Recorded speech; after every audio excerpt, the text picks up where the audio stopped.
Thank you, Madam Clerk. Good morning. I will now call to order November 19th Budget Committee meeting.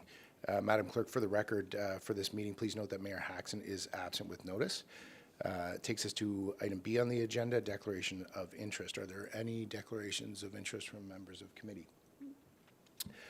Seeing none, our land acknowledgement statement.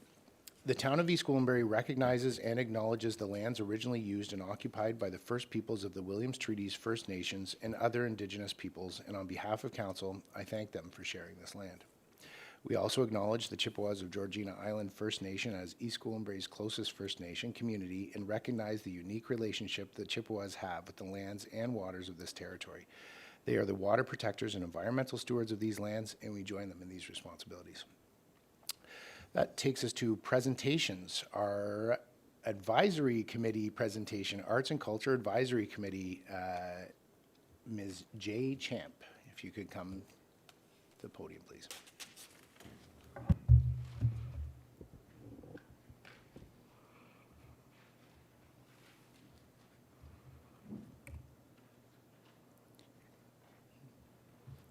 Good morning, Mr. Chair, members of Council, and town staff. Thank you for allowing the Arts and Culture Advisory Committee to come before you at this time to detail our report on activities undertaken in 2025 and setting out proposed plans for 2026 with a report of recommendations. Our mission continues to provide expert community input on public art policies, projects, processes, and to recommend activities for the stabilization and strengthening of the arts and culture community.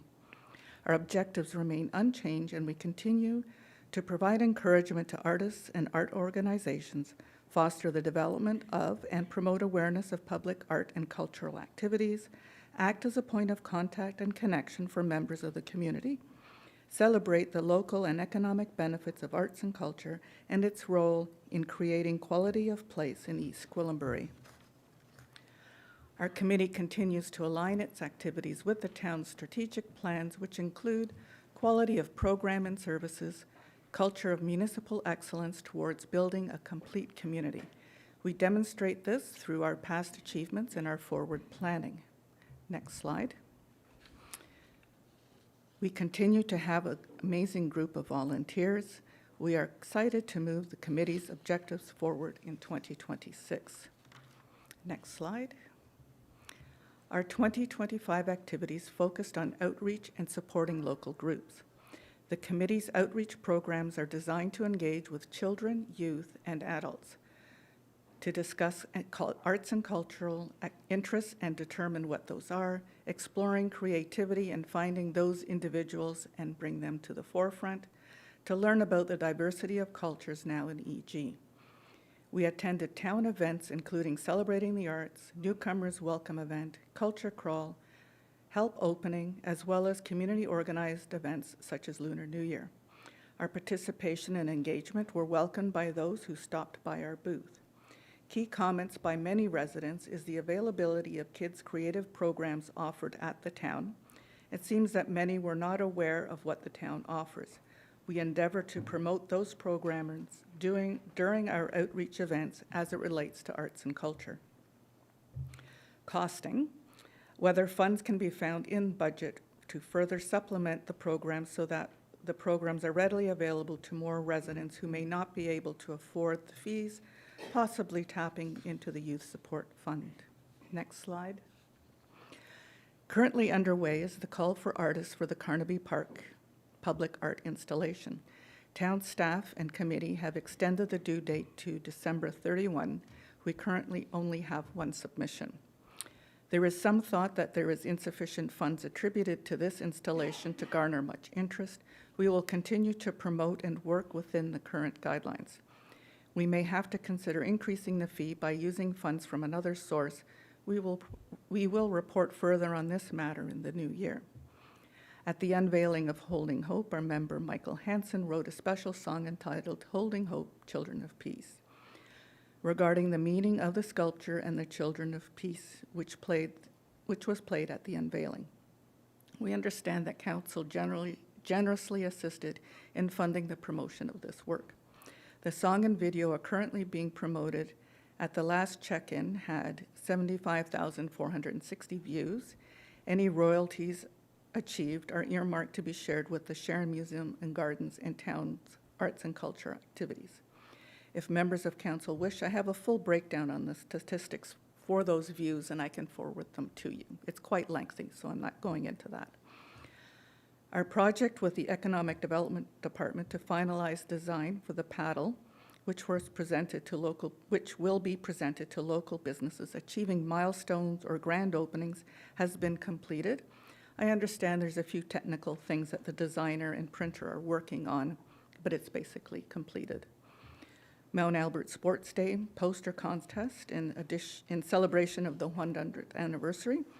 Our committee worked with the Mount Albert Sports Day Committee, Councillor Leahy and Carolyn Butterworth, in communicating with schools, setting up and judging the poster competition.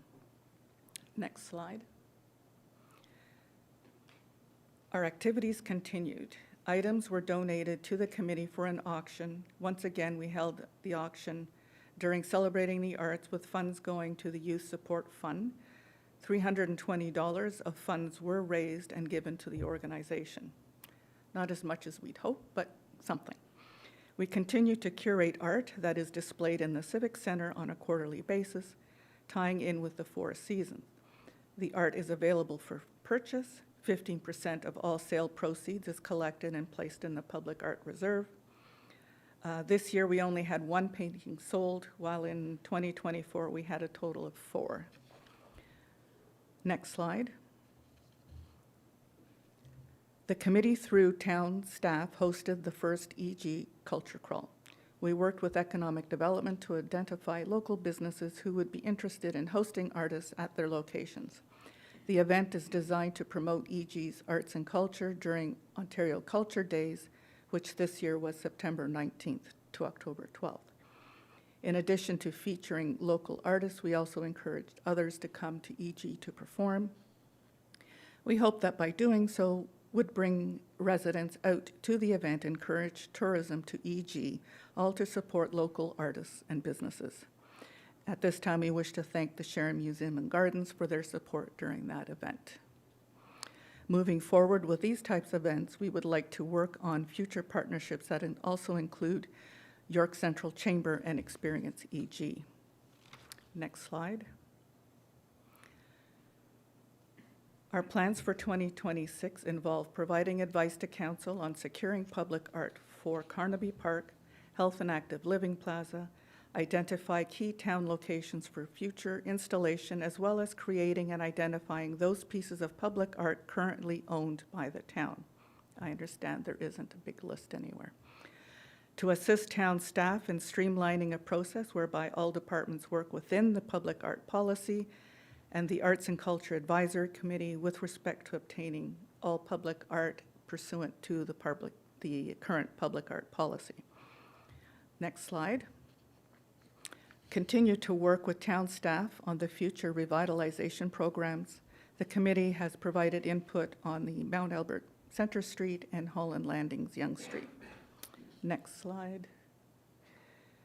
Continuing our efforts from 2025 and expanding them, we will continue with community engagement, town events, the paddle project. We are exploring an opportunity to work with Carolyn Butterworth and taking the program to EG School.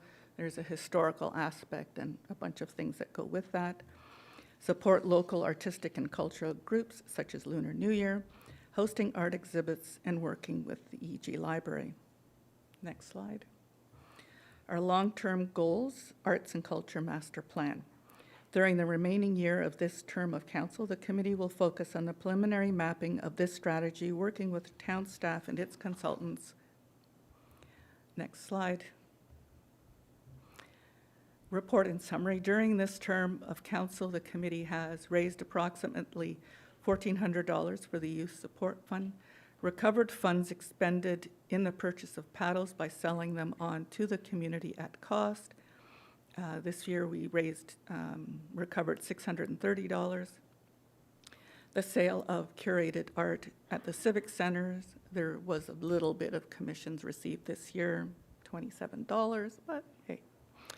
The committee is seeking additional funding for the maintenance required for the market murals and the installation of a QR code located at the sign of the Holding Hope sculpture to allow people viewing the sculpture to download and view the song. In summary, the committee continues to align its activities with the town's strategic plans. The committee creates, delivers, supports arts and cultural programs and events that are accessible to a diversity of interest, is a welcoming committee that connects residents to each other and opportunities through the Arts Registry, delivers value for tax dollar while providing, supporting, and fostering art and cultural themed events that the community want and need. Our outreach has had an impact on the local community. Through these endeavors, we have fostered connections and inspired individuals. Thank you again for the opportunity of presenting our 2025 report and 2026 budget request. Any questions? Thank you so much. Members of committee. Yeah, of course, Councillor Leahy. Thank you very much, through you, Acting Mayor Johns.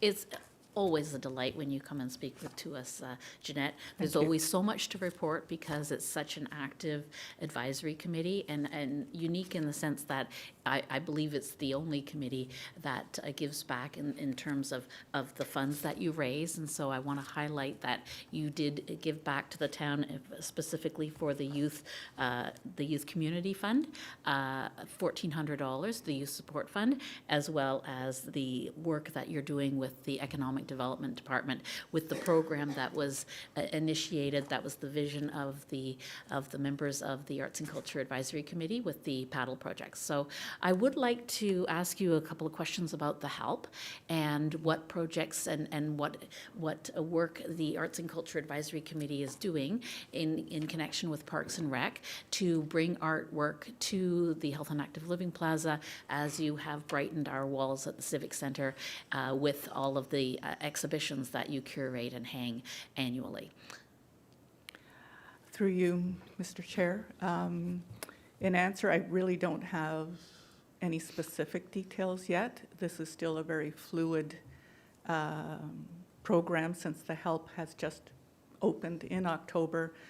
We were waiting to see what the facility actually looked like, and moving forward in 2026, along with, as I mentioned in the plan, finding locations for future public art, we will work with town staff in identifying key things for the HELP, inside and out. Inside and outside. And may I follow up with one further question? And so, well, at the opening, at the grand opening, there was a display of some artwork from one of the members of the Arts and Culture Advisory Committee. But could you talk to us a little bit more about the Arts and Culture Master Plan, what the timeline is for that, and what projects you would like to see in terms of 10, 20 years from now? What is the vision for the Arts and Culture Master Plan? Well, that's still, sorry, through you, Mr. Chair. That's still also a work in progress. We need to sit down with staff in determining what the town needs. And I think we also need to do public opinions as to what people would like to see. I know that the committee itself would love a performing arts center and an art gallery of sorts. So that was always been our dream, but know that, that's years down the road. And through this strategic master plan that we are hoping to work with staff and its consultants, that timelines that actually make sense are worked out, and the feasibility of everything that we would like to see the town to have for its residents. Mm-hmm. Thank you. Councillor Roy DiClemente. Thank you, Mr. Chair. I just wanted to thank the committee for everything that they do. They are a fixture at our community events. They support our staff at every turn, and Bev is usually there displaying her art in action, and the presentation was really complete and full of great detail, and I'm just delighted to support the work that you're doing and really profoundly appreciate it. So thank you. Thank you. Councillor Crothers. Thank you. I echo the comments of my colleagues. The work that this committee does is fantastic, and it reminds me of our Environment Committee or our Diversity Committee before we had that in-house expertise. We rely on our volunteers to help with that. I want to just pick up on what Councillor Leahy was asking about the public art. I'm disappointed that we only have one submission for Carnaby Park, so I'm wondering what sort of outreach you're doing to ensure that we get more applications. I'm not seeing anything on the town socials, but I'm also thinking maybe that's not where you reach artists anyways. So do you have a network that you're reaching out to? Is there places we could be placing ads or something like that to get, especially knowing that we're probably going to want one for the help as well? Yes, well, through you, Mr. Chair, we have put it on local artists associations. With respect to social media, we rely on communications for that. Yeah. We've been instructed not to initiate posts, but share. Yep. So we've asked communications to, I'm not sure about recently, unfortunately, as you know, I've been away this past month on personal matter, so I don't know what's been done on that respect, but certainly we can follow up and if necessary, maybe extend it. But I know that a comment was made that maybe the funds that were allocated, excuse me, which I believe is $68,000, including HST for the purchase of the public art, is substantially less than Holding Hope, which was $90,000. Okay. And that was many, many years ago. Yeah. So it could be a function of economics at the materials, because that figure includes the fabrication and installation, and 10% of that is allocated for maintenance. So at the bottom line, that could be a deterrent. Yeah. But we're hoping now that we'll see what December 31st brings, and then move forward to possibly identifying key people, us going out and reaching out and working with a particular individual with an idea maybe that the committee as a whole has come up with for the park. So there's different avenues that we could go through, which is all set out in the public art policy. So we're, yeah. Excellent. Okay. I scrolled back through our social media. I haven't seen it recently. I never saw that the date was extended, so I'm happy to share that with artists that I know if we can get that back up on social media, that post again. Yeah, just keep sharing it, because I think I would rather wait and get a really good piece of public art than to rush it out and get something that isn't going to stand the test of time.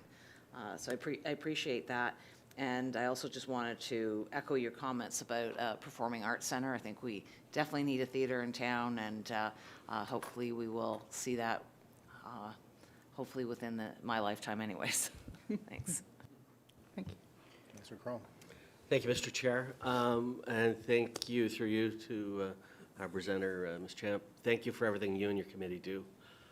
In many ways, I think of art as the face of a nation. That's how we show our culture to the world, and you do important work. It's not a big ask that you've come here for, you know, when you... I could ask for more. Here.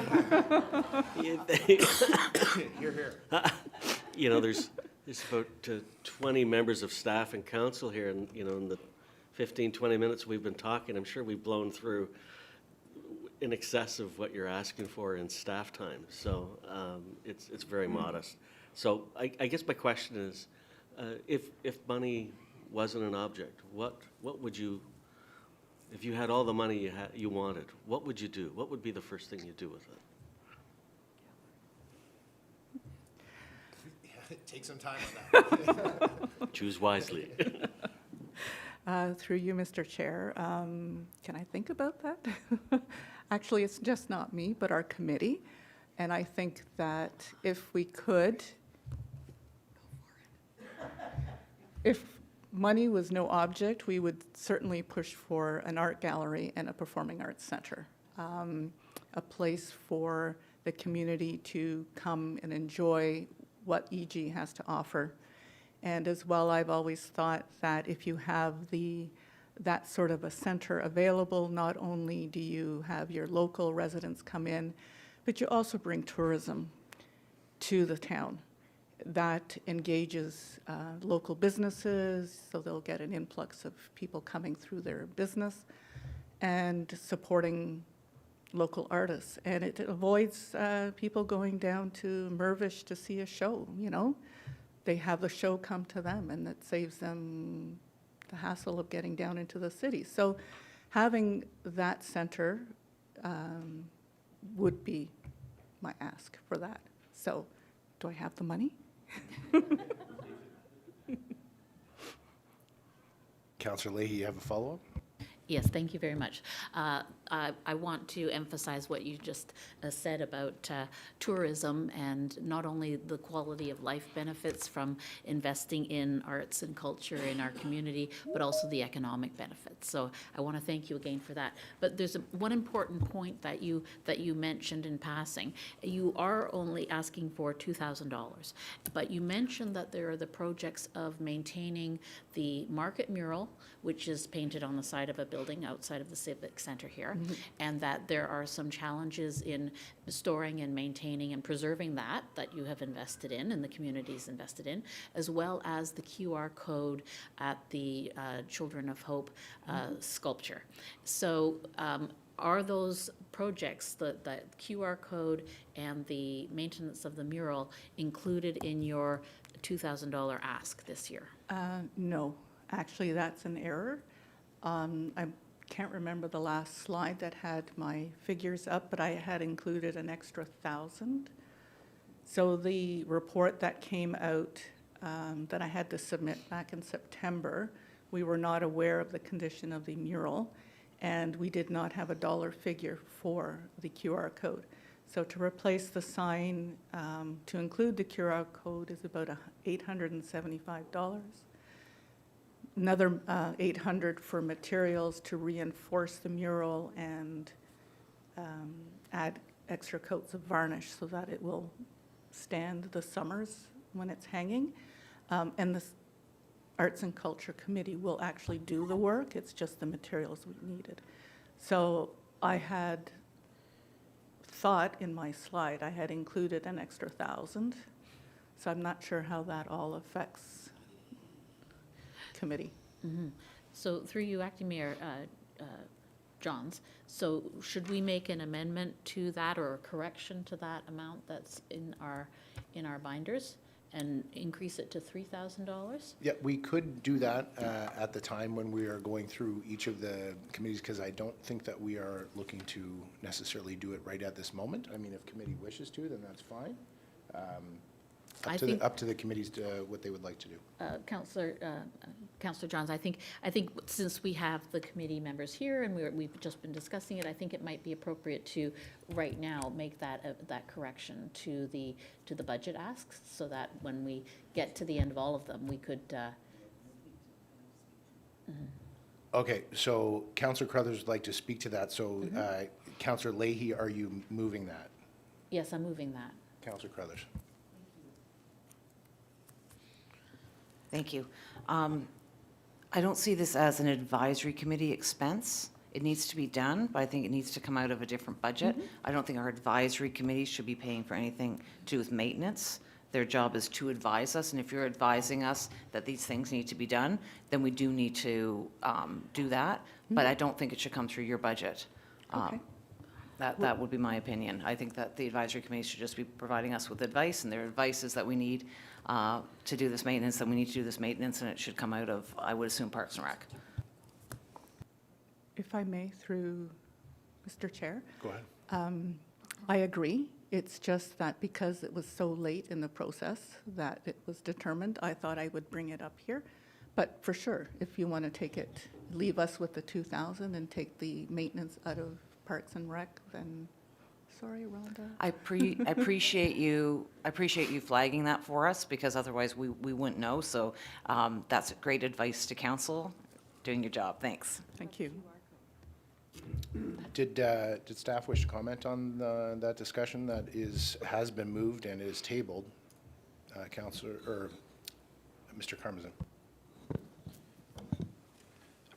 Through you, Mr. Chair, absolutely. Staff does set aside budget to maintain our parks as well as our fixed facilities. The update to the sign would be something that we would absorb into our existing asset management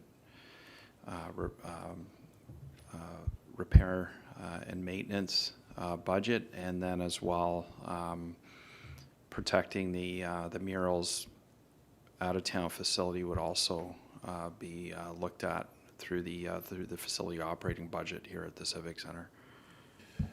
Okay, thank you. So we did have a motion. Sorry, are you withdrawing that motion then? Through you, Acting Mayor Johns, yes, in consideration of the information that's been shared, that the money will be found from another budget, then I'm happy to withdraw my request to make an amendment to this $2,000 ask. Thank you. Thank you so much. So I will just say, like, while your budget is small, when we were sitting through your presentation, it is very clear the exponential value that you deliver to this community. And I was picturing myself partaking in the events or experiencing the sculptures, experiencing the art, and it's supposed to leave you with something, and it most certainly does. And I think that what you are leaving with the community is so critically important. So for what your ask is on that $2,000, just thank you to you, thank you to the committee members. You're delivering huge value to this municipality, and just thank you so much. Do we have a mover to receive? Councillor Leahy. Any further discussion? All those in favor? Motion carries. Thank you so much. Next is on our agenda is item 2, the Central York Chamber of Commerce presentation, and we have Ms. L. Mason, as it is written on my agenda. Ms. Mason, welcome. Good morning, Mr. Chair and members of council. My name is Leslie Mason. I am the Vice President of Strategy and Communications at the Central York Chamber of Commerce, and I'm here today to talk about Farm to Fork and our most recent event, which took place October 4th, 2025. Next slide, please. So, as most of you probably already know, the primary objective of Farm to Fork is to encourage people to support the farming community in EG through the purchase and consumption of locally grown produce and locally raised meat and poultry, and also to educate visitors about the origins of food and the production process. Our objective is remaining on generating agritourism revenue, an ancillary income derived from other tourist dollars. So people stopping in when they go to Farm to Fork, visiting other stores or restaurants, or as well as subsequent visits to the community. Next slide, please. So you can see a breakdown of our Farm to Fork budget. Operational expenses, 60%. Our marketing was at 35%, and collateral signage was at about 5% because for some reason these signs keep going walking. We're not quite sure how that happens. Next slide, please. So it's fairly exciting. You can see that there is substantial growth, and from that we can take there's substantial interest in East Gwillimbury and learning more about Farm to Fork and the farming community here. Year over year, we've seen quite a bit of growth, and there was a huge jump when we merged the Newmarket Chamber and East Gwillimbury Chamber to form the Central York Chamber of Commerce. And with that, Farm to Fork came within the Central York Chamber with a dedicated team, both in communications and marketing and the events team. And I think through that, we've seen quite a substantial jump in its appeal. Next slide, please. So I'm not sure if you can see, but there is, we've collected postal codes for the very first time. So we really kind of have been able to take a look at where people are coming from. And it's really exciting. Some people drove a really, really long way.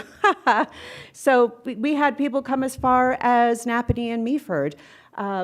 By and large, though, you can see that people they're really in the GTA and the GTHA. But what I find particularly exciting is this support that we're seeing in York Region, because that's powerful, because that's where the subsequent visits are really going to come in. Next slide, please. So this is a look at the creative that we did. And one of the really cool things about being part of the Central York Chamber is our ability to be agile. As we were getting in, normally in fall, you start thinking like crunchy leaves and cozy sweaters and so forth, but we had a heat wave. So instead of leaning into that sort of cozy fall feeling, we went a little more fresh, and we were able to pivot, and I'm so glad actually we did.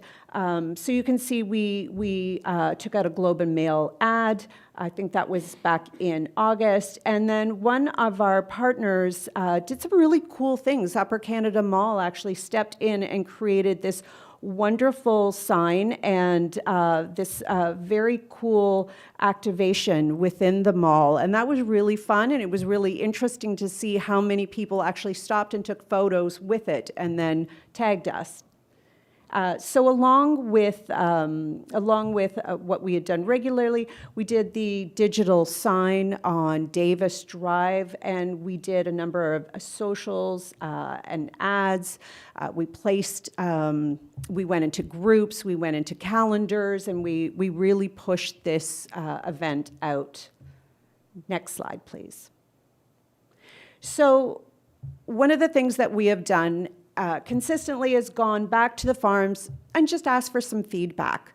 So we know, for example, that Sharon Orchards, they had a huge year, and they have expressed that by and large this is the biggest day of the year for them. So it's huge.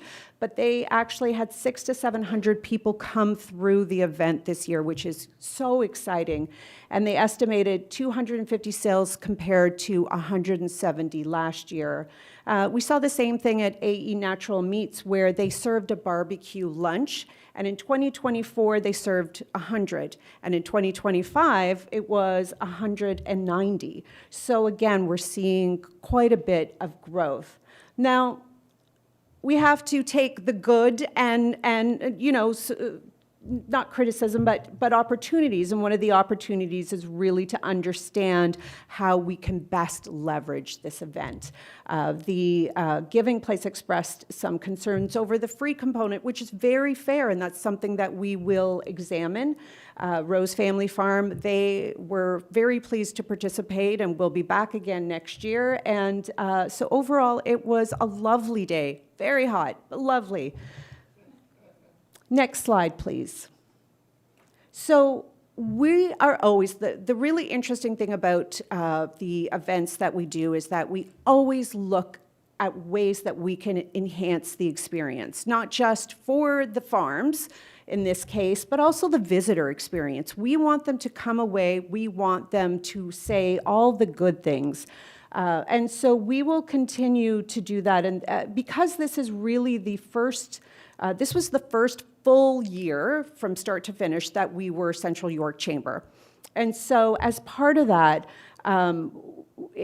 with Farm to Fork becoming really an inherent part of the Central York Chamber, we will begin to really kind of drill down and take a look at what can we do better and how can we make this an incredible event.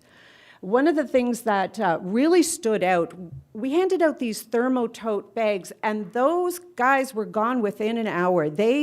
People were very invested in those bags, and so we know that next year we'll be getting more of them.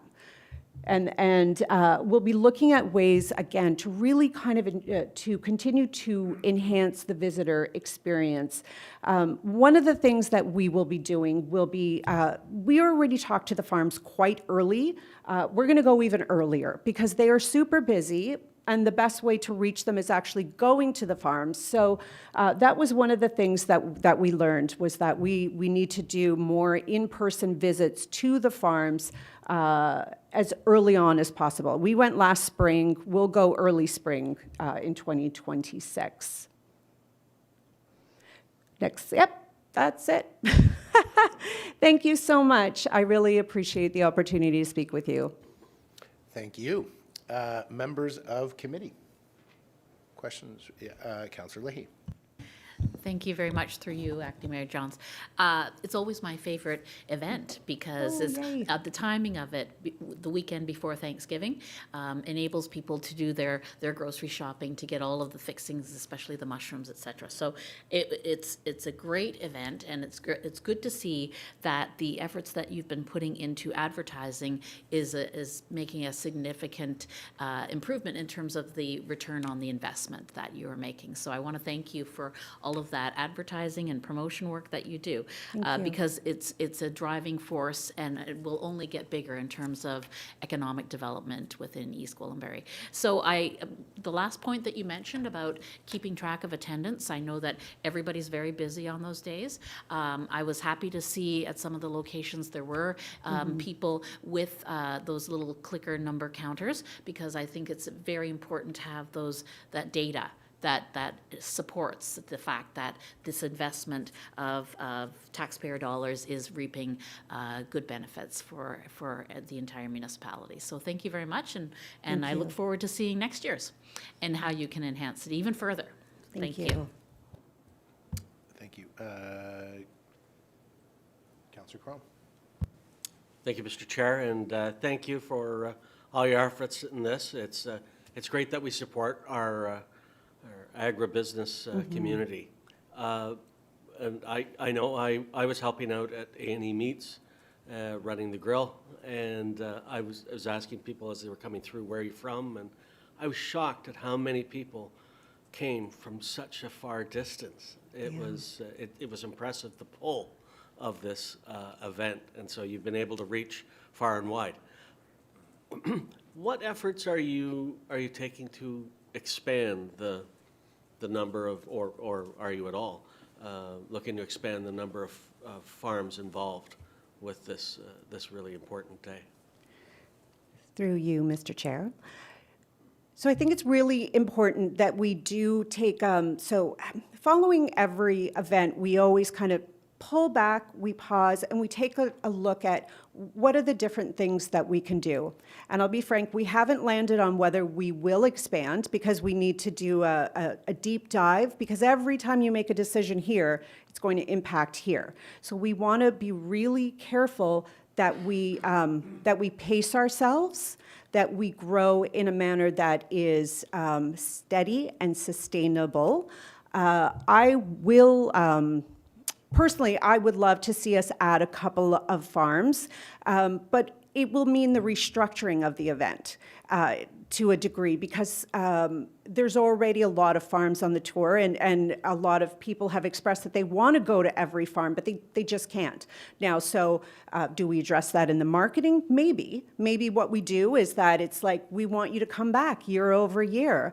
But I would love to see more participation from the farms, because it is it's almost like and this is sort of something, just for some context, I handle our marketing. So one of the things that I'm thinking about is, do we reframe so it's almost a doors open? And again, I will have to do more research, because everything we do here is going to affect here. But the goal really is to sustainably grow the event in a way that feels good for the farms, because we are cognizant that they are often very, very busy, and time stretched, people stretched, and so very cognizant of that. But yeah, growth is definitely the goal. Great. I would just like to say, I think that the impact that you are having within EG, it is starting to become very visible when you think about the Farm to Fork tour, but then we also just had the opportunity to participate with you with the business awards. And you opened up that category for the first time of the agribusiness. And so next thing you know, here we are, we're talking about this East Gwillimbury opportunity in front of this much wider crowd.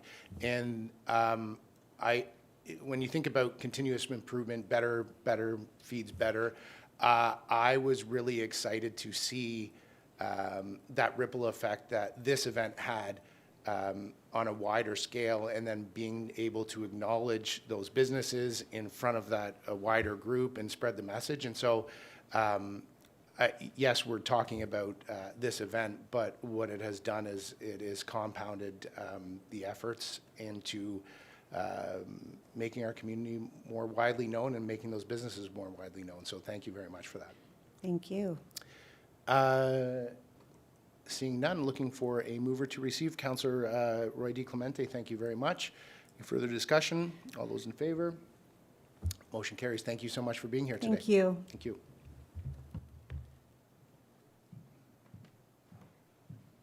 So that takes us to item number 3 on the agenda, Sharon Museum and Gardens presentation with Mr. Proudfoot, Mr. Ian Proudfoot. Mr. Chair and members of council, thank you for the opportunity to present. I always enjoy standing before you to talk about one of my great passions in life, which is the Sharon Museum and Gardens, or along with that, the Sharon Temple. I'd love to be standing up here today to give you an update on all the improvements that we've made to the Sharon Temple, or point at the construction that's going on with the Howard House, now the Visitor Center, but that'll be next year's presentation, I'm sure. We are, as you all know, we are a privately held organization. The property belongs to the Sharon Temple Museum Society. But what I would say to you is, even though we're private, we might be the most public space in all of East Gwillimbury. And hearing the 2 presentations that have taken place already, the relationship between those and us cannot be denied. And so we're private, but we are oh so public. So what we're going to do today is walk you through all those relationships and partnerships, because at the core of our strategic plan is to grow the partnerships with the town of East Gwillimbury, cultural organizations, and other organizations. And so I think our presentation will very much reflect the work that we're doing to be the cultural center of East Gwillimbury. So next slide, please. So a variety of events, community celebrations, of course, weddings, concerts, hall rentals, family gatherings, you name it, we've probably seen it take place on the grounds. And this is very much in keeping with, if you look at the Children of Peace and their history, which is what drives us. Okay? The Children of Peace believed in community. They built this community. And their events were open, their schools were open to community. And in fact, at times, on the grounds of, back then, the Sharon Temple, there would be political gatherings of over 3,000 people on our grounds. Next slide, please. This speaks to our event goals. So cultural hub of East Gwillimbury, a community gathering place, engagement. We very much want to be inclusive. You can't build community if it's not inclusive. And so what we do is very much about being inclusive. Collaborative partnerships. We love the partnerships that we have, in particular with the town of East Gwillimbury. But we're part of the culture hub. The Farm to Fork starts on our grounds. And I know you're going to hear from the library, and we've had partnerships with them. Next slide, please. June Day brought back, one of our board members felt that this is a celebration. Of course, David Wilson was born June 7th? 8th? I think it's, anyways. And so this event came back to celebrate David Wilson's birthday. We had 200 people in attendance for the first year of doing it. Tours, the Newmarket Citizen Band. So again, an event that will continue to grow And when you think of tourism, very much, there is no center in all of East Gwillimbury that speaks to tourism the way Sharon Museum and Gardens does. Next slide, please. Canada Day, a full partnership, of course, with the town. 778 people showed up. Great time always. And what's really nice about it is all the children that come to participate. Next slide. Car shows. You know, you can't be inclusive if you don't speak to nostalgia and those great feelings about seeing the old cars that you grew up with. This has become so popular, car shows on the property. In total, we figure that we had 6,500 people over the events. Partnerships with Highway 11 Cruisers and Busy Bee Market. Next slide, please. And there's a breakdown for it. The August car show, 2,500. And then the Cruisapalooza, 4,000. That's a lot of people coming in, and they're not just all East Gwillimbury residents. Next slide, please.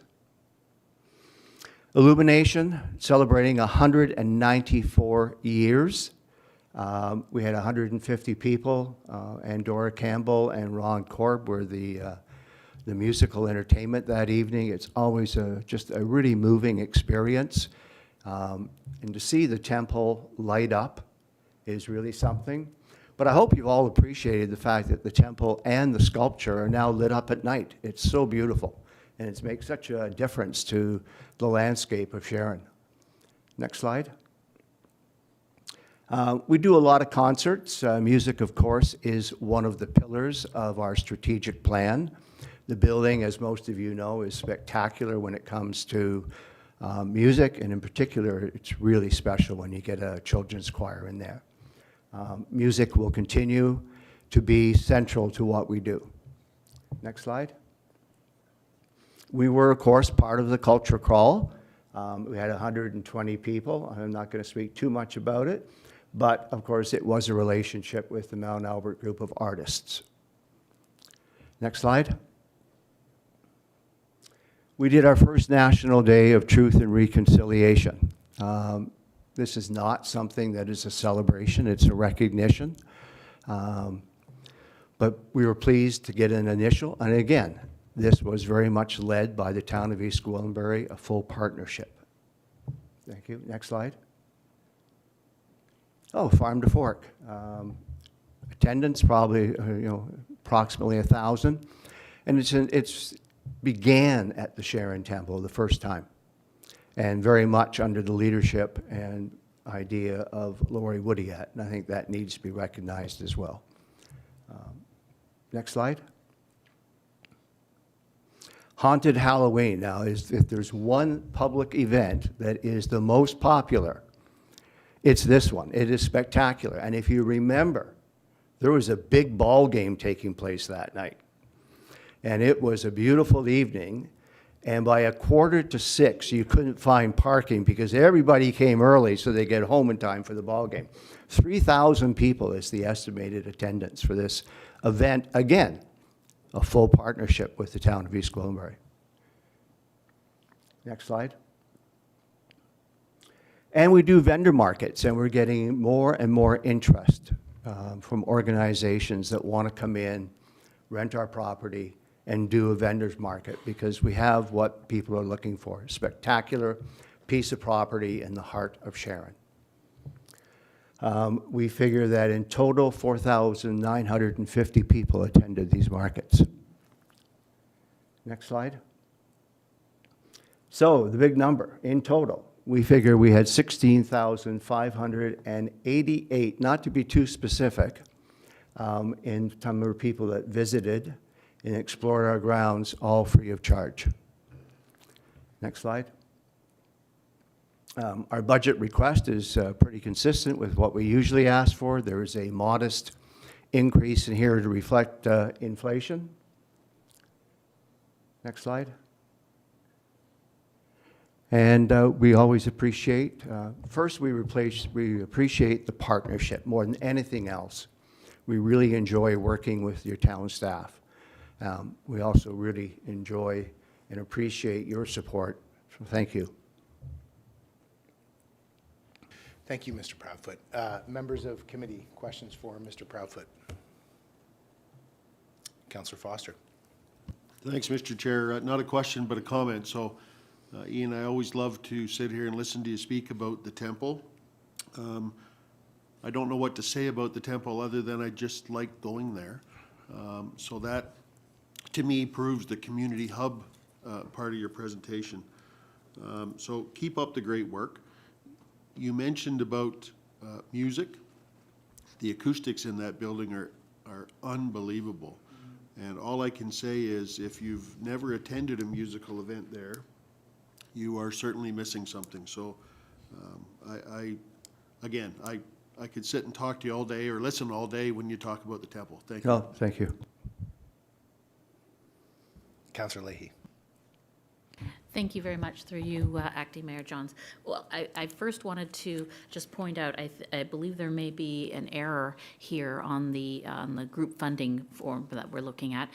The approved funding request from last year was $46,500, but at the bottom it says due to inflation, we're requesting an increase to $44,500 and $3,000 to cover the Canada Day community celebration. So the numbers are a little bit askew in terms of, at the bottom here, it says $47,500.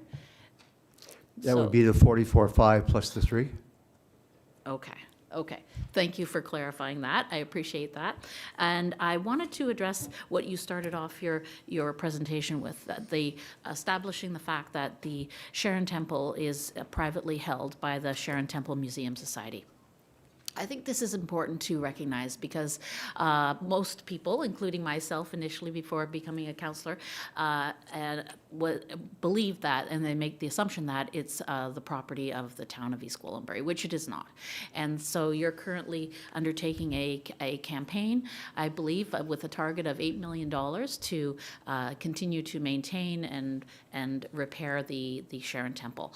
And I recognize that it's a very important part of our community here, especially in this more historic district, which will eventually be designated a Sharon, conservation district. And you were at that meeting with the conservation heritage consultants. So I appreciate you being there. So my question is this.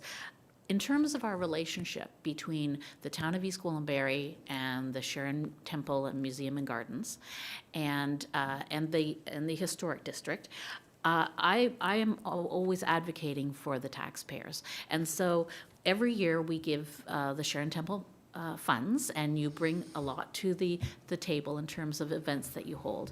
But we are giving you taxpayer dollars, and you are a privately held society. You own that structure. We do not. So we're investing taxpayer dollars into your structure, but we do not own it. And so I think that we need to have a conversation in the future to formalize and somehow make this relationship official. Because you mentioned that there were 16,588 individuals who visited free of charge, but you do charge an admission, correct? We do, And through you, Mr. Chair. Yeah. And so in terms of residents of East Gwillimbury who might want to visit the Sharon Temple and their taxpayer dollars are going to you, what would you ever consider a program where they, for example, receive free admission as taxpayers of East Gwillimbury if they were to visit the Sharon Temple? Through you, Mr. Chair. We have had that discussion. It's in the minutes from our board meetings. We've not made a decision yet. Every dollar that whether it's from you or it's money we raise, is needed. The temple probably needs close to another $1 million spent on it just to get it up to where it needs to be, and that's not talking about the other grounds, the buildings. But we are in discussion as a board as to whether or not we should consider going down that road, but we have not made a decision. I think there's more to that discussion. To your other point, we are actively engaged, continue to be engaged, and excited by the possibilities of what even more of a partnership would look like with the town of East Gwillimbury. Thank you. I have one last question for our treasurer, Mr. Marshall. I would like to have a better understanding of, over the years, of, say, for example, over the past 10 years, how much of taxpayer dollars have we contributed to the privately held Sharon Temple Museum Society? So through you, Mr. Chair, since 2014 to 2025, we've contributed about $435,000 for operating costs towards the Sharon Temple and Museum. I thought it was quite low, actually. Councillor Roy DiClemente. Thank you, Mr. Chair.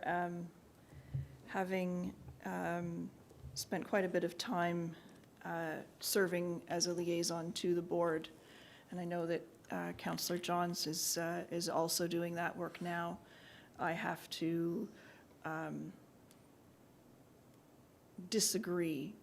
vehemently disagree with the approach that my colleague is making with respect to our relationship and the work that we do together in this community and the services that you're delivering for our community on behalf of the town and on behalf of the people who care about the Sharon Temple. We have always sort of, since I've been here, the mechanism has been about $1 a resident. And I would certainly support the request that you're making today. And Mr. Chair, I would like to make that motion that we amend the budget to increase it, or is it already in the budget? Because as far as I'm concerned, our community has grown, and $1 a person is a drop in the bucket compared to the value that you are delivering on our behalf. While you are a privately owned organization with a board of volunteers, you are not a for-profit organization whatsoever. People know Sharon simply because of the temple. It has nothing to do with the rest of the stuff that's here. It's people recognize Sharon because of the existence of the temple, and I do not wish to question the relationship because it has taken a lot of work to get it to where it is now, and I think it's a good relationship and it can only get better. Thank you. Thank you. I do believe that the $1,000 is, yeah. So then- it is not. Mr. Marshall. Through you, Mr. Chair, when we talk about the community initiatives, that's when you'll make your amendments to grant or deny requests that have been made. Okay. The budget is fixed to what was approved last year, so any changes have to be approved through an amendment. Heads up, I'm going to make that motion. Thanks. So we have Councillor Carruthers, and then we will follow up with Councillor Leahy. Thank you. I was going by the Mayor and Council Community Initiatives page in our binder and the supplemental material, and it did have the new amount of $47,500. So I'm not sure, when we get to that whole page, $1,000 this way or that way, it's not going to make a huge difference, because I think there's some committees coming out and that sort of thing. So we can deal with that when we look at the whole picture. I just want to say, I echo the comments about our relationship with the Sharon Museum and Gardens being a good one where there's a lot of reciprocal back and forth between us. I also wanted to go back to yesterday when we were talking about the heritage strategy.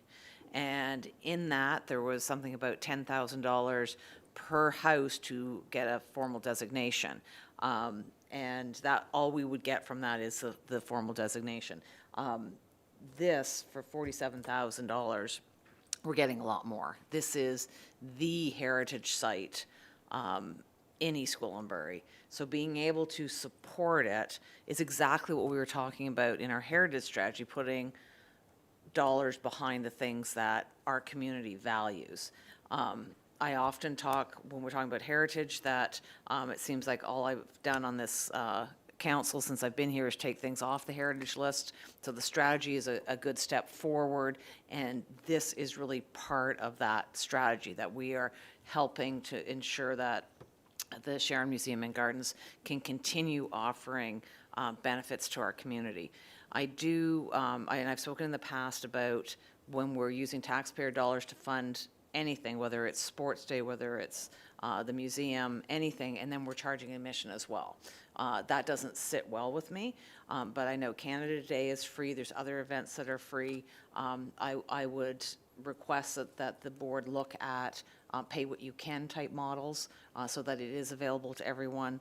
I know the admission fees that you collect help offset your costs, so I won't tell you how to do your job, and I haven't looked at your books and I'm not on your committee, but I would just put in a request that if we can do a little bit more pay what you can, or not turn people away because they can't afford the admission if we know tax dollars are going to support it.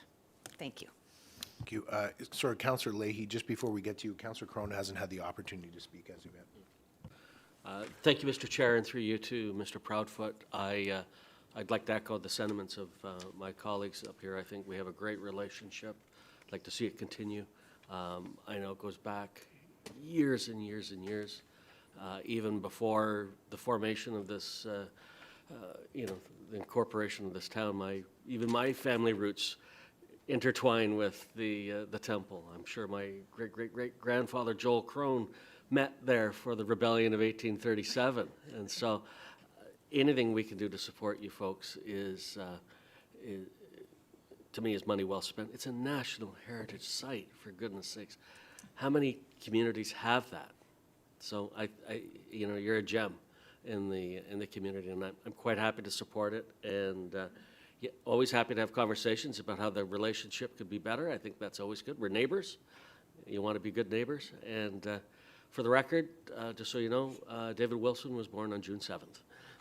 All right, thank you. You had it right. Councillor Leahy. Thank you very much, through you, Acting Mayor Johns, and also Council Liaison for the Sharon Temple. I would like to pick up on, you mentioned just in passing at the beginning of your presentation, the Howard House. And the Howard House sat for more than 7 years and tragically burnt to the ground. And so since it's burning to the ground, after the developer received, how many sewage allocations did that developer receive? Offhand, I'm sure it was more than 100 sewage allocations, which were the property of the town of East Gwillimbury. And we're very short on sewage allocations these days. But my question is with relation to the tragic loss of the Howard House. As a council, we are giving taxpayer dollars to help support the privately owned Sharon Temple Museum Society. However, I would like to have more communications with you about the process of what is happening since the burning of the Howard House. I have no information, and I've received no communications about what's in the talks about the Howard House replacement. Yeah. So I'm Yes. happy as councillor liaison. I'll take that responsibility that we have not provided council with an update on that. So Yes, thank yes, you. I would appreciate more communication and more information about what plans are taking place, what happened after the destruction, unfortunately, and the loss of the Howard House. How is that being replaced or compensated, and what is the work that's being done right now? And Yeah, I'd I'm also like happy- to remind everybody that the taxpayers of East Gwillimbury paid for $300,000 for the parking lot at the Temperance Hall to be paved as well. So- yeah. Counselor, that is our property. Yes, but I'm saying. We've paved our own property. Yes, you did indeed. So- But it's right there where the Sharon So Temple I- is. So there is a partnership which I believe needs more clarity and official. We need to have a further conversation about our future relationship in Councillor terms Leahy, of I'm, how we move So forward. just from a Yeah. point of order perspective, we are speaking specifically to the budget request, and you are framing it as a different conversation yourself as opposed to the point here. I am happy to own, as councillor liaison, I'm happy to own increase in communication, and I look forward to bringing that forward. But as yourself pointed out, that you said that you're looking to have a separate conversation. So if I could get a mover for this to receive this. Councillor Leahy would like to receive the presentation. Any further discussion? All those in favor? Thank you, Mr. Proudfoot. Thank you for everything you do for the community.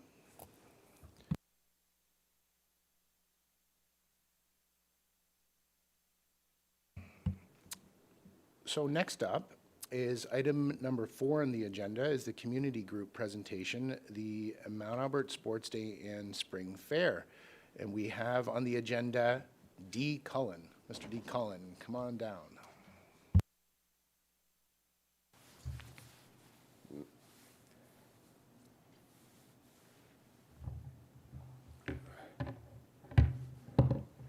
All right, good morning, Mr. Chair and committee members. Thank you for allowing us to present Mount Albert Sports Day. So Mount Albert Sports Day, it's a long-standing community tradition, and I can say it this year, celebrating over a century of local heritage, family fun, friendly competition. It's held annually in the heart of Mount Albert, and the event features classic sports tournaments, children's activities, live bands and entertainment, food vendors, vendor market. It brings not only residents from the town of EG, but from all over York region to the area. A lot of money spent. Couldn't be done without volunteers.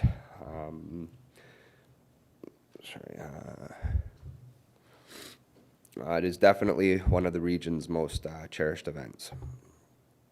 Next slide. So first, I want to extend our heartfelt appreciation to all of our generous sponsors whose support makes Mount Albert Sports Day possible year after year. I happened to work firsthand on the sponsorship side of things last year, and the generosity and willingness to step up and help support our community was overwhelming. The contributions help us bring the community together. They offer memorable activities for families and allow us to continue this proud local tradition. So I'd like to thank them, not only the town of EG, but all of our sponsors for investing in our event. We couldn't do it without you. Next slide, please. Also, a sincere thank you to all of our volunteers, both our planning and executive committees, the town staff and councilors, whose hard work and dedication make Mount Albert Sports Day possible. We are truly grateful for everything you do. Next slide, please. So this is just going over some, if you're not familiar with what Sports Day is, we've got midway rides for the kids, we've got many contests, pet contests, baby contests, baking contests, and last year we had some, quite frankly, some awesome prizes that were awarded to, for some of these contests. We got the family zone and sports zone, which are great areas for our younger kids. We got the soapbox derby and the car show in partnership with Highway 11 Cruisers. We've got various sports tournaments, live entertainment and music, local food trucks and vendor market, and of course our 5K walk or run. Next slide, please.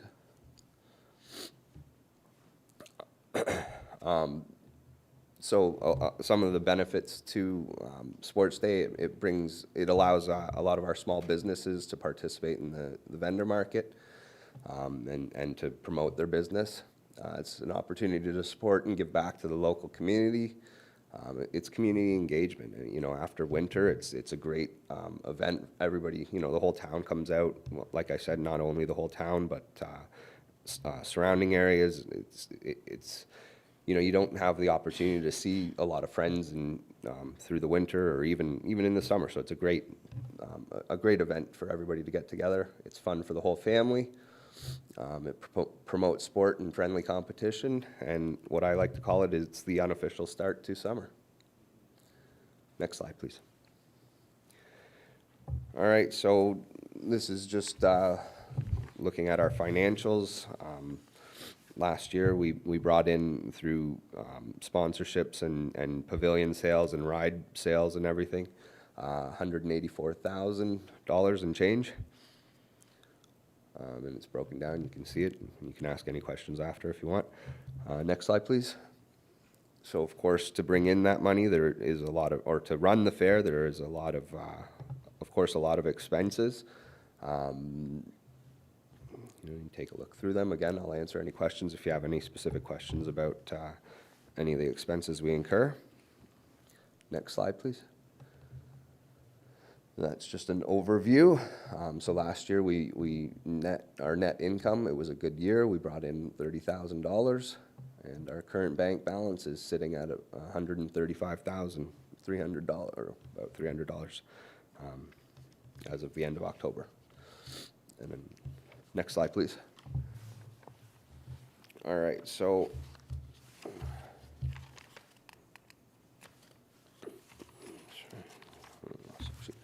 our request this year is, as with years past, we ask that the town commit to waiving the various fees and permit fees and road closure fees and bylaw permit fees and such that they have in years past.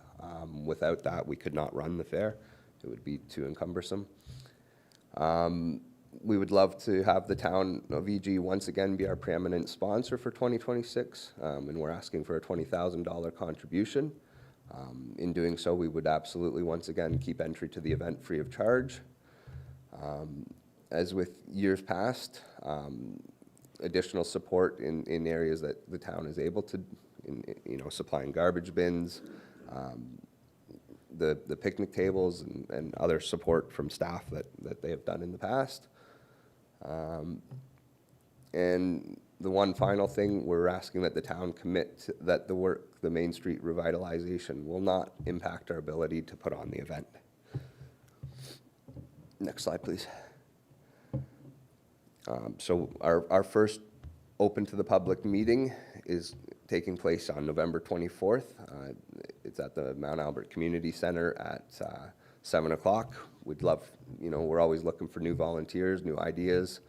We always hear every year, ideas, how we can improve the fair, things we can do.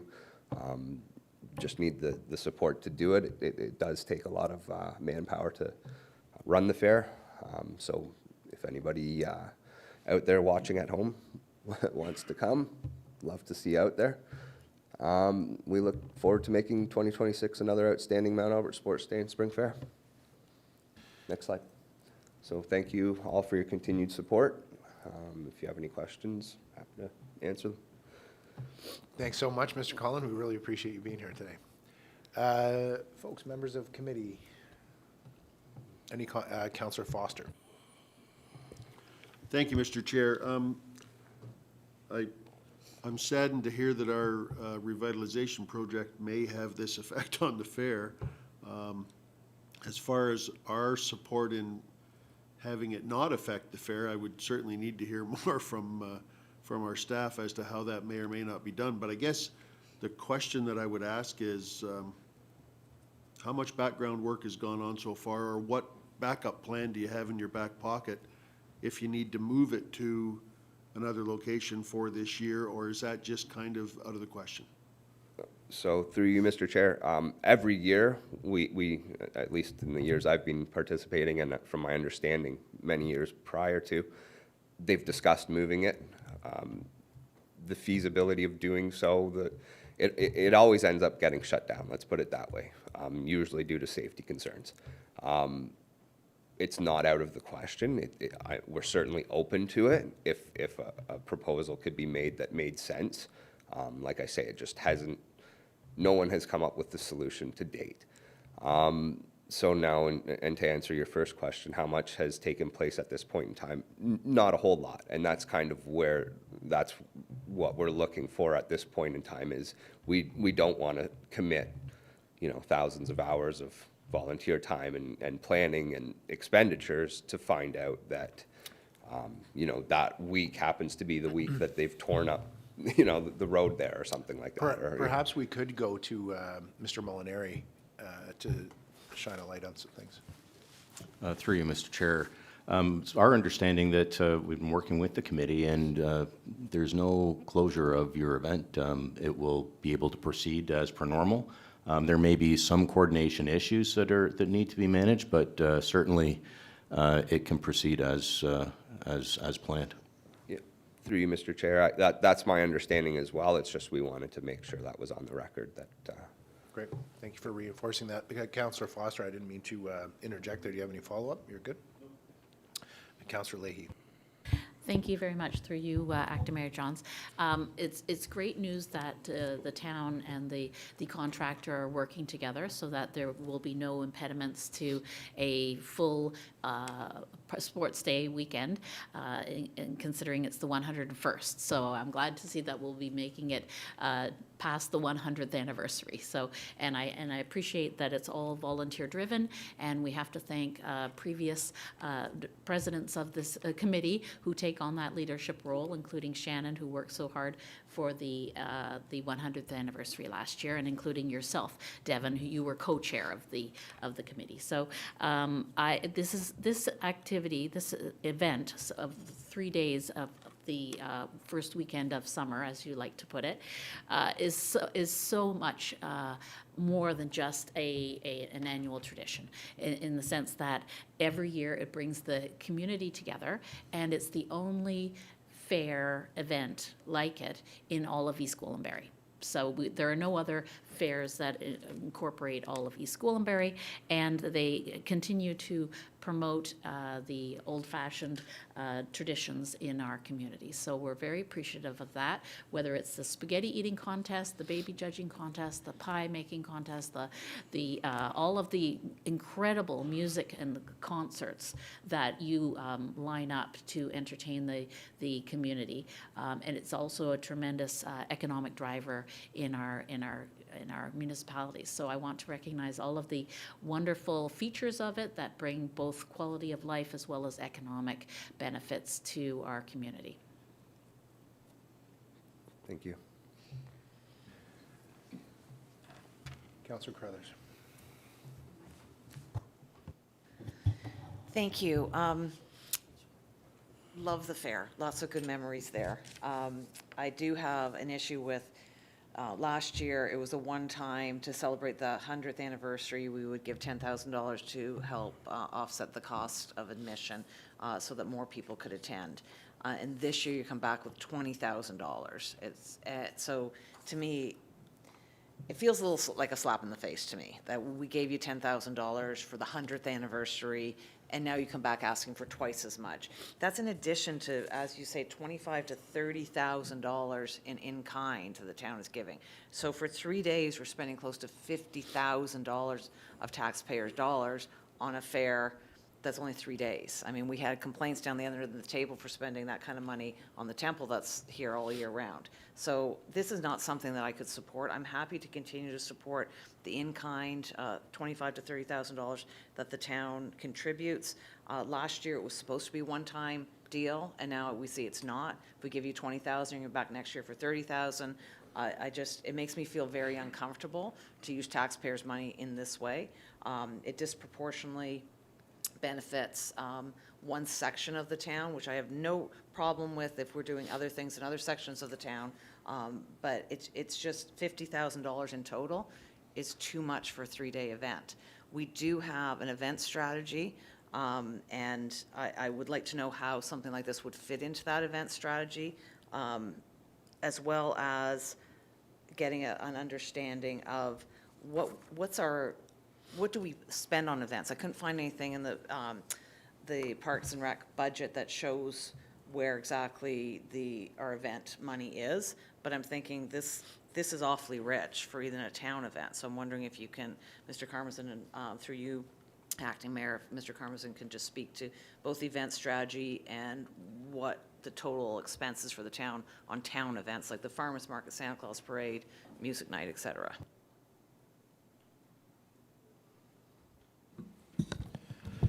Through you, Mr. Chair, so I recall there's 3 questions there, essentially. The first question is with regards to the draft event strategy that is now out for public consultation. That strategy has not been adopted by council. However, there are recommendations that indicate the town could work with community groups to provide in-kind services. In-kind services don't necessarily have a net effect in a setting such as a park, because we normally don't permit out the entire park. So there wouldn't be an opportunity cost of lost revenue in a park. In a facility, there might be some opportunity cost or lost revenue within a facility that we would need to consider in supporting community events in kind. The recommendation doesn't go as far as covering consumable costs for the event. So that's over and above in-kind services, and in review of best practice with municipal comparators, it's found that at that point, to support each community event with consumable costs, that becomes unsustainable. In this case, there's a hybrid of both. There's in-kind services, and there's a request for council for their consumable costs for the event. The second question, I believe, was where to reference the events budget in the budget binder. I would refer to finance. I don't know the exact section, and I would ask that finance maybe provide the exact page for the events section. I know it is in there. Just wanted to get like a ballpark on how much we're spending town-wide on events as a comparator. Would you know off the top of your head which event is our biggest spend as a town, so we can use that as a comparator? Well, the farmers market is by far the biggest core program, but that's multiple events throughout the year. And it brings revenue. Yeah, and I think it is difficult. Events are apples and oranges, and it is difficult to provide a baseline comparator. But we could go through the events budget and provide you back with what our most costly event is. I think that if we're considering continuing to support an event that's outside of the town and that is outside of our draft event strategy, we would need a lot more information. I was happy to support the $10,000 as a one-time. I'm happy to support the continuation of the in-kind, but I just can't support doubling the budget from last year. Thank you. Councillor Crone. Thank you, Mr. Chair. Well, no one said this would be easy. Devin, thank you for coming and presenting, and I appreciate you putting on the cover of the presentation.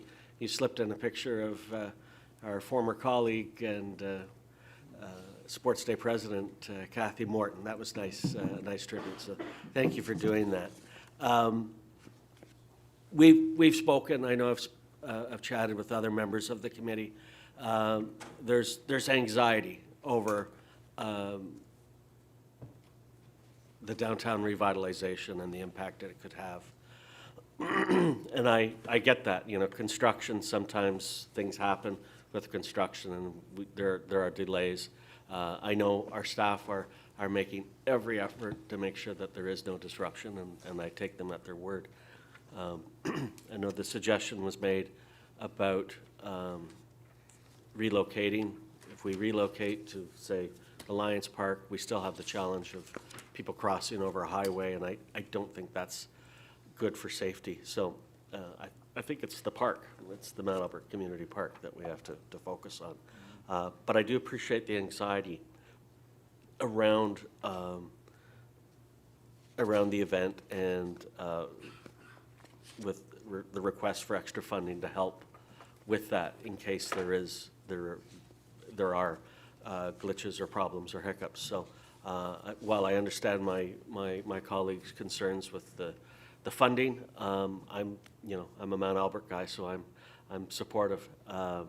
But we'll have more discussions later on in the budget committee, and we'll have to figure this out. And I do appreciate the inclusion of the financials that you had from last year. I think this is one of the first times we've seen that, so that is really positive, and I am appreciative of that. You're sitting. I know the committee. They save up a nest egg, and sometimes you reinvest it in the community. and you've done so in the community park. So there is a return on investment here when we make support to the Sports Day Committee. So I don't want that to be lost on my colleagues, that we do put money back into the community. So there is a give and take. That's it for me, Mr. Chair. Thank you, Councillor. Councillor Leahy. Thank you very much, through you, Acting Mayor Johns. Here is what I know.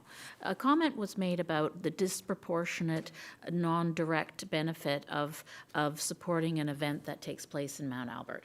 It is the only fair and festival that we have in Mount Albert, and the same argument could be made with the Health and Active Living Plaza, because we have spent over $102 million, and Mount Albert residents, including youth and seniors, we do not have direct access to the Health and Active Living Plaza, and the taxpayer dollars of Mount Albert residents who have fewer facilities, who have fewer amenities, who have no direct access to all of the new facilities being built in other wards, and will probably never see a fully staffed fire station in Mount Albert. We need to have a different mindset in terms of having a fair and equal distribution of the taxpayer dollars. And so I think we need to have an at-large mindset and think of what benefits the entire municipality, rather than just focusing on whether or not it directly benefits disproportionately for 3 days other parts of the municipality. Thank you, Councillor Leahy. Thank you for volunteering your time. Thank you to the committee for all of their hard work and effort. It is no doubt that you make an incredible impact on the community. So thank you for your time. Thank you for your effort. Thank you for being here today. Who would like to move this? Councillor Crone? Any further discussion? I was just Councillor wondering Roy why there wasn't DiClemente. any Star Wars in the presentation today. Remember last year you were going to do Star Wars for us. Thank you. All those in favor?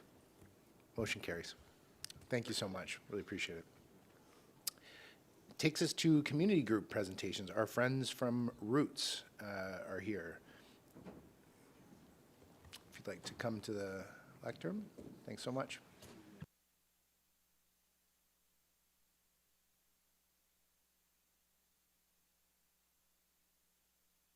And I'm the Supervisor of Transportation Services with Roots, and I'm joined by Emily, our Coordinator of Volunteers and Outreach. Thank you for giving us some of your time today.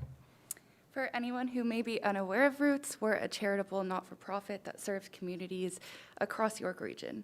We provide transportation, social programs, food supports, and more. We've been operating for 36 years, and our volunteer-powered services help support some of the region's most vulnerable residents. Next slide.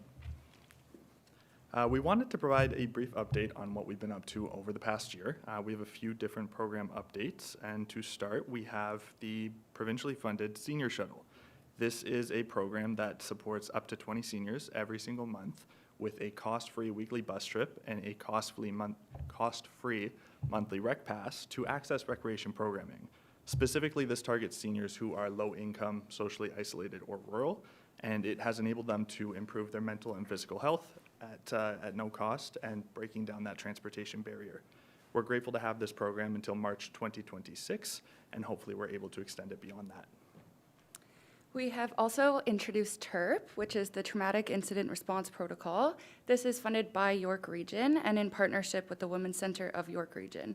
This is where key staff mobilize in the wake of traumatic events across York Region to build community and support the sense of safety and belonging in all communities across York Region. The middle image shown on this slide is one example of one of TERP's activations. A daycare was struck by a vehicle in Richmond Hill and unfortunately resulted in an 18-month infant losing their life. TERP was then activated by York Regional Police, and they set up a community support event where they were able to create a memorial garden, a space for reflection, healing, community commemorating the lives lost and forever impacted by this incident. And lastly, the Learning Cafe, which is the last image shown here. This is funded by York Region, and this is an employment and training opportunity for at-risk youth across York Region to gain employment skills and experience. Next slide, please. Just to go over some of our core services that have become a true staple and lifeline to the people that use them across York Region. We have our transportation services. First and foremost, this is our volunteer transportation, where local residents volunteer their time and their vehicle to take local neighbors to their medical appointments, to the grocery stores, the bank, recreation programming, you name it, we've probably done it. We also have an accessible van, which is a staff-operated vehicle to assist folks who have wheelchairs, walkers, scooters, and any other assistive devices that don't let them get into a traditional vehicle. We have a robust food delivery program across York Region. We partner with most major food banks, and we have volunteers do home delivery cost-free to clients who face transportation barriers. And we also partner with a few organizations and churches that provide hot meals, again, for folks that face those transportation barriers. Finally, we have our bus, and we do regular weekly trips to recreation programming, our community lunch, the local food pantry, and some entertainment venues. We also have that bus available for rentals, and any profits from that go directly back into supporting our programs. Next, we have our social programs. Our Pen Pals and Friendly Call initiatives help foster meaningful connections socially for individuals who may be feeling isolated. In the Pen Pals program, participants exchange letters, and the Friendly Calls program, volunteers and clients chat over the phone for about 30 minutes each week. Shown in the slide here, there's around 180 Pen Pal letters were sent to South Lake Hospital for the Remembrance Day veterans. We also offer our Brain Games booklet filled with crosswords, word searches, Sudoku, and more, an engaging way to support cognitive health. And lastly, we run community lunches every week at the Lincoln Sutton. These lunches bring together roughly 100 community members every week. They connect, socialize, and they explore new foods from different cultures. With that community lunch, we actually operate our bus every single week to bring folks from group homes across East Gwillimbury to our lunch every single Wednesday. That would be from J Care Lodge, Cheyenne Burn, and Country Living. It is open to any resident as well. And another fantastic piece there is that we do see our Brain Games booklets going out across York Region, and the 55 and Up Club here in East Gwillimbury thoroughly enjoyed it this year. Moving on to outreach and community engagement. This is where we set up information tables at farmers markets. We're often here at the farmers market in East Gwillimbury. We are at health fairs, volunteer fairs, and similar events. It's an opportunity for us to recruit volunteers and ambassadors, raise awareness about our services, and promote any upcoming TERP activations. Next slide, please. We wanted to touch on some of our accomplishments this year that are in great thanks to the funding we received last year. So far in 2025, we've been able to provide 2,382 rides to East Gwillimbury residents, which is a 35% increase over what we did last year. East Gwillimbury residents make up about 7.5% of our transportation client base, but interestingly enough, 13% of our ride volume. What this means to us is that the folks in East Gwillimbury that use our service are facing great demand and need for a specialized transportation, and they're using it about twice as much as the average client. This year, we've seen a 30% increase in our volunteer pool, which means we have right now about 9 volunteers across East Gwillimbury in action every single week, keeping the community connected. This largely came from doing more outreach efforts in the community. We were at the farmers markets, the seniors health fair, Mount Albert Sports Day, and we had a few service club presentations. Aside from transportation, East Gwillimbury residents make up about 11% of our Friendly Calls clients. And overall, if you wanted to look at your investment in routes last year, in 2025, it works out to be about $3.14 per ride, which I would say is tremendous value. Next slide, please. We're going to share a day in the life video featuring our accessible van driver, Sharon. This short video highlights the many ways Roots has supported Christine and her mother through transportation, social connection, and meaningful community engagement.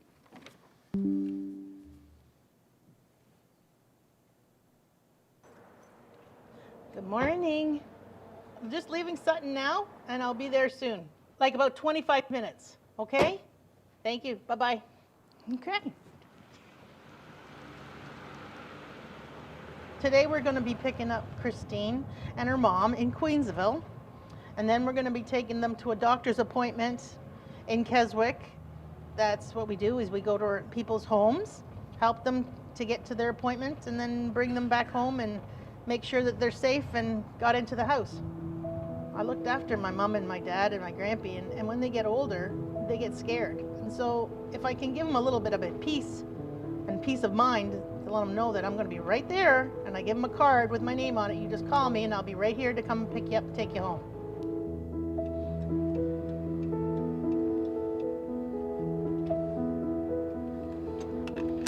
Okay, up your arm a bit. You're all in. Okay, I'm gonna pull this up a little bit. I'm hiding in my hood. No, you're Yeah, I got my toque on too, man. It's okay, it's cold. Freezing out. It's cold. I went 3 months without being able to eat or drink and ended up with severe dehydration and severe malnutrition.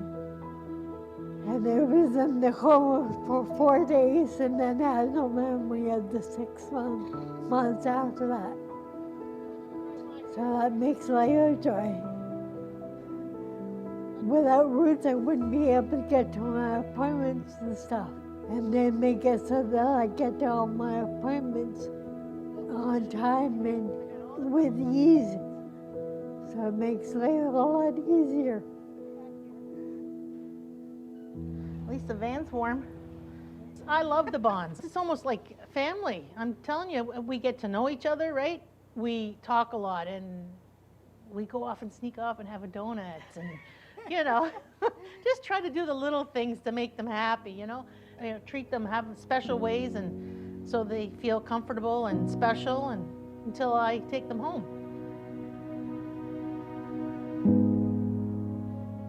I've been using Roots off and on for 20 years, since 2004, for various things, for shopping and mostly for going to Toronto to St. Michael's Hospital for my eye treatments.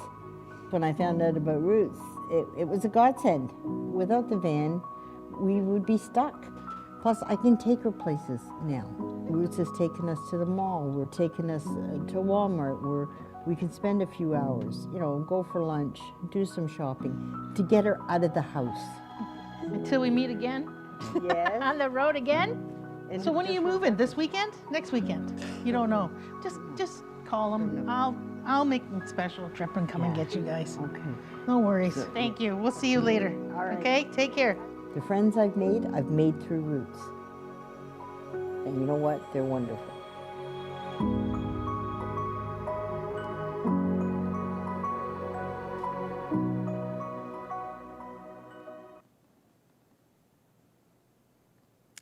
Thank you for watching. So next slide, please.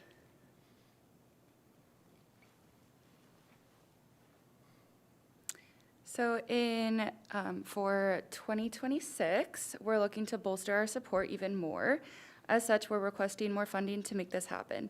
We gratefully ask for your contribution of $10,000, which will help us provide C-subsidy assistance, which lowers the fee for service for low-income and barriered residents of East Gwillimbury. More specifically, this includes those living with disabilities, unhoused people, seniors on fixed incomes, and those experiencing hardships, financial hardships. It will help cover costs to attend outreach events, recruit and recognize our volunteers to ensure we can retain the hardworking residents of East Gwillimbury and recruit more. In the image shown on the bottom here is our yearly summer picnic. We had it at Anchor Park in Holland Landing, and just one of the many examples. We appreciate our volunteers. Finally, we're also in the process of adopting a new client management system to ensure seamless coordinated care across all of our programs, so we can help wrap our arms around the residents of East Gwillimbury that we support. Next slide, please. So, aside from the funding request, how else can council help? Well, I would really appreciate if you would consider partnering with Roots. Right now, we're looking for a municipal partner to apply with us on the Ontario Transit Investment Fund, so that we can continue to operate our bus service for Central and Northern York Region residents after our current grant expires in March 2026. This could be a great opportunity to bolster transportation services for rural residents across East Gwillimbury in accessing everyday essentials. Maybe that's coming from Mount Albert to access recreation programming. Maybe there's other needs faced in other areas of East Gwillimbury. In Georgina, what that's looked like over the last 8 years is using the bus to transport people to our local food pantry, to our local community lunch and shopping centers. But if we move into a new township, this could take a completely different shape depending on the needs being faced here. Other ways to help, aside from partnering us, which I do hope you consider, would be promoting our programs and activities with your constituents, promoting our volunteer opportunities. One volunteer can be the difference between 100 to 200 rides in a year. It's tremendous. And of course, we would love to be welcomed back to council next year with an update. And I think there's one more slide. Yeah, thank you so much for your time. Let us know if you have any questions. Our information is here. Thank you both for that presentation. Hard not to be touched by the impact that you folks are making in the community, and so thank you sincerely for the way that you delivered that presentation. Thank you. Members of committee, Councillor Cron. Thank you, Mr. Chair, and through you to our presenters. We know we have gaps in our public transit system here, and you folks are helping to fill some of those gaps. So I appreciate everything that you do for us here in East Gwillimbury. This is my 8th budget, and I think you folks have been here every budget to make a presentation. That was the most impactful budget presentation I've seen here. That really touched me. I'm a little choked up about it still, so thank you very much. Thank you, Mr. Chair. Councillor Leahy. Thank you, Mr. Chair, and thank you for the presentation. It really brought to life the tremendous impact that you have on individual lives and on the community, and you're making such a difference in people's lives. So thank you for that, whether it's you're taking them to our local food pantries, or you're delivering food to them, or they're going to much needed medical appointments. Thank you very much for that. So I have noticed that there's been a dramatic increase in the number of rides. So this year it was 2,382 rides that you provided, and that represents a 35% increase over last year. And could you speak to what might be causing that dramatic increase, and whether or not this is affecting your business model in terms of you provide lots of services, but is the transportation service the most needed service that you provide? Through you, Mr. Chair, and thank you for that question. I think it comes down to a few things. We've been able to provide more rides because we've expanded our volunteer base. We can't do anything without our volunteers, and we're grateful for every single one that we get. Like I mentioned, one volunteer could be the difference between several hundred rides each year, which is fantastic. It just kind of depends on the person and their availability, as well as their interest. Another piece is that awareness is rising about our services. More and more people in East Gwillimbury are learning about what we have to offer, and they're saying, hey, I need that. How can I get involved? I'd like to benefit from your transportation services. I would say transportation is the most needed that we're seeing, but that's the context in which we're chatting with residents from East Gwillimbury Inn. We can't speak to too much else other than the things that we do, but of our programs and services, I would say that transportation is the #1 need here. And if I may, one follow-up question, Mr. Chair. So it's wonderful also that we see you out in the community doing the outreach work. So we know each other by your first names now. It's always nice to see Michael and Emily at farmers markets and other outreach events. So you are doing a good job raising awareness to meet that need in the community. So how many volunteers do you currently have? Go ahead, it's yours. Through you, Mr. Chair, right now we have over 200 volunteers. That's great. Yeah. It's hard to get volunteers these days and retain volunteers. Absolutely. So that's also speaks to the fact that you're doing a great job in terms of supporting the volunteers, and they're enjoying the work that they do. So they stay on with you. So thank you very much. Yeah. We have Councillor Carruthers and then Councillor Roy DeClemente. Thank you, and I too am touched by this and thankful to the volunteers who make this possible. I'm glad we're able to support the program to some extent. I'm looking on your website, and I see Georgina and Whitchurch Stouffville are also funders as well, and I'm just wondering if, I want to know if we're providing our fair share. So I'm looking for some sort of municipal comparator about how much each municipality is using the service versus how much we're contributing towards it. And is it just those 3 municipalities that you serve, or are you serving a larger area and those municipalities just aren't contributing? Thank you. Through you, Mr. Chair. So we serve across all of York Region. Really, if we have volunteers there, we can provide the service. This does typically look like best service, Central and Northern York Region. Southern York Region has been challenging for us to kind of break into. I don't think they have the same sense of community that we have up here. When it comes to the funding from the other townships, we are funded by the town of Georgina and the Whitchurch-Stouffville Legacy Fund. Historically, the town of Georgina tends to provide between $30,000 and $45,000 per year. This has been for the past few years. I do believe their program's changing up a little bit this year, so it's kind of to be determined what we do receive from them. Whitchurch-Stouffville has, historically, they provided us about the same as East Gwillimbury, but this year we actually expanded our partnership with the Stouffville Food Bank, and so we needed more funding to make some of that work happen.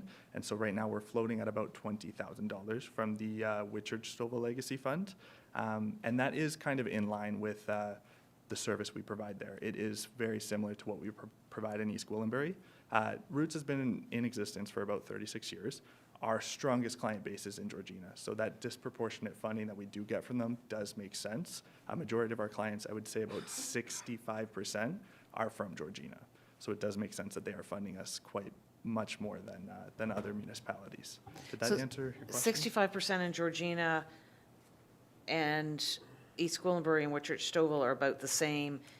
And how much are you servicing Newmarket, Aurora? Yeah, so through you, Mr. Chair. Newmarket, Richmond Hill, and Aurora are kind of all busier than East Gwillimbury and Whitchurch-Stouffville. Largely, that's because of our food bank deliveries in those areas. Okay. So we partner with the major food banks there, and we deliver to hundreds of clients each month. And that's kind of where a lot of the demand comes from. Mm-hmm. On a volunteer transportation standpoint, Newmarket is definitely busier. But again, the further south you get, the less drivers we have and the less we're able to do.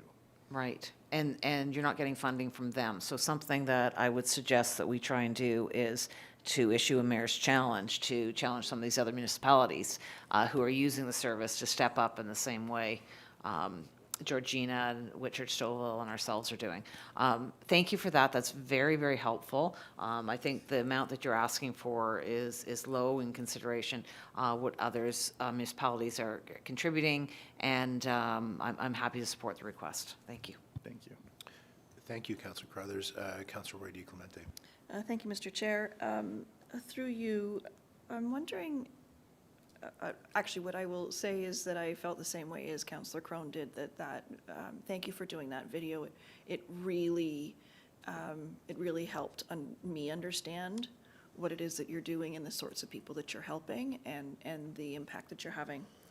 I was wondering if there are East Gwillimbury residents that you've identified that you can't serve or that you're trying to reach and you can't. How are you meeting that need? Are there people that you wish you could serve but can't because you don't have the resources? Absolutely. Through you, Mr. Chair, we definitely see what we call rejections in our business, and that's when we have unmet demand. We have ride requests that come in that we don't have volunteers to take on. This does happen in East Gwillimbury. We do only have 9 volunteers in this area, and we do pull from nearby areas whenever possible, but we can't go too far because that comes at a cost to us. At the end of the day, we are a charitable not-for-profit, and we do have budgets to stick to. Usually in those cases, it tends to be a lot of folks down towards Mount Albert. We've only got 1 driver out that way, and it can happen anywhere across East Gwillimbury. What we do try to do is we try to refer to other agencies, most commonly YRT, for that dial-a-ride service. It's not perfect, as many people know, but it's an option, right? And so if we're not able to provide our specialized support, we do always try to give out referrals wherever possible. Thank you. That is helpful.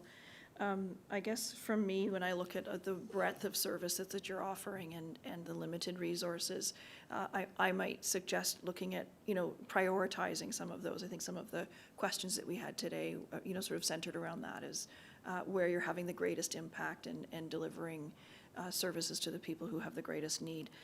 I did want to ask about the request for the partnership with the Ontario Transit Investment Fund. There's a grant program that you need a partner with. What's involved in that, and how, is it a matching program? Is it just simply that you need someone to help you sign the grant application? What do you need there? Through you, Mr. Chair. So historically, we've been funded through MTO, through their community transportation grant program. This ran for about 8 years, and we were partners with the town of Georgina. What that looked like under that grant was they were sort of the lead on the project, in the sense that the province would pay them money, and then we would submit all of our receipts for providing the service to the town. The town would then reimburse us on that basis. That was a requirement of MTO, and it continues to be one with the OTIF funding. So we are looking for a partner to work with us to combat local challenges in transportation. Our goal would be to sustain some of the services that we're currently offering, and then change shape and help you fit some of the needs that you have here.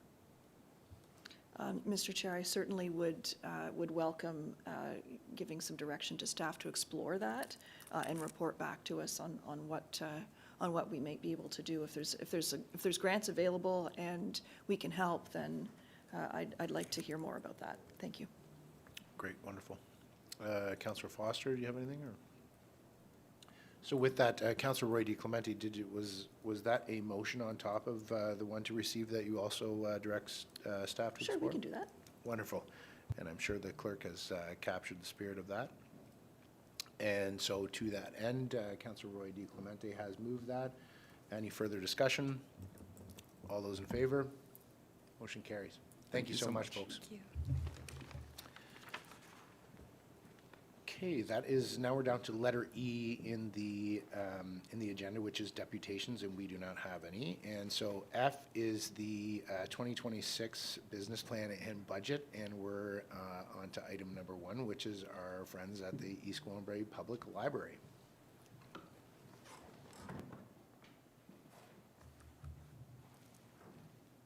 Well, that's a tough act to follow. Wow, great presentation. Acting Mayor Johns, members of council, EG staff, and management team. My name is Christine Glenn. I am EGPL board chair, and I'm here alongside Sandra Sador and Heather Albles to present our 2025 budget proposal presentation. I want to start at the heart of our organization, and that is with our values. Next slide, please. Our values guide everything we do. We believe literacy is the foundation of a healthy, engaged community. We make decisions through a sustainability lens, helping our community respond to climate change. We celebrate curiosity. Ted Lasso, Walt Whitman, said, "Be curious, not judgmental, because a good question leads to a deeper place of understanding and empathy for one another." We champion inclusion, ensuring everyone belongs and feels safe in our spaces. And at our core, we value connection, linking people to information, ideas, services, and one another. These values shape how we serve our community today and into the future. Next slide, please. As reflected in our EGPL growth plan, our library continues to evolve with growing, diverse communities, and we are planting flags for our communities of the future. Looking ahead, we see opportunities to expand study spaces, quiet zones, cultural and performance spaces, and our virtual branch. Going forward, we can offer more business and language learning, teen and newcomer supports, wellness programs, and unique things to borrow that spark creativity and exploration. At the heart of it all is belonging, advancing inclusion, supporting Indigenous communities, strengthening civic engagement, and ensuring everyone has equitable access to learning, services, and connection. These opportunities reflect what our community needs, and we are ready to deliver. Next slide, please. We are building complete communities by delivering exceptional experiences across all of our branches: Holland Landing, Mount Albert, Queensville, our digital branch, and our library locker in Sharon. Each part of East Gwillimbury has unique needs, and we're committed to meeting people where they are, ensuring every resident has access to services, spaces, and support that help each community thrive.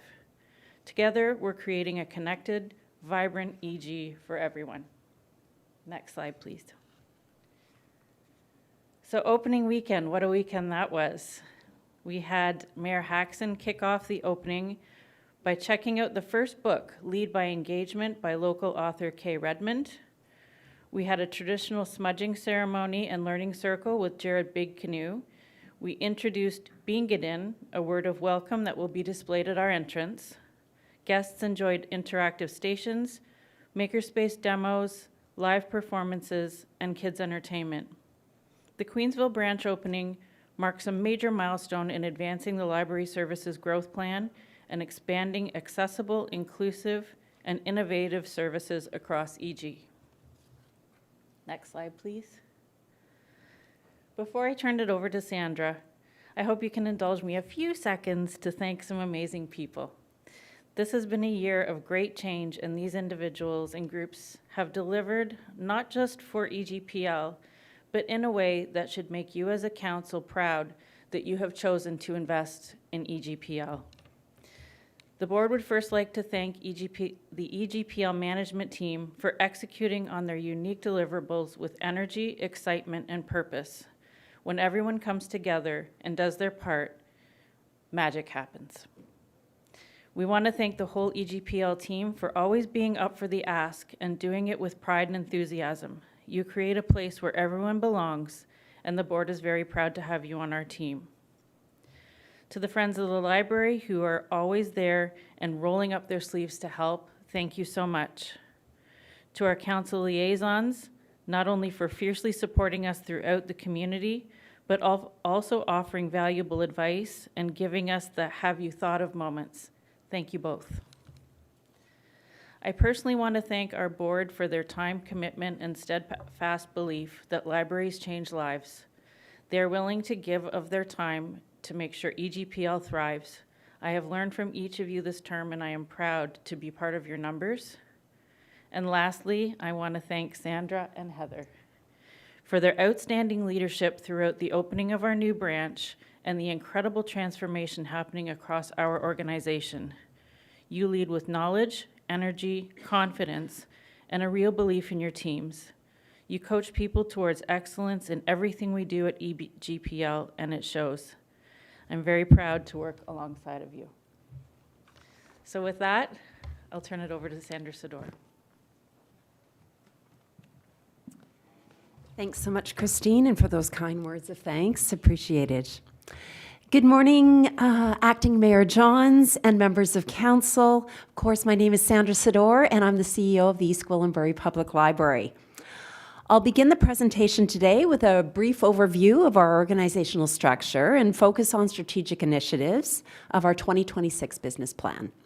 Afterwards, our Deputy CEO will expand on our 2025 library metrics and key activities, and I will then conclude our presentation with our 2026 proposed operating and capital budget. For your budget binder reference, please see tab 1, Tax Supported Budget, pages 97 to 106. Next slide, please. As per the Public Libraries Act, EGPL operates under the leadership of the library trustees. And as the CEO, I provide strategic leadership and oversee all library operations to deliver efficient, inclusive, and accountable services aligned with the board's vision. Our management team consists of a deputy CEO and 5 managers accountable for our key areas of service delivery: collections and resources, customer experience, IT and digital experiences, programs and community engagement, and people and development. The library is supported by 21 full-time equivalent positions. We're open 47 hours a week in Holland Landing and Mount Albert, and 57 hours per week in Queensville, that include Mondays, 10 a.m. to 8 p.m., and Sundays throughout the year. And of course, our digital library is always open 24/7 at egpl.ca. Next slide, please. As we enter into the final year of our strategic plan, we are proud of our organizational growth and our commitment to our objectives. we have progressively worked towards successful goal achievement through our intentional annual business plans that drive our priorities forward. In 2026, with the expansion of our library spaces in Queensville, we will continue to build healthy communities as we ensure diversity in our programming to support understanding amongst our residents. We will expand access through our inclusive collection, showcasing titles that remove barriers and foster inclusivity, respect, and belonging. Through our commitment to exceptional experiences, we will support staff development and improve our customer experiences. Next slide, please. Projects and strategic initiatives. Strategic priority, build healthy communities. In 2026, we will activate our service delivery model by investing in our dedicated EGPL team, whose daily interactions strengthen relationships between the library and the community. To launch our amazing makerspace and design studio, we will introduce a featured artist program, offering workshops that foster creativity and shared passions. We will implement the IDEA Action Plan by transforming the Holland Landing Storytime Alcove into a reading circle that promotes Indigenous learning through interactive play. We will enhance newcomer English conversation circles and advance sensory play spaces with interactive pop-up stations to create accessible, inclusive environments. Next slide, please. Strategic priority, expand access. We are committed to maintaining our Holland Landing and Mount Albert branches. In 2026, this will include refreshing the Storytime Alcove during a scheduled heating unit replacement. Queensville's new study rooms and meeting spaces, along with the Help Learning Pod, will provide flexible areas for community groups and public use. Our digital library will be outfitted with enhanced search tools to improve the user experience. We want to make it easier than ever to get a library card. And with the launch of our new Patron Point online platform, residents can get a library membership with the click of their mouse. Best of all, they can access full resources instantly. With a new selection of technology items in our Library of Things borrowing program, we will support digital literacy. Cybersecurity continues to be a priority, and we will ensure we have a plan in place so our collection remains fully accessible should an incident occur. Next slide. Strategic priority, provide exceptional experiences. In 2026, we will replace wireless access points at Holland Landing and Mount Albert to maintain reliable hardware and network infrastructure. The Patron Point platform will also enable personalized communications, streamline engagement, and strengthen member retention, which is vital. We will provide internal technology training, including AI learnings, to ensure staff are ready to deliver innovative services and adapt to emerging trends. The library will support the town's eco-empowerment initiatives by hosting community workshops that encourage public participation in environmental programs. I would now like to introduce Heather Alblas, Deputy CEO, to present our library metrics. Thank you.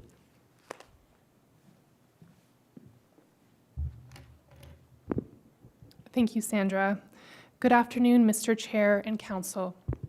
My name is Heather Oblas, and I'm the Deputy CEO here at the library. I will now present on the library's key metrics from the past year. For budget binder reference, please see pages 102 to 104. Next slide, please. The Queensville branch officially opened in October with a strong community response, welcoming over 7,000 visitors. During the celebration, over 500 new library cards were issued and over 1,600 items circulated. Next slide, please. The opening of Queensville increased the library's registrations significantly. Overall, we anticipate a 62% increase in new card holders by year end. Next slide, please. Active library cardholders spiked this year with a 27% increase. For Holland Landing and Mount Albert alone, we saw a 15% increase. Active cardholders are the total number of cards that have been used within the last 2 years, which includes new cards registered within that 2-year period. Next slide, please. Currently, most cardholders access our Holland Landing branch, which is reflective of the larger population residing within the Holland Landing catchment, followed by Mount Albert. In 1 month alone, Queensville captured nearly 10% of our resident cardholders. To date, that is less than 1% of our cardholders have switched from either Holland Landing or Mount Albert to Queensville as their home library location. Based on early observations, we anticipate Queensville cardholder numbers to grow with its developing community, and that Holland Landing and Mount Albert will retain its steady cardholder base. Next slide, please. In 2024, using this heat map, we noted a strong correlation between branch proximity, population density, and number of active cardholders. Next slide, please. This is our updated map. We now see a high density of cardholders around the new Queensville branch. Next slide, please. Side by side, the map shows similar distribution patterns for Holland Landing and Mount Albert communities. This new Queensville hotspot confirms the need for an additional service point to serve this growing community as outlined in the library's growth plan. These maps speak to the importance of neighborhood libraries, building visible facilities near residential areas where people may easily access services. Next slide, please. With the addition of the Queensville branch, overall library visits spiked by 52% from 2024. Next slide. In step with increased foot traffic, the library has seen steady digital and physical materials use. Notably, from 2024 to 2025, we've seen an 11% increase in physical item circulation. Next slide, please. This graph includes both on-site programming and outreach.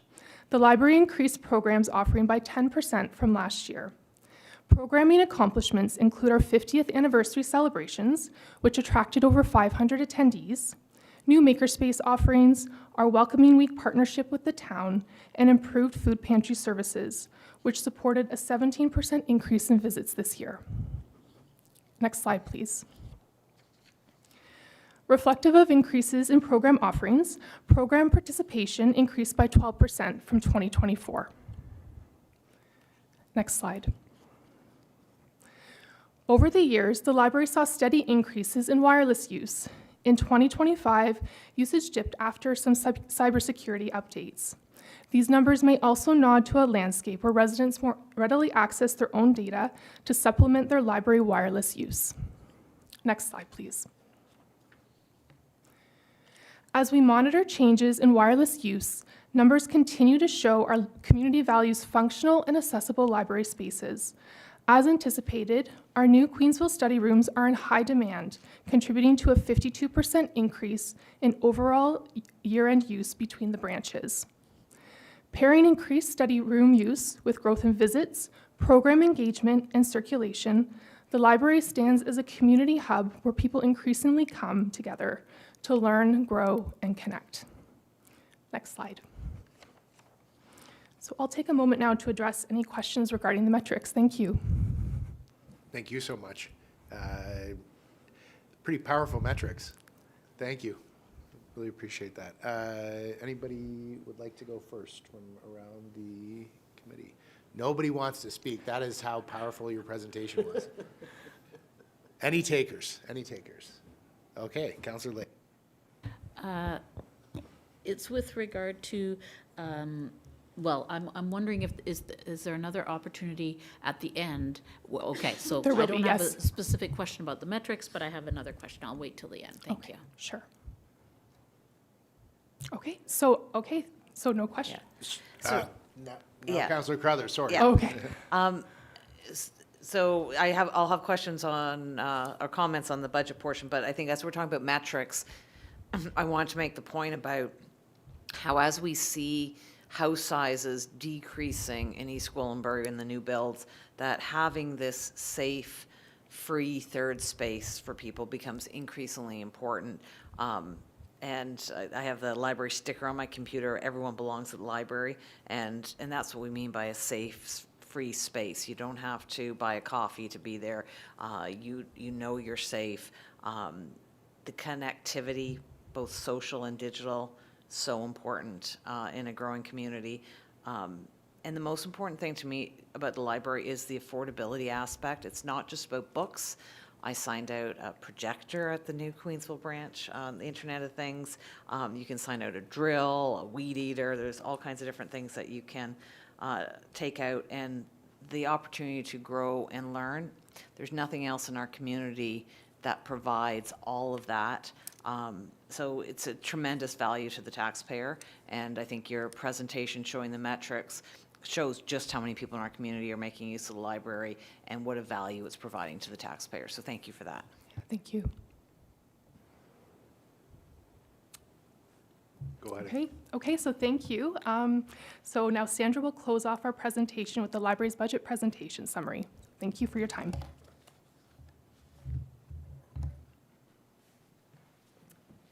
Thanks so much, Heather. Appreciate that. Next slide. The East Gwillimbury Public Library 2026 operating budget is 7% of the town's total operating expenditures. The largest line item in our $3.1 million budget supports the library's greatest resource, its people. The budget maintains consistent staffing levels designed to support our service delivery model. The library requested no additional full-time equivalent staffing for 2026. We will continue to measure the community response to our new branch and support high-traffic public service periods with part-time and casual staffing hours. An increase of $19,000 will support annual benefit escalations and our part-time hour pools. The administration of the library is seeing budget pressures in the following expenditures. Advertising. We will expand event promotions with road signage for major program and events, increase the availability of our event guide, and achieve print cost savings through more affordable sourcing, while continuing to offer both digital and printed formats for accessibility. Communication. With the implementation of the new cloud-based phone system in Queensville, we leveraged cost efficiencies to replace outdated phone systems at our remaining branches. Program instructors. The Featured Artist Program will activate our makerspace and design studio with topical workshops and learning series with local makers and artist instructors. Software licenses and maintenance. Rising costs for essential software continue to exert pressure on our budget. To note here, the net budget for the HELP Queensville branch is funded from previous dedicated contributions to reserve and do not create any further tax levy pressures. I'd like to note the revenue increases of $32,000, which include library projections of $25,000 generated through the permitting of Queensville Library meeting rooms and the HELP Learning Pod, and of course our other standard user fees. The library consistently works with the Town of East Gwillimbury Accessibility, Ingenuity, and Equity Coordinator to pursue granting opportunities. And in 2025, the library secured $30,785 in grant funding. Next slide, please. I'll now pause for questions regarding the operating budget. Members of committee, questions for Ms. Sador regarding operating? Councillor Leahy. Thank you, through you, Acting Mayor Johns.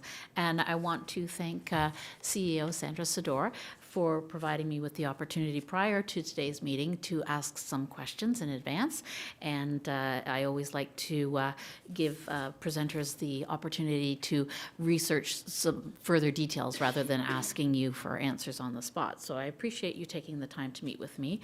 And my first question is with regard to the library materials replacement. And we discussed that the other day in terms of the funding sources and the figures. So these are through the property tax, the tax supported, that you purchase the replacement and addition of library materials. So I wanted to look at the line in the budget that you had up there. For 2025, the library replacement materials was $137,000, just a bit over. And for 2026, you're projecting $162,900. In our 10-year capital plan, there is an itemized line there where it continues to increase every year until after 10 years. 10 years represents over $2 million in costs for replacing library materials. So I would like to invite you to clarify and provide more information on that cost. It's increased every year, with 10 years from now looking at over $2 million in replacing library materials. Thank you. Through you, Mr. Chair. Thank you, Councillor Leahy. We've yet to cover the capital projects. Mr. Chair, I don't know if you want to have questions regarding the operating, and we'll proceed to the capital afterwards. Thank you, Ms. Dora. I was going to respond before you started speaking to just speak to the operating budget first, and then we can speak to the capital once we get there. Councillor Leahy, did you want to speak to the operating? Yes, indeed. For every department, the salaries and benefits are always the largest operating cost. And in our discussion the other day, I was asking for clarification with regard to it states on your very first slide that the library is supported by 21 full-time equivalent positions, and noting that the word equivalent is very important in that statement.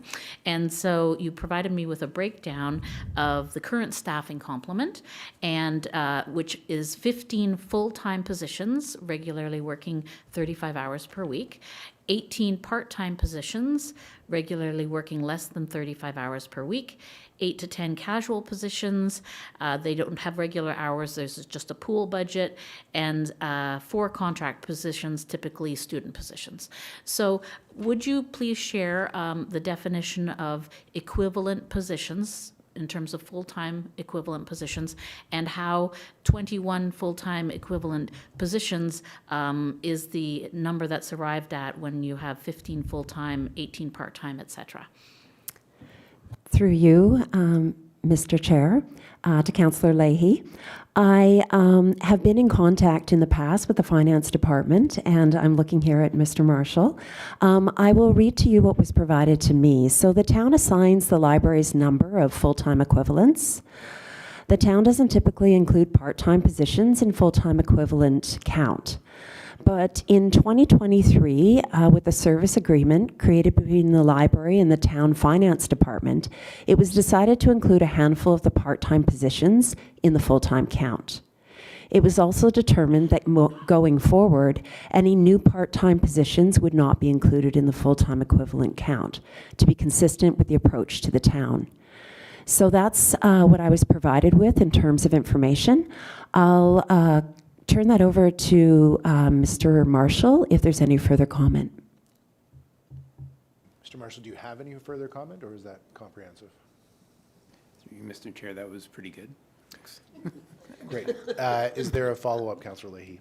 Yes, thank you very much. Thank you for that clarification. It's very helpful. And so one last question with regard to operating costs. You mentioned at the beginning of the presentation that in Mount Albert there's 47 hours per week provided of open hours, and 57 in Queensville. So my question is with regard to Sundays, and I know that you're not open on Sundays throughout the entire year, but when are you open on Sundays, and are staff paid overtime to work on Sundays? Through you, Mr. Chair, to Councillor Leahy, thank you for that question. We are very excited to have been able to expand our hours of operation with the opening of the Queensville location. And our projections that Sundays would be a peak high traffic time in Queensville have been spot on.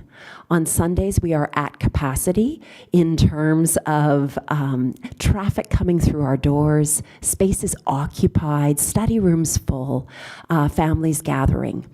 Everything we do, Councillor Leahy, is based in measurement. So we find at Mount Albert and Holland Landing, we consistently look at the traffic through on a Sunday. We're open 12 till 4, and we find that that is ample currently. Our numbers on Sundays do tend to be lower at those locations. And our model is such that we are continuously going to the communities we individually serve and tracking and measuring their response as to what they need. So we do know that this new community in Queensville is looking for library services on Sundays.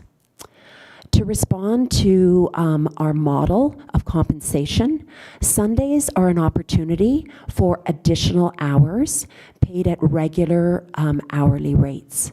And those are provided to our regular part-time staff, and in addition to that, are supplemented through our casual pool. Councillor Roy DiClemente. Thank you. It has always been the board's intent to align the operating hours of each branch with the other branches. There is a significant operating impact to having all of the branches open at the very same hours, but that is one of the goals of the board, is to make sure that the hours of operation are consistent across all of the service points. And of course, noting that the service branch is open 24/7. Councillor Crone. Thank you, Mr. Chair. Through you to Ms. Sador. I've been staring at a lot of numbers in the last few days. I'm getting a little cross-eyed. I just want to make sure I've got this right. You've opened a third branch, and your operating budget is only up 2%. Have I got that right? So, as made mention prior in the presentation, the HELP budget is exclusive to our operating budget. So if you'll look here and you see the Health and Active Living branch, it does have its own column. So that's just to take note to as well, is the 2.2 million is the net budget for library administration. That's Mount Albert and Holland Landing. The Health and Active Living branch is accounted for in the other column. It's the 877,000 that you're seeing there. So you'll do note on that bottom line under net budget when you go across that the Health and Active Living branch is being funded from a separate source. So when we're looking at the 2% increase, that does represent the library administration column. Okay. All right. Thank you.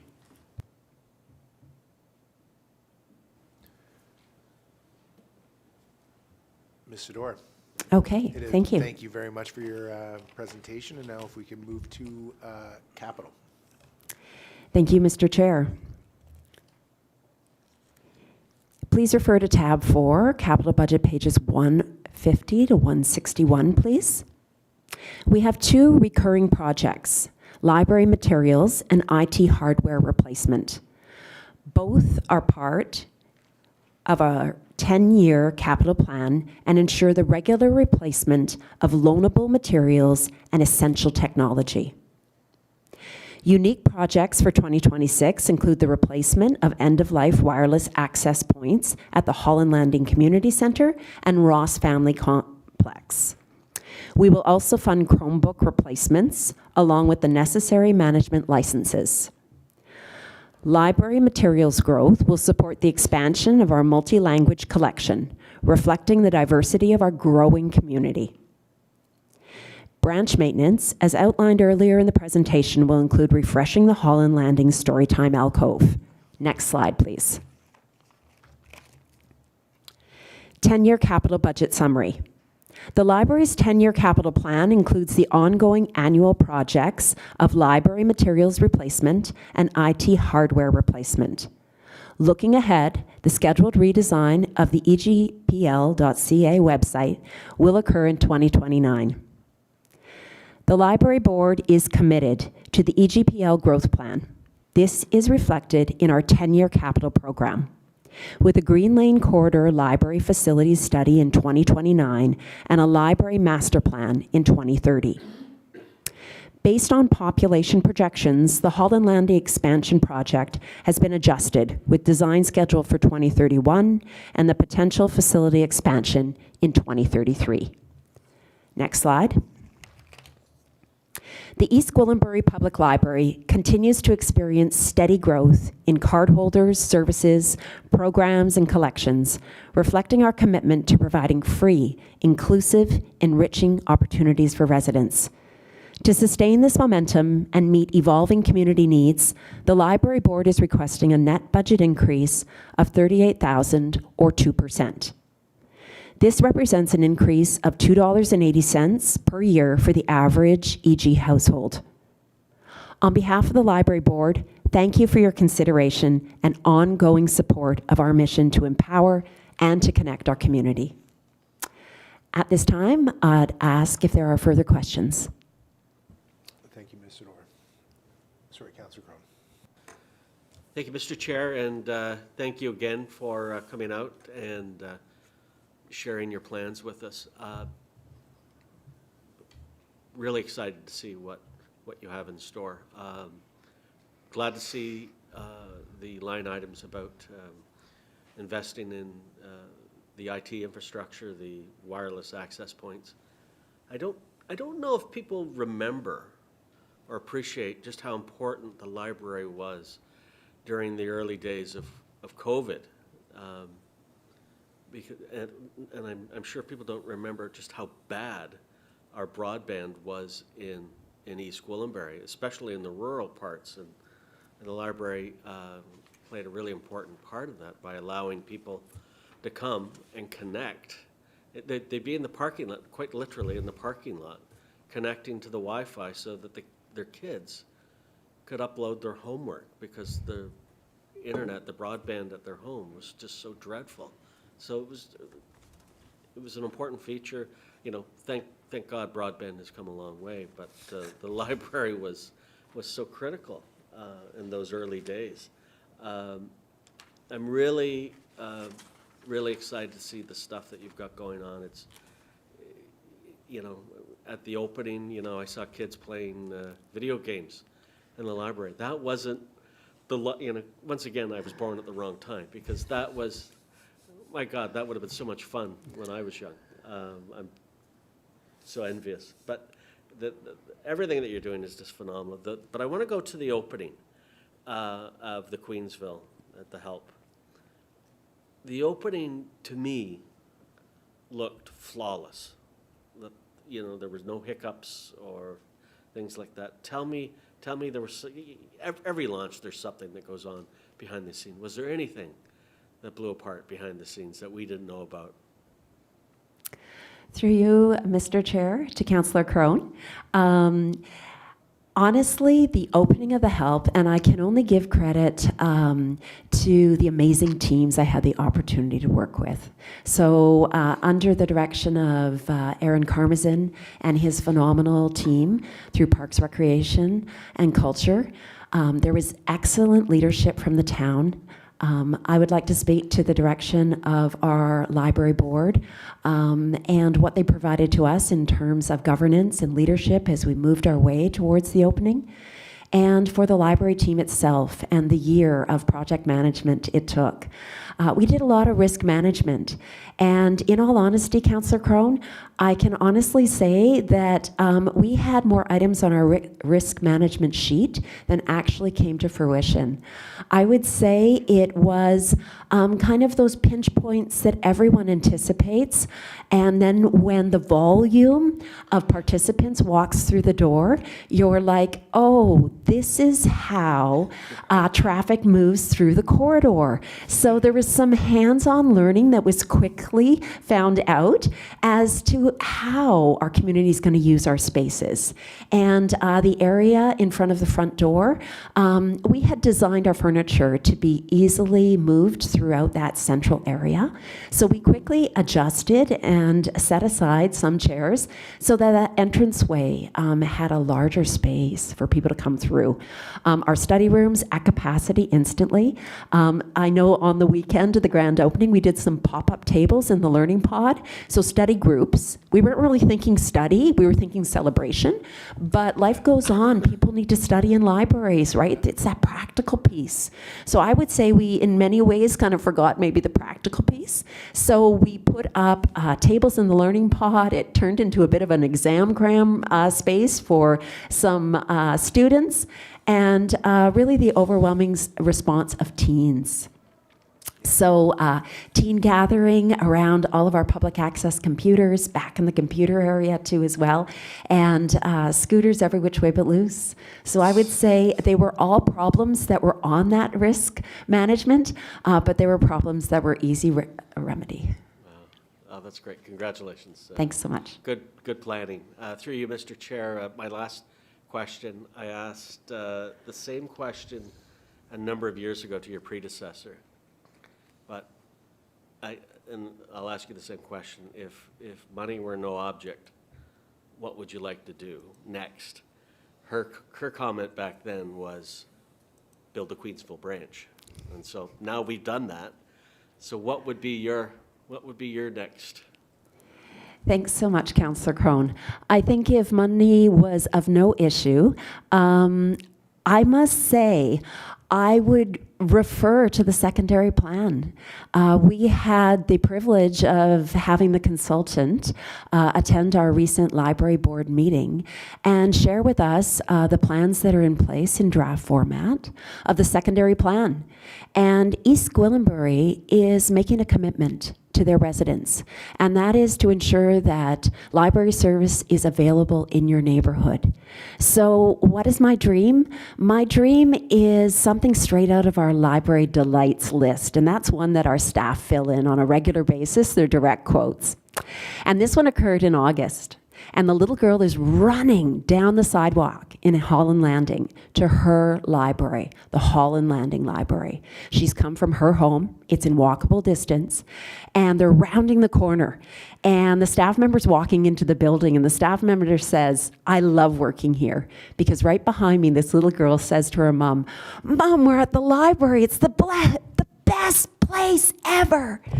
And so for me, I think that's what I want to see for East Gwillimbury. Local opportunities for residents in Mount Albert, in Holland Landing, in communities as we grow that are identified in the secondary plan, so that residents have the ability to walk down their sidewalks, get on their bicycles, go down their trails, and access library service. Councillor Foster. Thanks, Mr. Chair. Ms. Sador, I'll go back to the metrics. I didn't speak on it before. Yes. You and I have had lots of conversations about, give me the numbers. The numbers make sense to me. Everything here is growing, which is what we want to see.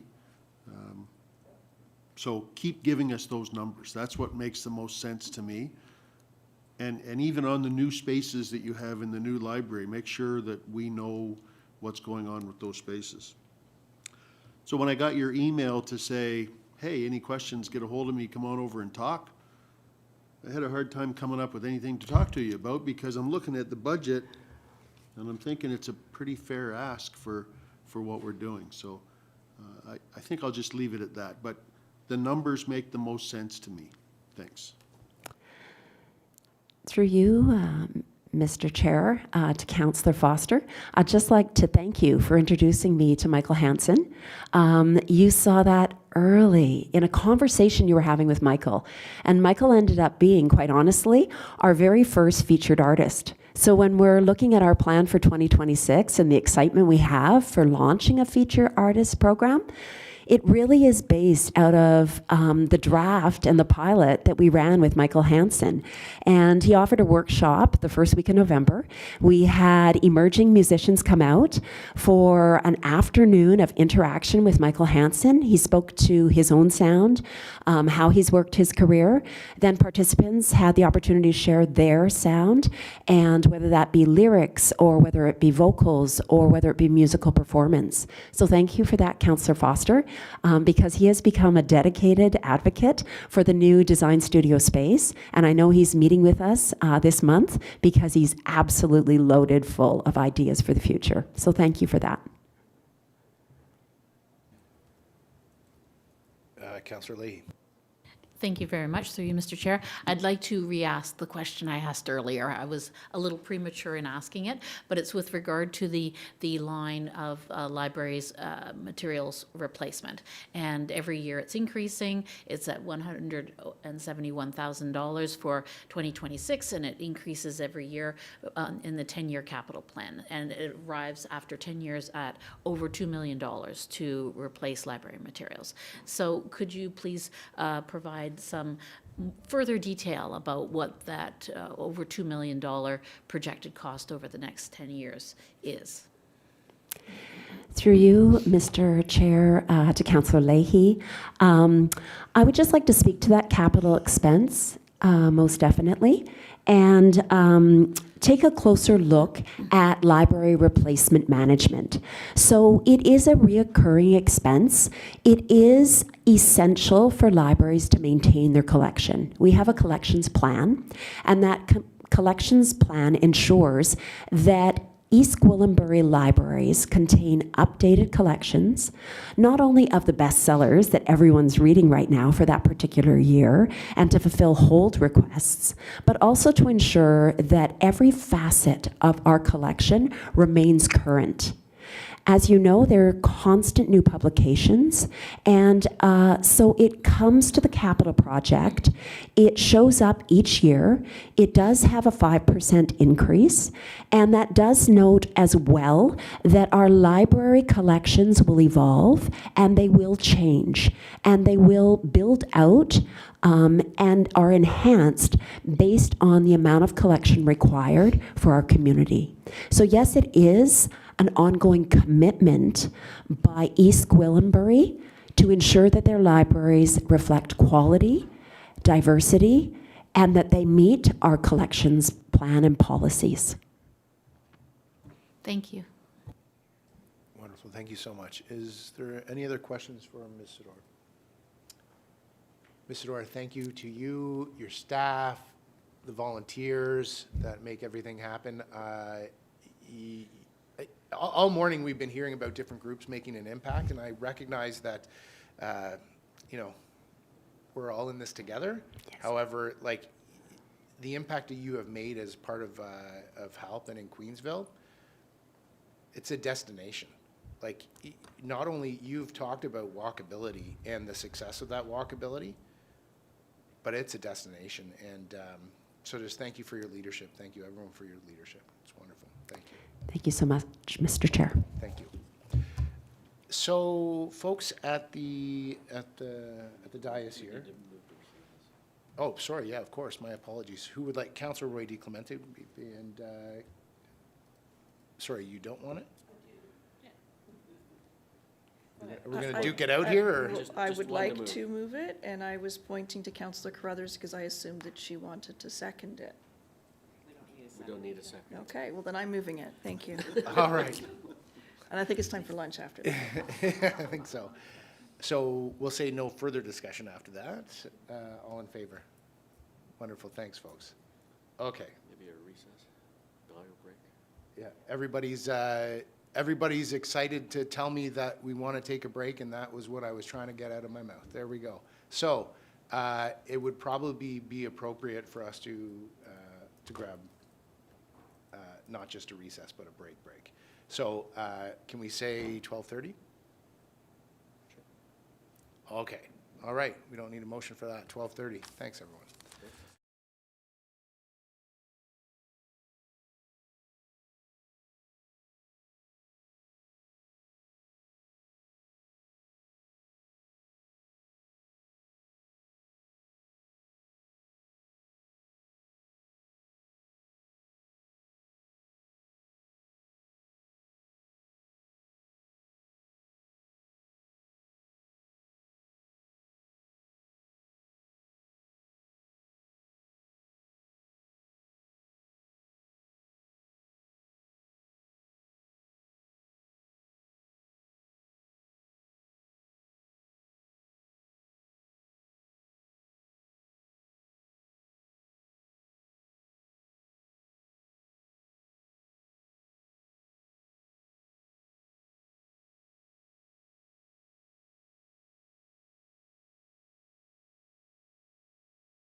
Thank you, Madam Clerk. This takes us to the second item under item F on our business plan and budget, and it's continuing our department reviews, and I will turn it over to Mr. Marshall. So thank you through you, Mr. Chair. Yes, correct. We are continuing on with our departmental reviews, but at this time, I would suggest that we turn to our Community Initiatives tab, which is under the last tab of your binder under supplemental information, and we can go through the requests for funding from the community groups.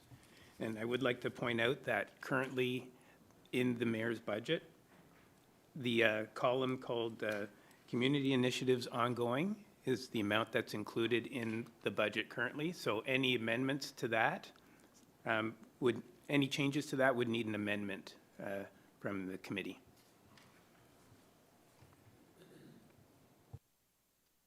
Sorry, Mr. Marshall, could you let me know which page specifically you just referenced? So through you, Mr. Chair, it's page 1 of 40 under the final tab called Supplemental Information.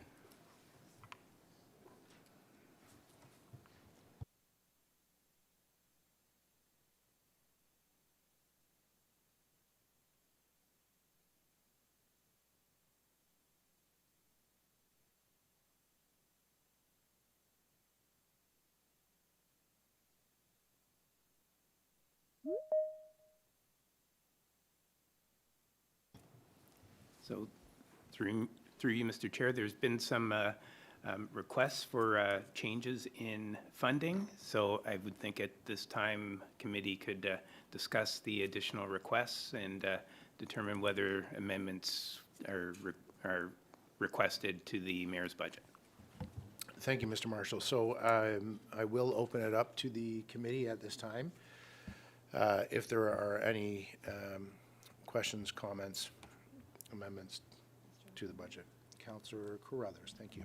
Thank you. So I just want to try and figure out exactly where we're at with this. So in the mayor's budget for community grants and initiatives, we have a total of $96,500 for this year. And then on the supplemental page, it has the 96.5, which was what we allocated in 2025, and in the 2026 column, it has a total of 121,000. So these are all the new asks, correct?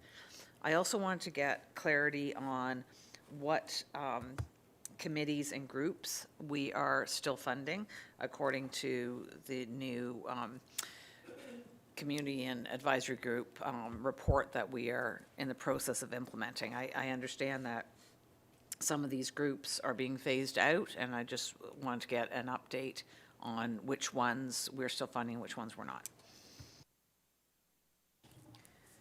So through you, Mr. Chair, earlier this year, we presented a report to council that spoke to a transition process for committees and committee groups of council.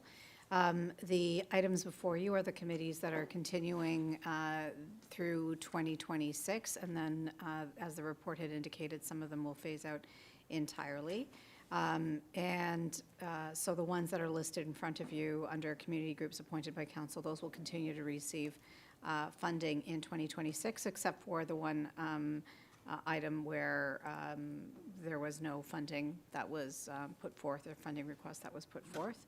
Under the community groups, those two will receive funding into 2026, but that is essentially those community groups asking for funding for this Sorry, year. I'm completely lost. I don't know which one, you say those ones? I don't know which ones you're talking about. Sorry, I apologize. I Okay, should so be can more we, clear. can we all go from the same page? So on page 1 of 40, I see some of them receive funding in 2025, but are not receiving funding now. Yes. And so I'm just trying to figure out which is which. So maybe we can go down that list. So if Thanks. we look at the community groups appointed by council, Heritage Committee all the way down through to the Youth Advisory Committee, all of those committees, with the exception of the Economic Development Advisory Committee, are receiving funding for 2026. If there is no funding indicated, it is because that committee has not asked for funding.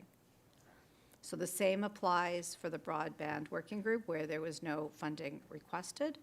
And for the community groups, the River Drive Park, North Union, Holland Landing, and Queensville, there was no funding requested by North Union Community Group, despite our ask of the group as to whether or not they wanted funding. This is a transition year for those groups. They are essentially becoming independent community groups in 2026. And this is the transition period for those particular groups. Thank you. Other members of the committee. Councillor Leahy. Thank you, through you, Acting Mayor Johns.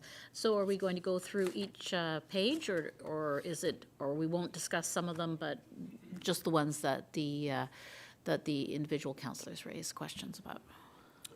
Councillor Roy DiClemente. The subcommittee met and made some recommendations through staff, and I don't see these reflected in the amendment and the revisions, and I'm just wondering where those are. So we had a subcommittee meeting, and we actually were going to make a recommendation to Budget Committee about what our proposal was, and I don't see that here. Mr. Marshall.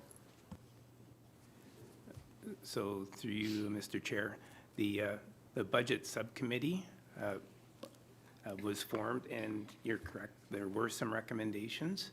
However, they need to be tabled through an amendment through the Budget Committee in order to get reflected.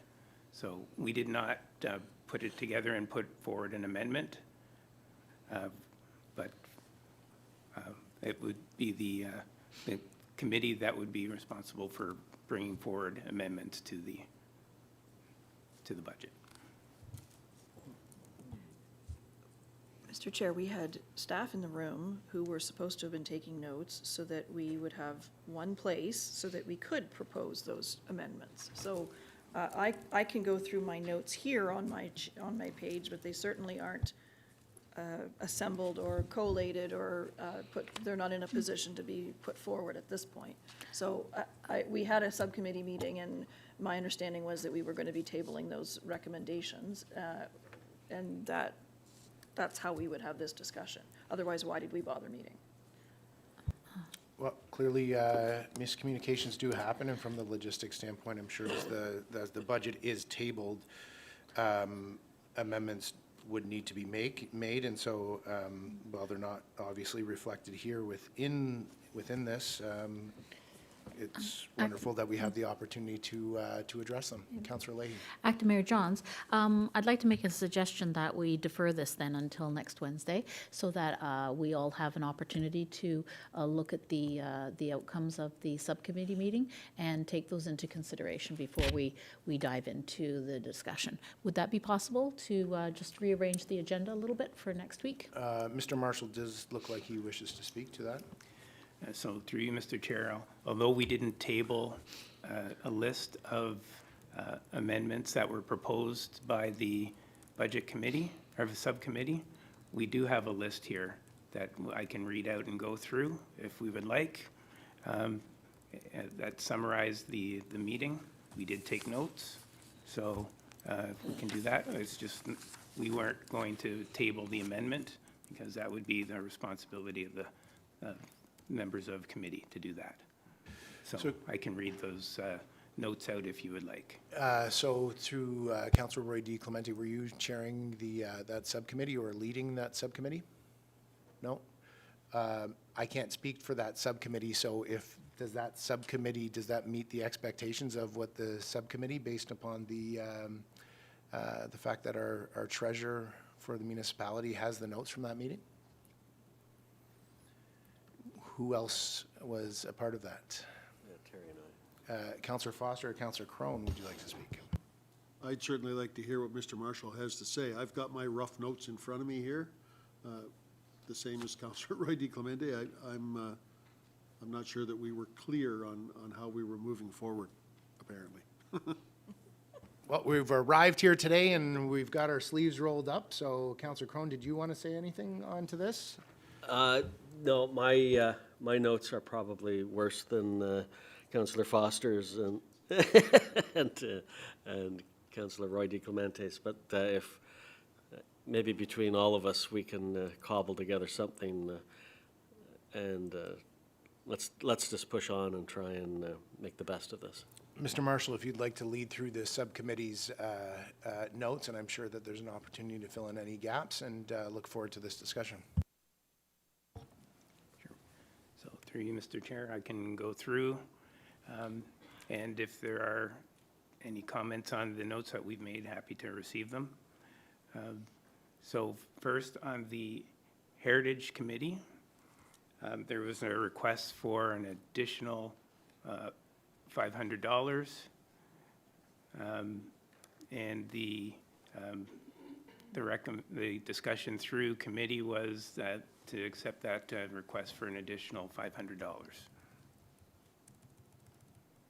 So I can go, would you like me to go through the whole list or stop one at a time? I think to be comprehensive for the rest of the committee sitting here, it would be good for you to acknowledge by going through the list so we can understand the subcommittee's thoughts.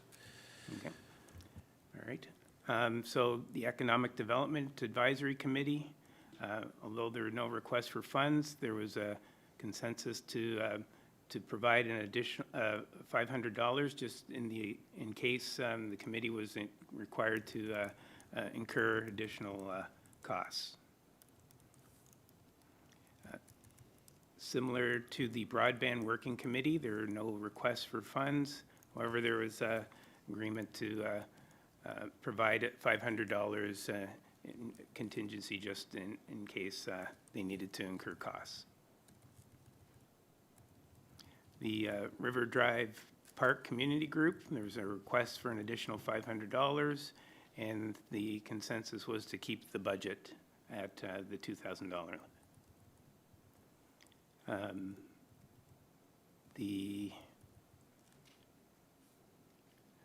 There were two areas that were asked to be deferred until we heard presentations, and that was from the Mount Albert Sports Day and Roots Connecting Communities. So the decision on that was to be deferred until after their presentations. The Sharon Temple Museum, their additional request for $1,000 was agreed to. And there's a request for the Sharon Burying Grounds, and we're going to follow up to see if that is already included in the budget for Parks, Recreation, and Culture. So those are the notes that we had on the additional amounts. Councillor Roy DiClemente. And I also had those match my scribbles.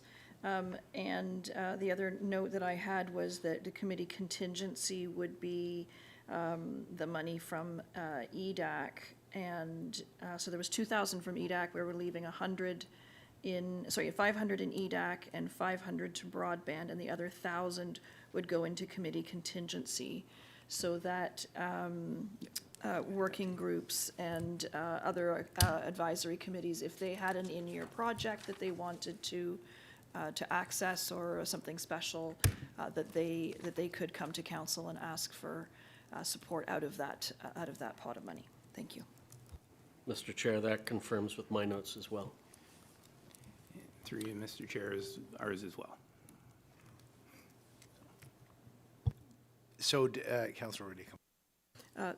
Two other items, they weren't necessarily specific to the budget, but that there were two things that we wanted minuted as well, and that was that we wanted a spending policy created for the committees so that they understood what was an appropriate expenditure and what was not, and that we would like to see any expenditure of money be minuted in the committee's budgets, so that for example, they weren't spending several $100s on coffee for a meeting, which is what appeared to be showing up in some of these forms.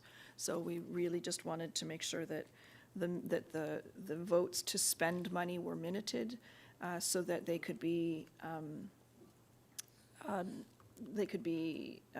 confirmed that the committee wanted to spend that money and that we wanted a spending policy. Maybe it's incorporated into their terms of reference or something of that sort, but that we wanted some belts and suspenders around how the money was to be spent. So does your committee want to table, I guess it would be a motion to address that, and then further, does your committee want to table an amendment at a separate time, or would you like to do it now? I'm happy to do it now. I'm looking to my colleagues. There was no chair at the meeting. We were just being a committee. So the second part of the discussion was around policy creation. So we are sitting in committee, so I would expect that to be a motion that you would like to bring forward directing staff.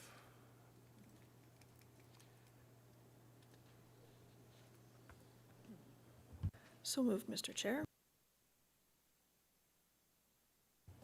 I don't know what that was a suggestion because I wasn't in the meeting. So I have Ms. Gandhi and then I have the Councillor Leahy. So Ms. Gandhi, if you would like to comment, that'd be great. Through you, Mr. Chair, I would suggest we recently tabled a policy for committees of council, and I would suggest that there would be an opportunity to just add that as another element of that policy, so everything is in the same place. And so that's my suggestion to through you. Thank you. There is Councillor Leahy and then there's Councillor Carruthers.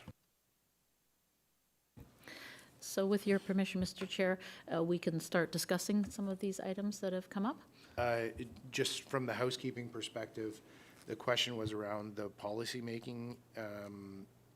And so the suggestion from Ms. Gandhi was to buttress the work that they were doing with the subcommittee's comments regarding that.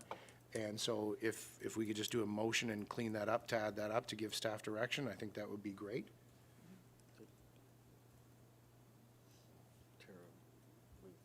You move that, Tara.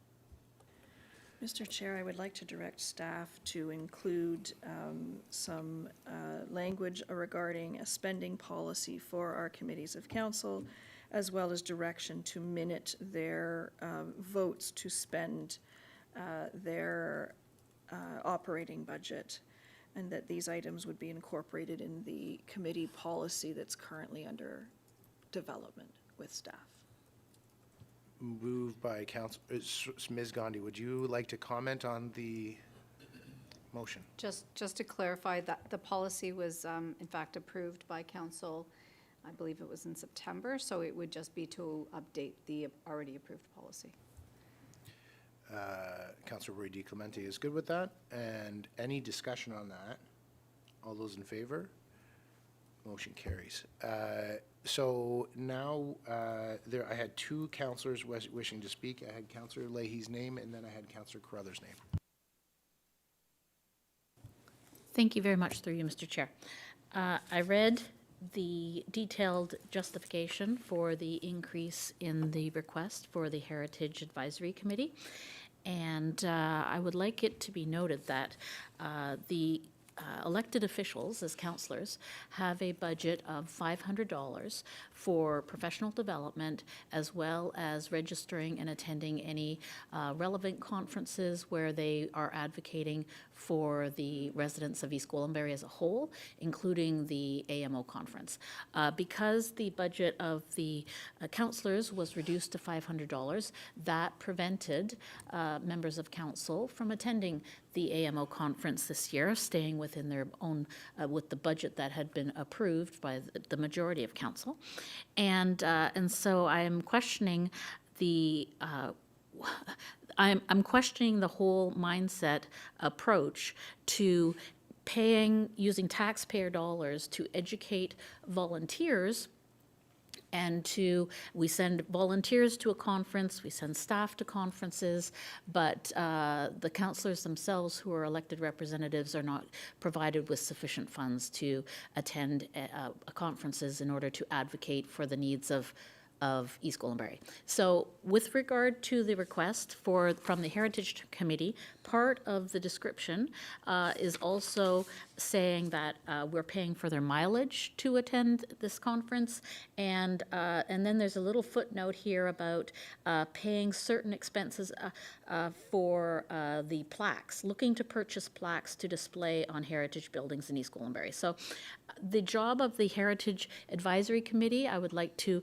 respectfully suggest, would be to focus on items like purchasing plaques to display on heritage buildings rather than attending conferences on the taxpayer's dollar. And the implication of this is very important.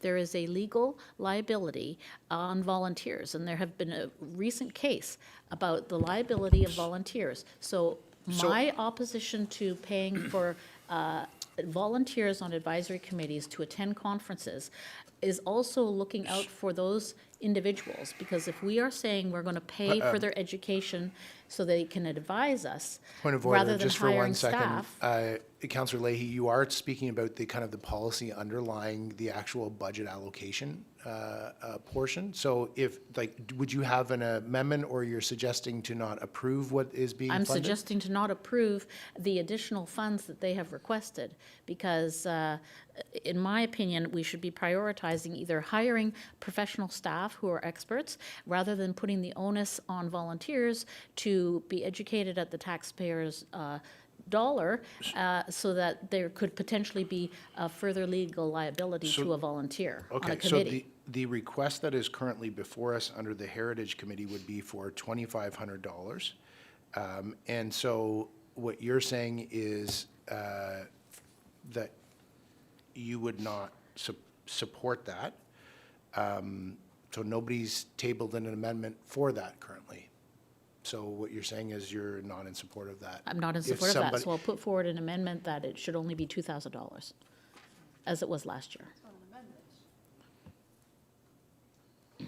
Mr. Chair, putting forward an amendment to keep it as it's been presented to us isn't an amendment. Can Mr. I Chair? get, sorry, just 1 second before, could we just get, I think it would benefit, we can use me. Mr. Marshall, can the columns under the 2026 request and then the 2025 budget on page 1, can you please provide me clarity on what is tabled versus what requires amendments? Through you, Mr. Chair. Currently, what is tabled is in the first column, well, actually, it's the second column, but it's called Community Initiatives Ongoing. That is currently what is in the mayor's budget. If you want, so the community groups have submitted requests for funding. Those requests are shown in the column that says 2026. So if they're different than the 2025 that says ongoing, you will need an amendment to approve those. We have an Amber Alert, folks. Or test. Okay. It's a test, and we're working.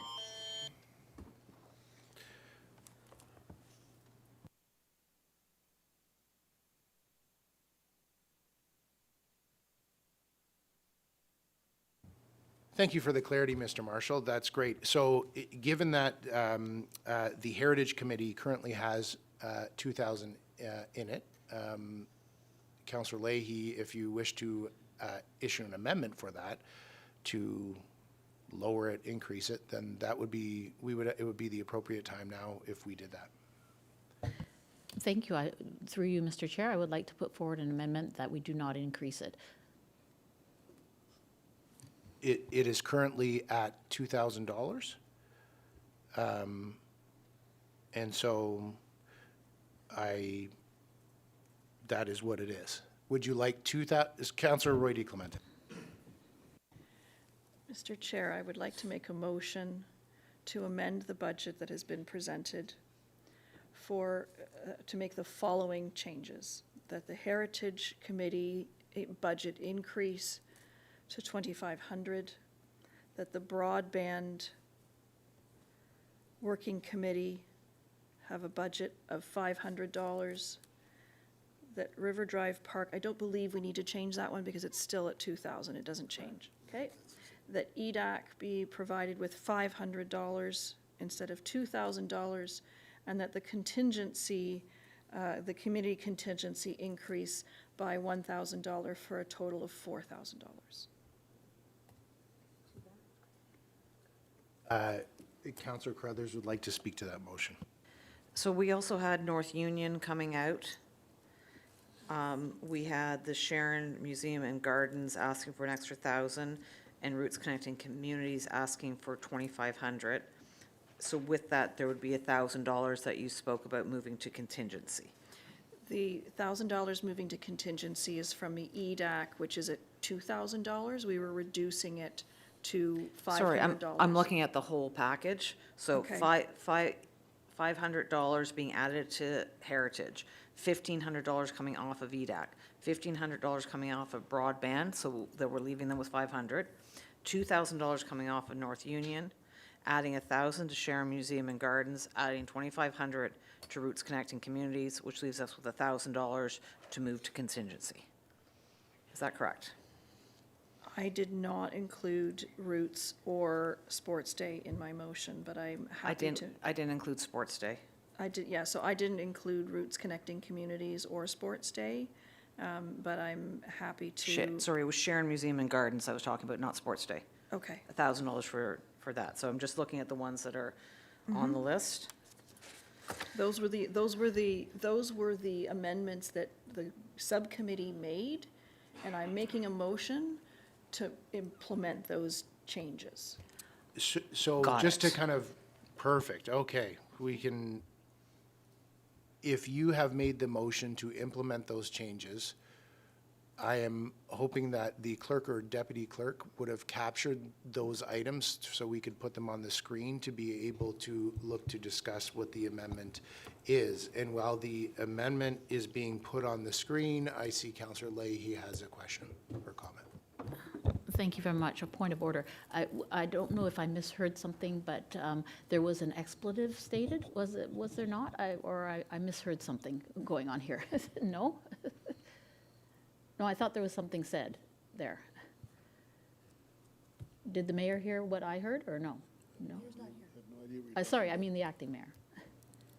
I'm not sure Okay. what was. Okay, I must have misheard something. Okay. No, entirely my mishearing. So my request would be that we separate each one and vote on each one separately, rather than doing like an omnibus. Yeah. So it is actually Councillor Roy D. Clemente's motion. If we could look on the screen. Through you, Mr. Chair, so perhaps I can assist in terms of how to read this. I've worked with our finance team to capture the various different components that we just talked about. So if you wanted to individually go through each of these categories, the essence of it is to look at the budget amount and the amended amount with the explanation provided on the far right. The categories will describe the various different names associated with the committees or other initiatives that you previously described. Okay, so this was Councillor Roy D. Clemente moved it. Heritage Committee, the amended amount is 2,500.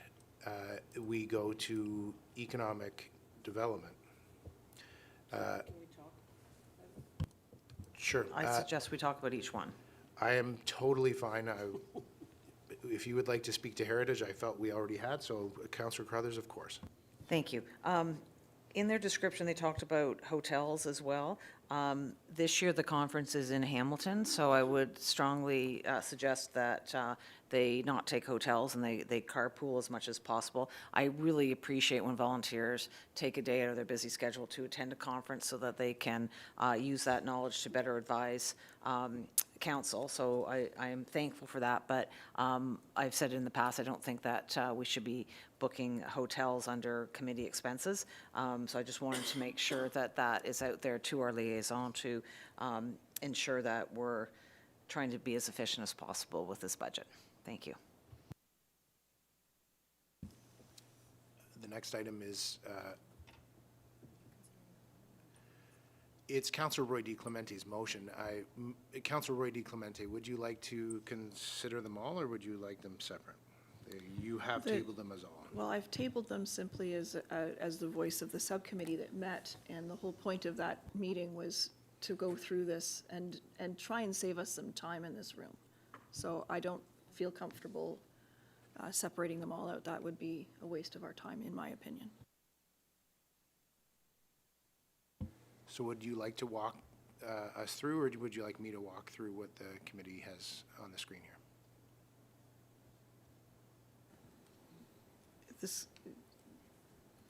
The motions are on the screen. Okay, so I'll walk through it, because we would have to scroll through it, so we'd have to speak to each one. So the first one was the Heritage Committee, so that we've addressed that. Is there any discussion on the Heritage Committee? Economic Development, if we could scroll down, is 2,000. The amended amount that the committee has come up with was 500. Any discussion on that? The next item is the Broadband Working Group. It's $2,000. The committee has suggested 500. Is there any questions or comments on that? Next item, if we could scroll. The North Union Community Group, 2,000. The amended amount is 0 because they requested no funds. Any discussion? Sorry, Councillor Leahy. Thank you very much. This is another one that I would like to respectfully request that we remove. We're not voting on all of these because then there may be differences between which items councillors specifically approve of or don't. I was not part of the subcommittee this year, and so not all of us were part of that discussion with the staff. And so while respecting everybody's time, I still believe it would be more helpful and a truer, more accurate vote if we separated out all of the categories. It wouldn't take that long to go through. But if you're not agreeable to separating out all of the categories and voting on them separately, I would ask that the Roots Connecting Communities is separated from this omnibus of resolutions. I'm as chair, I'm fine to speak to each one separately. I recognize Councillor Roy D. Clemente is not the chair of her committee, however, she's speaking to it. Councillor Roy D. Clemente, would you be agreeable if we spoke to each one of them separately? Fill your boots, Mr. Chair. Thank you, Councillor. Would you like me to go through the rest of these items, or are we at the end of the list, Madam Clerk? Through Mr. Chair, I believe you still have a couple more Okay. to go through, so you were at North Union's amended amount was 0. Any questions, comments? Roots Connecting Communities has asked for $10,000. Any discussion on that? Through Mr. Chair, it's just you would require an explanation for that change, so I'm just going I to would type say that. presentation.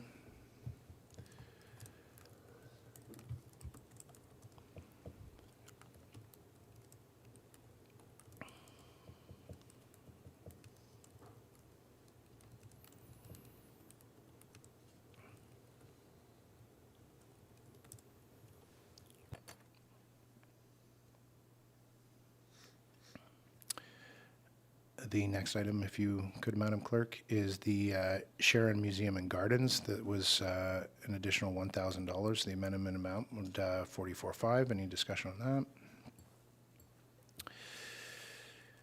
Committee contingency, $1,000 additional. Any others? Through Mr. Chair, no, that concludes the list. Okay. If we could go to the top then, if you wouldn't mind.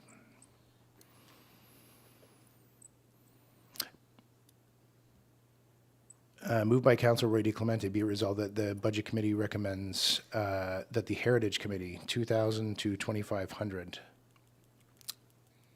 Any last discussion? Councillor Carruthers. Can we confirm with our finance that this omnibus of changes nets 0 increase to the tabled budget? Ms. Deemer or Ms. Marshall? Through you, Mr. Chair, yes, we can confirm that it nets out to zero. Thank you. So the first item that has been moved is the Heritage Committee. We've had discussion on that. Any further discussion? I'll call the vote. All those in favor? Motion carries.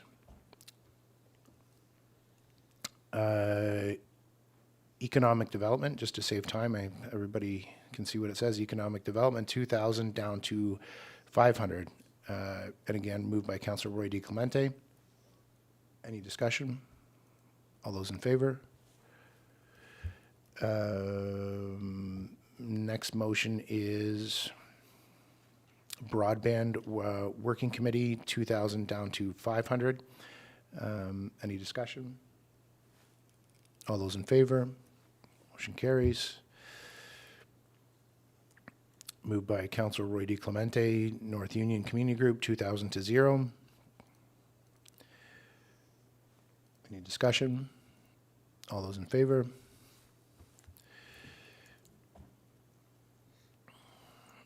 Moved by Councillor Roy DiClemente, Roots, 7,500 to 10,000 based on the presentation. Any discussion? All those in favor? Motion carries. Moved by Councillor Roy DiClemente, Sharon Temple Museum and Gardens, 43.5 to 44.5. Any discussion?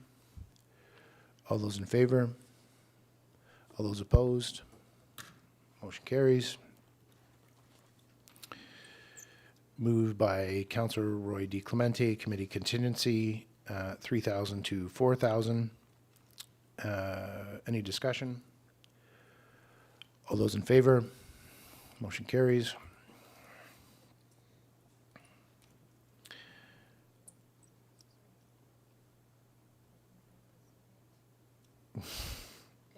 Okay, all right. Thank you, folks. Okay, so we are still on this page. Do any, we handled or we addressed the items that the subcommittee has brought forward. Is there any other items that councillors wish to speak to that weren't addressed in what the subcommittee addressed? And we have Councillor Carruthers. Thank you. The subcommittee had talked about the Sharon burying grounds and wondering if that request could be funded from PRC. And again, I bring us back to our heritage strategy, and I keep saying how it's not all just about built heritage, there's other types of heritage, and this is one of them. So if we're talking about supporting heritage, this is a way to support heritage. If the money can't come from PRC, then I think some amount should be provided by this committee. I'm also wondering, I thought we had supported them in the past, and I'm wondering if we can get a bit of a history lesson on that. Mr. Karmazin, if you could.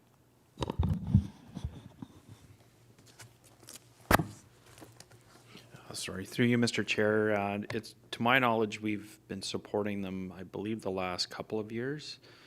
And support is by way of turf maintenance, so cutting and trimming, and then as well we have gone in and done some minor fence repairs as well. And they do have, I believe, a contract to maintain the headstones that are in place, but that's separate and aside from any of the work that the town would take on.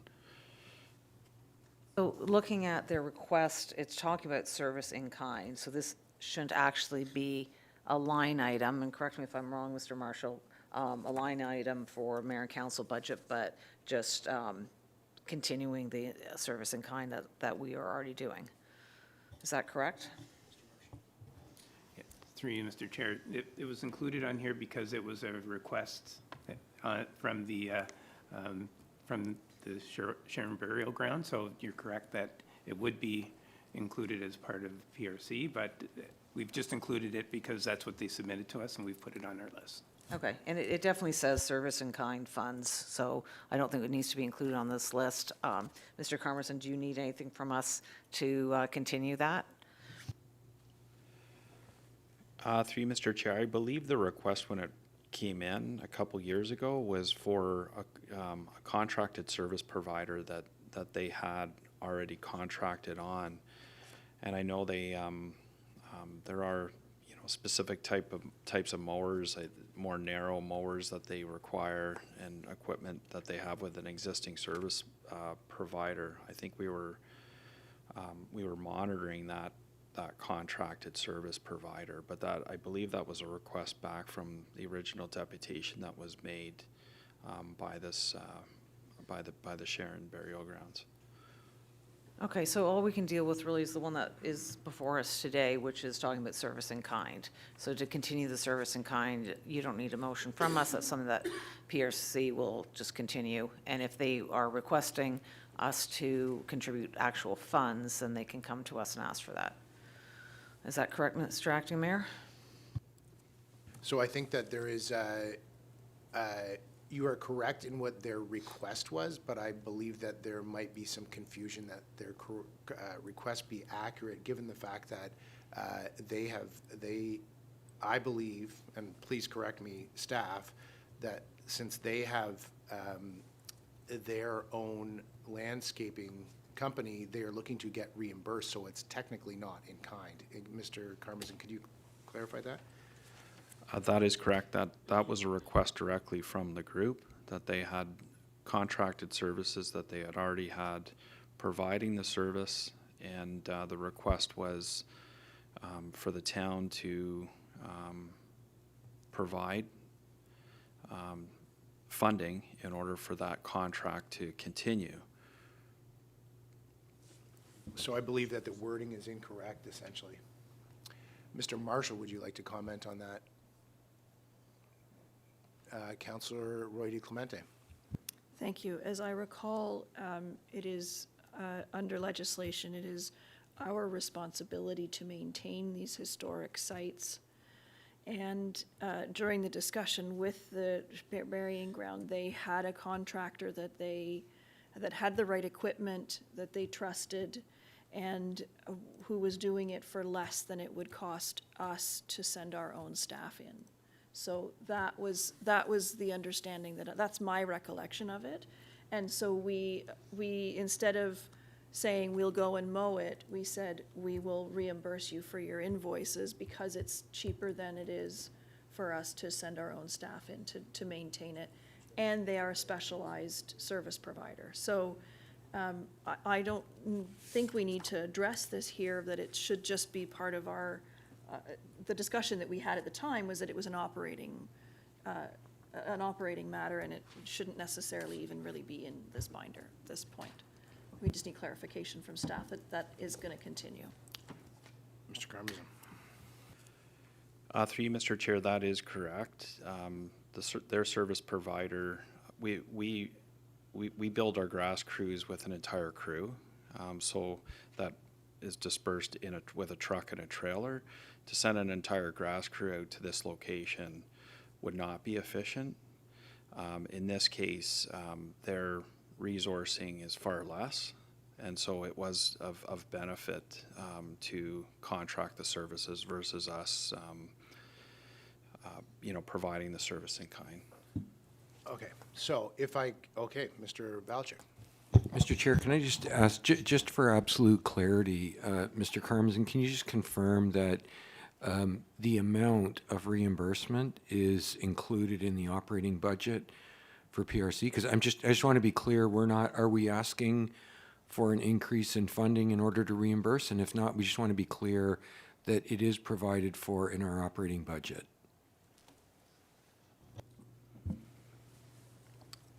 Through you, Mr. Chair, that is correct.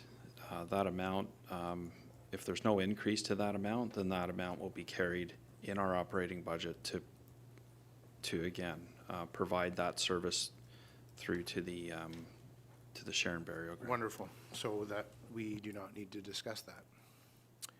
Is there any other items within, I'm looking at page 1 of 40, is there any other items that this committee at this time wishes to bring forward to make an amendment in the mayor's budget that has been tabled?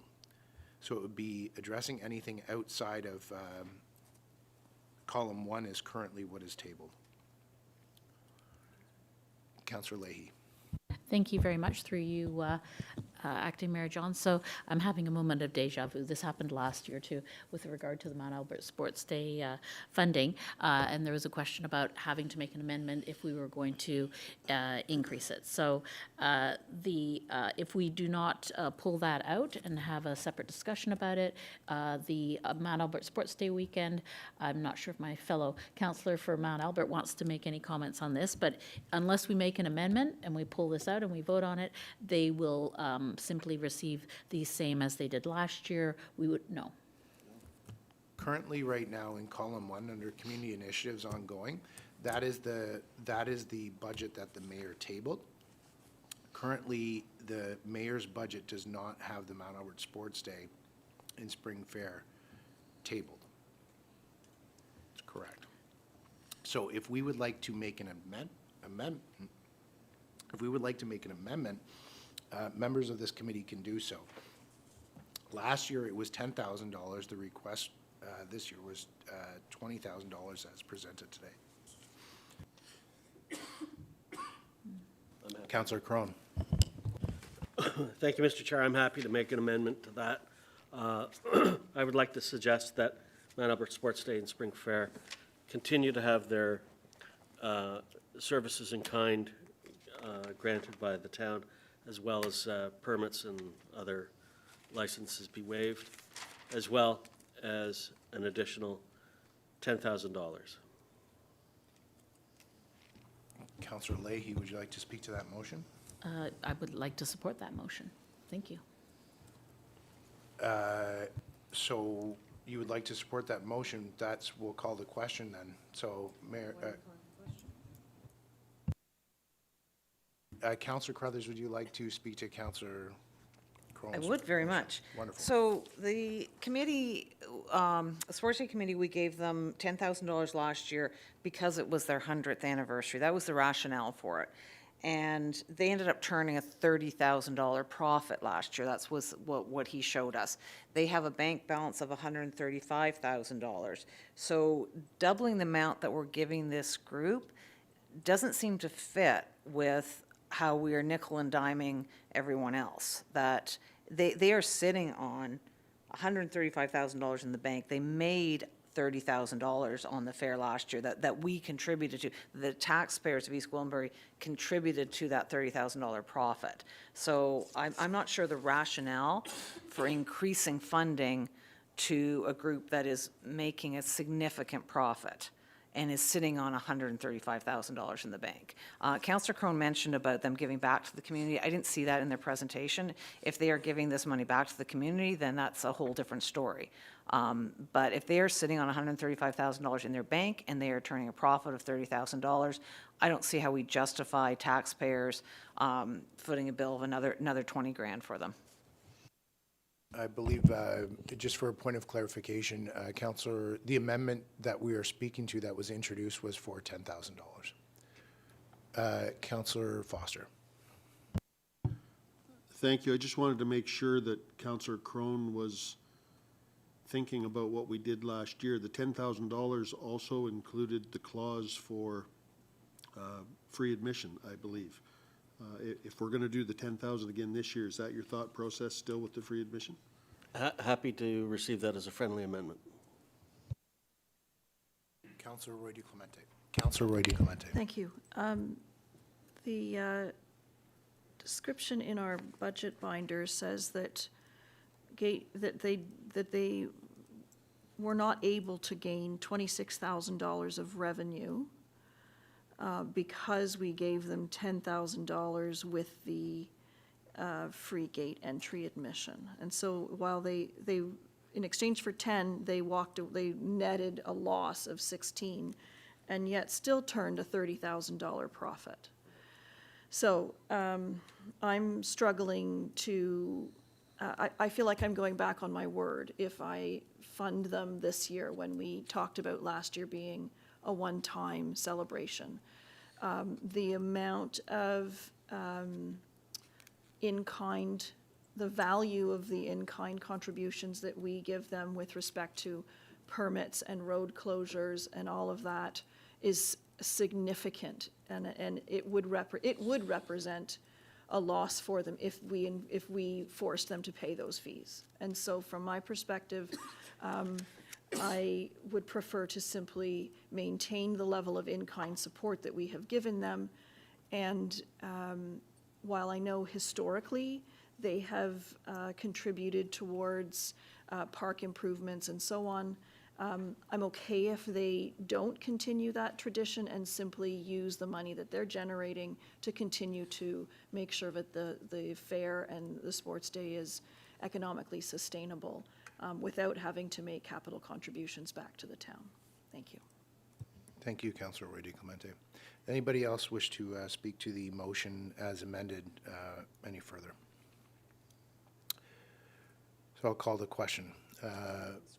Yeah, Madam Clerk, if you could put that motion from Councillor Crone as amended through Councillor Foster's suggestion on the screen.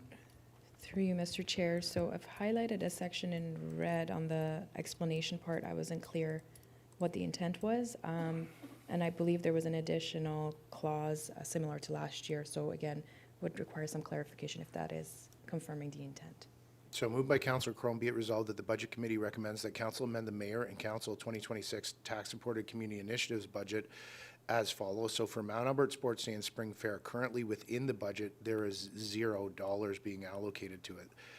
The amended amount is for $10,000, and the explanation, I would increase one time or ongoing. Councillor Crone, do you want to clarify that? Because I think, did you, Councillor Foster? I would just remove everything in the brackets. There's no need to, no need to make it harder than it is. Councillor Leahy. Thank you very much through you, Mr. Chair. There was part of what Councillor Crone put forward was that we continue the in-kind. Just because specifically we're speaking to the budget, but we'll let Mr. Marshall, I don't know if that needs a separate motion. Mr. Marshall, would you like to speak to the fact of whether we need to have a separate motion for the in-kind effort, or if it needs to be specifically tabled in a certain way for to amend the budget? So through you, Mr. Chair, I think staff understand that to continue the one-time, in-kind contributions, but it would be helpful to have an amendment confirming that that continue. Okay, so let's deal with this first, as that would be appropriate, because that is what's tabled, and then Councillor Foster. I'm just wondering if the explanation needs to say something around this being another one-time funding. I know that sounds ridiculous, but I don't want it to sound the other way, that all of a sudden now it's every year it's $10,000. I think we need a way to be able to say 2 years in a row you've done well, you've put money in the bank. I think it's time that we backed off. Am I going the wrong way here? I'm not sure what your thinking is. So we have Mr. Marshall was going to respond, but I think Councillor Crone and Councillor Crothers also wanted to speak as well. Mr. Marshall. Thank you. Through you, Mr. Chair.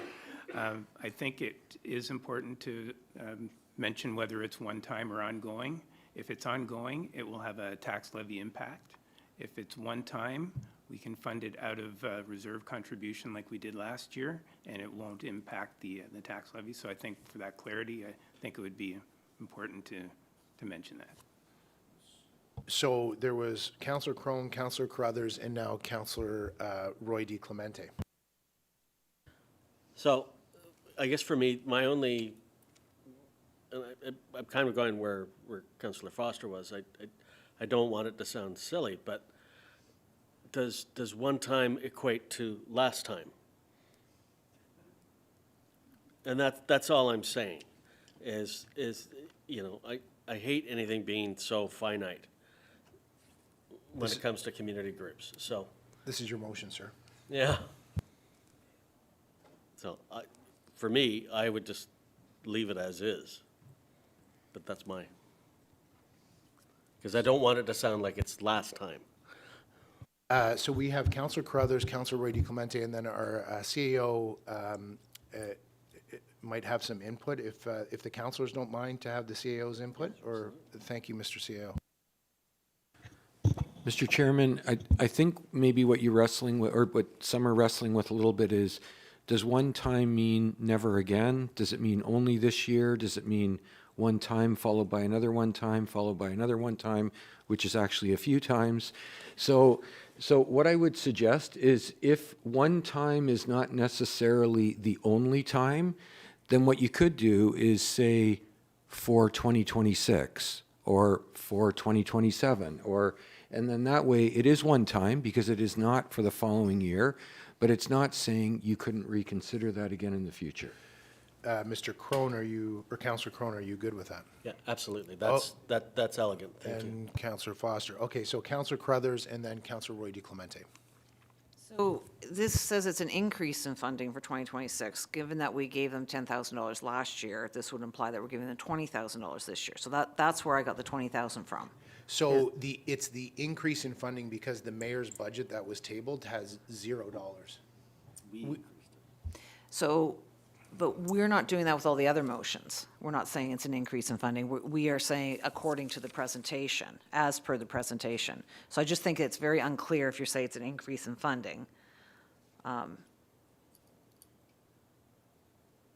Okay.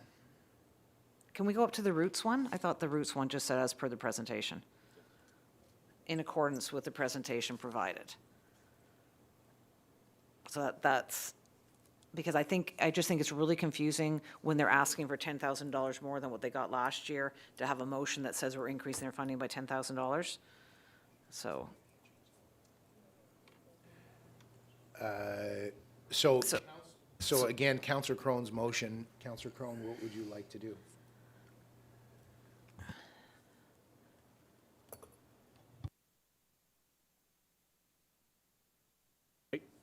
I'm looking at it now. It looks fine to me now.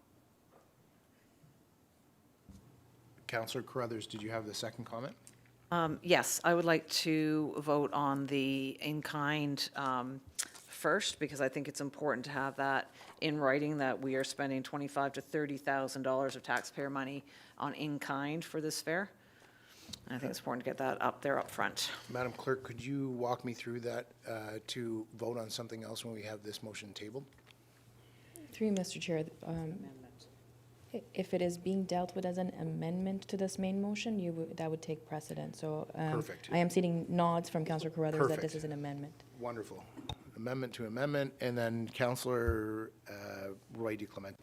My question was relating to that in kind. I think it would be appropriate that we enumerate the value of the in-kind contribution, so that this resolution, Councillor Carruthers, would be that the in-kind services valued at approximately $25,000 to $30,000 continue.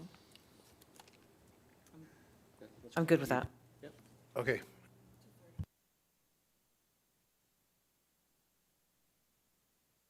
Okay, so first we're going to vote on the amendment, I'm going to just read the last sentence. Be it resolved that the in-kind services valued at approximately $25,000 to $30,000 provided for the operation of the fair continue. Is there any discussion on that? All those in favor? Motion carries. Okay, so now we go back to the original motion with the amendment from Councillor Foster. So Councillor Foster's amendment was the free admission. Are we just taking that as a whole motion? I think so. Yes, we are taking that as a whole motion. Okay, Councillor Foster's not disagreeing, so let's run with it. Okay, be it resolved, Budget Committee recommends Council amend the Mayor and 2026 tax-supported community initiatives budget as follows. So Mount Albert Sports Day and Spring Fair, currently the budget amount is $0. The amended amount is $10,000, and that the approved funding be used to fund free admission for East Gwillimbury residents. Discussion on that, Councillor Leahy. Thank you very much, through you, Mr. Chair. So it was raised before the point that we gave them $10,000 because it was the 100th anniversary, so they could provide free admission to all the attendees.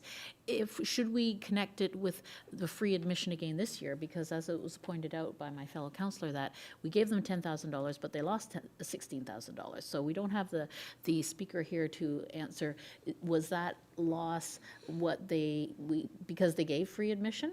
And if we give free admission again this year, are we setting them up to lose money rather than just giving them $10,000? Yeah. So that was Councillor Foster's amendment. That's what he asked, and Councillor Crone agreed to that. I think ultimately, sorry, through you, Mr. Chair, ultimately it'd be up to the committee to decide whether they want it or not.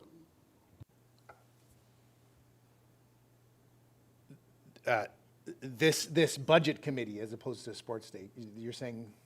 No, sorry, Mr. Chair, I'm saying that if the Sports Day Committee wants the $10,000, the caveat is they have to give free admission. If they choose not to accept it, they can charge admission and get the full profit from their gate sales. Is there any further discussion based on this motion? All those in favor? Motion carries. Okay. We are back to page 1 of 40 of mayor and community initiatives. Is there any other items that this committee wishes to address? This budget committee?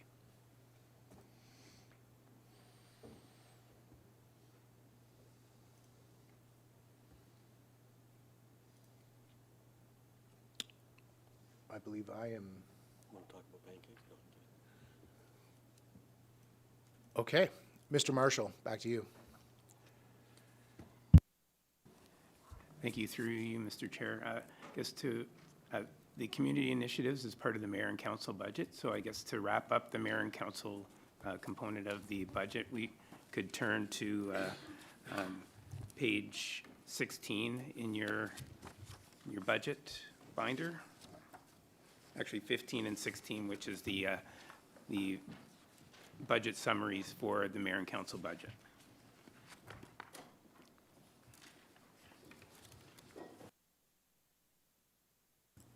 I believe I'm looking at the wrong page. I will plead ignorance. Sorry. Actually, there was an addendum. Addendum package 2 had an update to the mayor and council's budget. Page. Tab 1.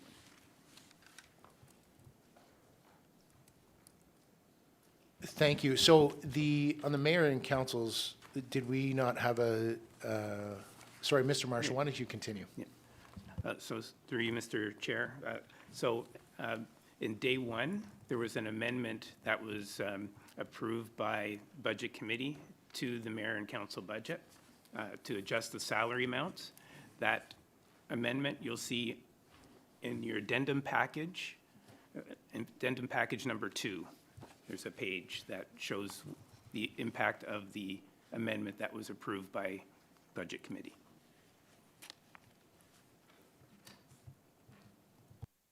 Sorry, Councillor Carruthers. Thank you. So was that voted on, and so we don't need to do anything else on that one? Thank you. And then secondly, on this page, we have the draw from reserves of $10,000 in 2025. Would that same apply to 2026 if we just approved the sports day? Through you, Mr. Chair. Yes, that draw would now come back to offset the amount that that committee has just approved for sports day. And last question, is there anything else on this list that we needed to correct or update? Through you, Mr. Chair, if there's nothing that we've flagged, if committee has any discussion that they want on any of the budget items, that's up to committee to go through. So we have nothing flagged. Thank you, Mr. Marshall. So we have Councillor Roy DeClemente and then Councillor Leahy. Thank you, Mr. Chair. So I am looking at page 16 of $345,000. So this is the mayor and council operating budget. At the very last line of expenditures, it says training, professional development, and memberships. There's an amount of $4,000 here. I've been advised that we have not spent that money in 2023, 2024, or 2025. So I would like to make a motion that we strike that $4,000 from our budget. Councillor Roy DiClemente has moved that. Is there discussion on that item?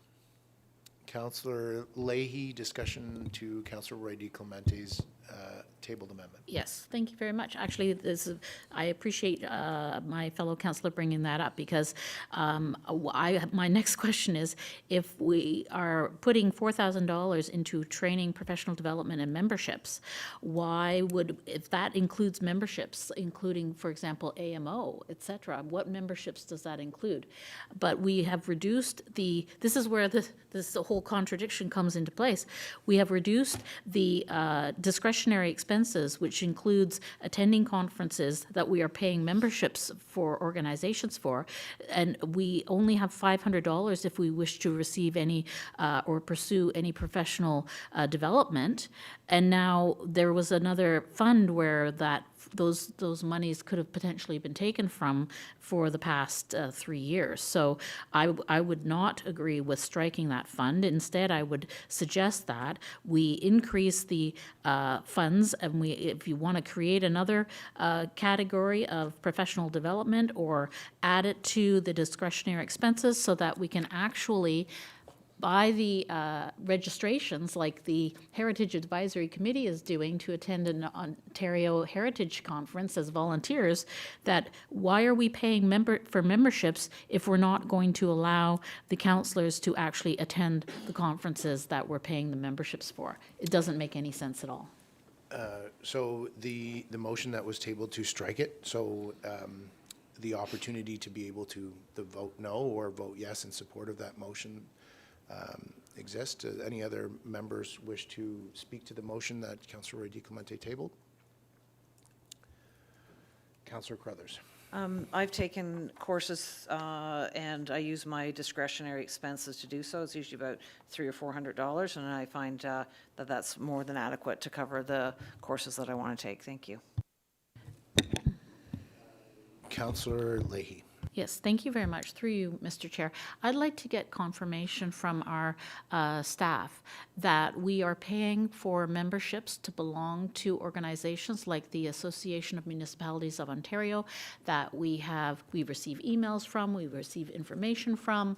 Why are we paying for memberships if we are going to prevent duly elected officials from attending those conferences? So if we strike the memberships from that category, would that mean that we could no longer attend those conferences, or if we chose to, we'd have to pay a higher rate to attend those conferences? And this involves other staff members who we did make a delegation previously to the AMO, and 2 staff members went along with us. And it's important when we're advocating for our residents that we have the ability to do so as elected representatives. So could we please have clarification that we're paying for memberships, that we now what I'm trying to say is that we are paying for memberships like the AMO, and is that in that figure that another member of council has suggested that we strike? So, Councillor Roy DiClemente, did you want to speak to clarity on what your suggestion of your... My advisement from staff is that there have been 0 disbursements for the past 3 years from this budget line. And given that there have been 0 disbursements, clearly our membership in AMO is not coming out of this budget line. Is there any other discussion? Move that we call the question. Call the question, although, sorry, you're going to put it on the screen. Through Mr. Chair, just bear with me for one moment. I'm just capturing an explanation.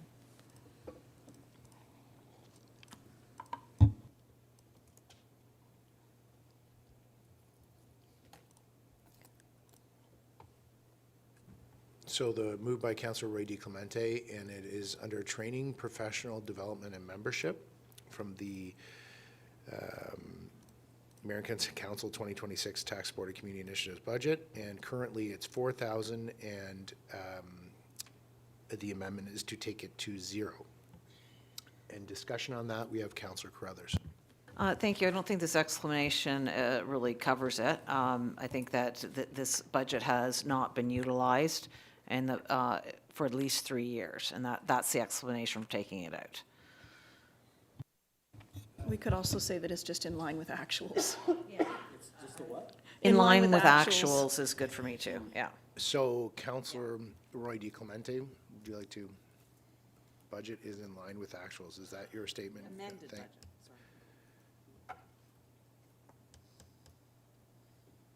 Any further discussion? Councillor Leahy. Thank you very much. Point of order, Mr. Chair, I moved that we call the question. Question was called. All those in favor? All those opposed? Motion carries. Councillor Roy DiClemente.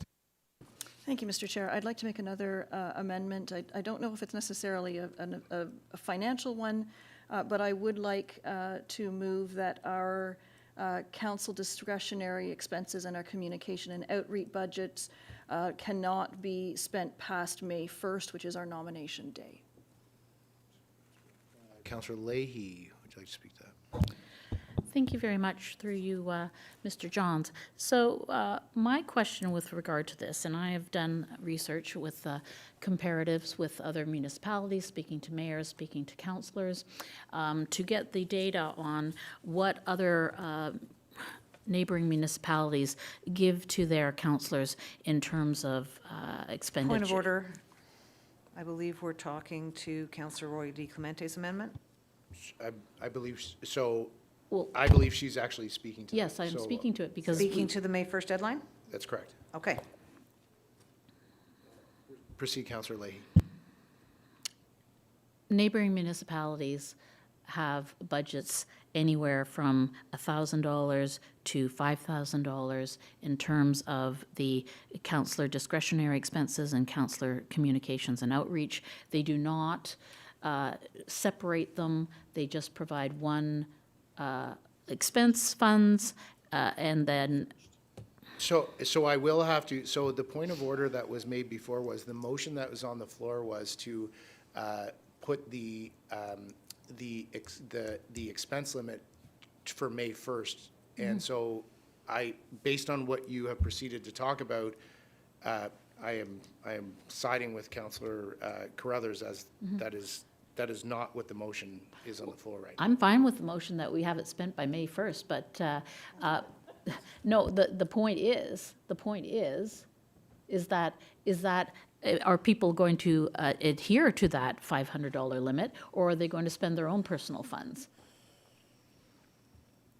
Because it doesn't matter what date deadline we put on it. Now, I'm calling a point of order. The question current, exactly, I can't call a point of order myself. And my apologies. The question we are speaking to, Councillor Roy DiClemente moved a motion. Madam Clerk, could you put it on the screen so that I can speak to the motion? And Through you, then, Mr. Chair, just bear with me for a moment because I'm just confirming some details. just in the meantime, here too, as we're pulling this up, though, Councillor or Madam Clerk, I do want to thank you for circulating those amendment templates. I know that I did find it helpful as I was kind of thinking through things, and so I do appreciate that.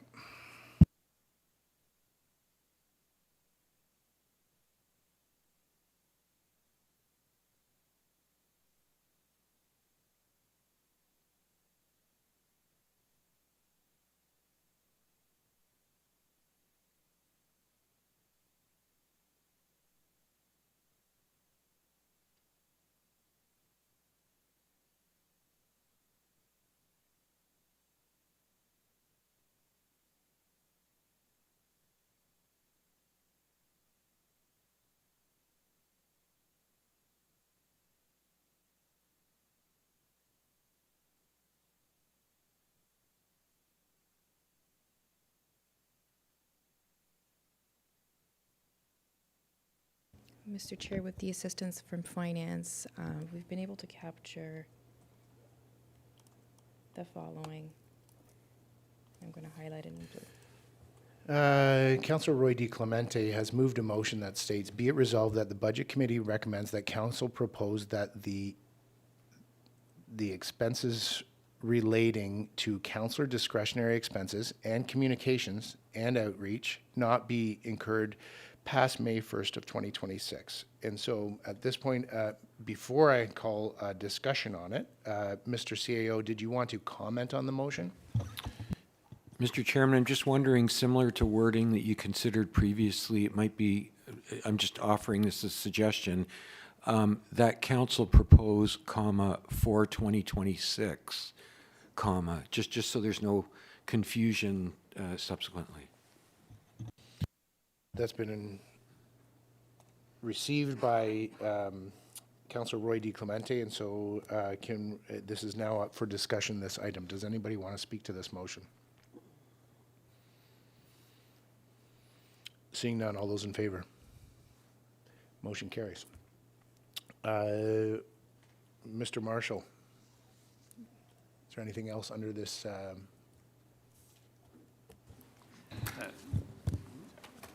Councillor Leahy.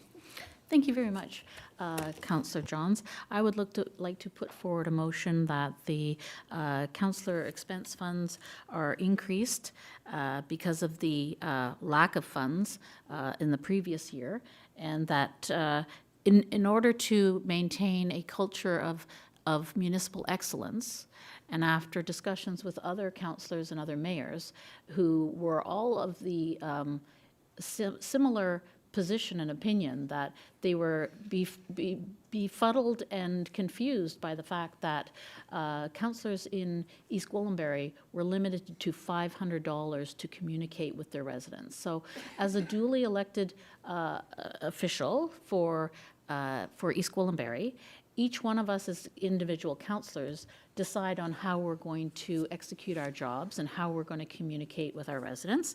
And I would like to respectfully suggest that $500 is insufficient to communicate with our residents. And so I would like to see that amount be increased to $1,000, because communications are what our residents expect for us. So I would like to put forward a motion that we increase the expense funds for councillor communications so that we can execute our duties in a more reasonable manner, which is the consensus amongst the other municipalities and the amounts that they provide to their councillors. Madam Clerk, would you mind, when you're complete, putting that on the screen? Thank you.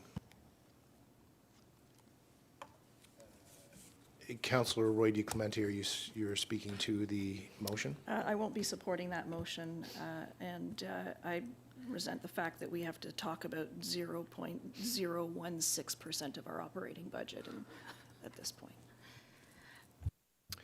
Through you, Mr. Chair, it's my motion. I would like to speak to that. I resent the fact that we're talking about the importance of having sufficient funds to execute our duties to communicate with the residents who elected us. So, Councillor Carruthers, I see your hand, yes. Thank you. I've been doing this job for a long time, and I've always found that is more than enough. I work with my ward partner, because we are in a ward system where we have 2 people per ward to communicate. It's not about my individual communication. That would be an election expense. When I am communicating on behalf of the town, I share town posts. I work with my ward partner, like I said. I find it's enough money when we have a whole year. This year, because we've just passed the amendment or the motion that we have to have this fund spent by May 1st, we're dealing with 1/3 of a year. So basically, if we had $500 last year for 12 months, and now we have $500 for 4 months, we are tripling our budget. So already with the $500, right? So I am fine leaving it the way it is. And I also resent spending so long talking about our own promotion rather than talking about town-wide things that affect everybody. Through you, Mr. Chair. Councillor Leahy. Thank you very much. This is an issue that has been addressed by the Integrity Commissioner.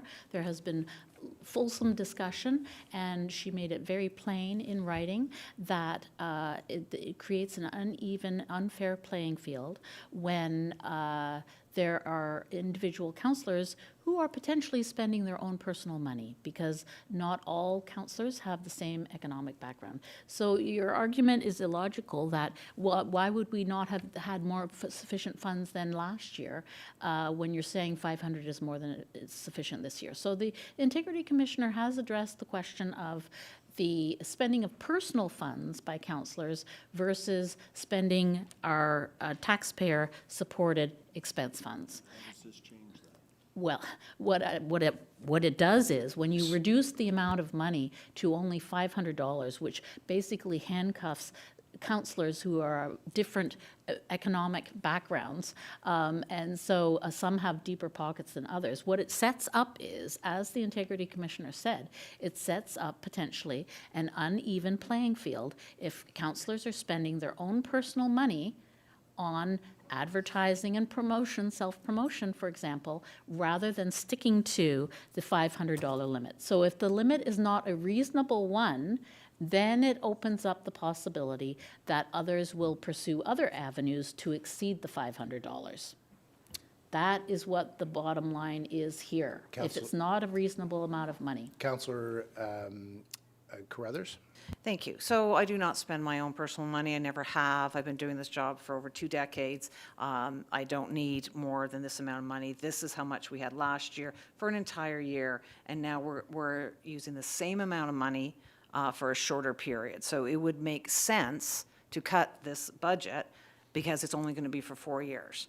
So that would be 4 months, 4 months, that would be more reasonable. And increasing our own discretionary and communications in an election year is beyond ridiculous. To think that we would increase if we could communications in stick an election year. to a constructive comments, that would be a question, please? I've had somebody call the question. The motion that is in front of us, folks can read it. I won't take the time to read it. All those in favor? All those opposed? Motion fails. Can we take a 10-minute recess, please? Thanks.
Welcome back. We were just in the middle of the mayor and council budget. Is there anything else that we would like to address as a committee prior to moving forward to the next item? Councillor Roy DiClemente. Thank you, Mr. Chair. The conversation that we had just before the recess was a helpful one, actually, and Councillor Carruthers rightly made the point that our discretionary expenses in our communications budget should really just be for 4 months of the year. And so I'd like to make a motion that we reduce the $3,500 in each of those categories to $1,168, which represents 4 months' worth of that budget line. We'll allow for time to put that up on the screen.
So Councillor Roy DiClemente has tabled an amendment. Be it resolved that the Budget Committee recommends that Council amend the Mayor and Council 2026 tax-supported budget as follows.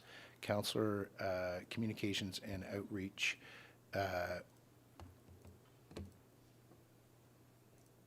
And discretionary expenses, so it's each of those categories.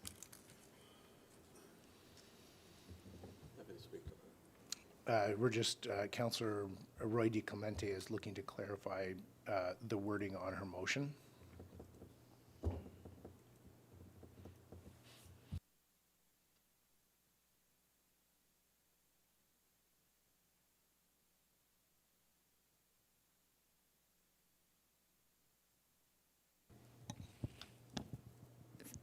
Sorry, through you, Mr. Chair, I'm just going to seek some clarity from our finance team. Yeah, so if you just copy the table and put the discretionary, and it's the same amounts.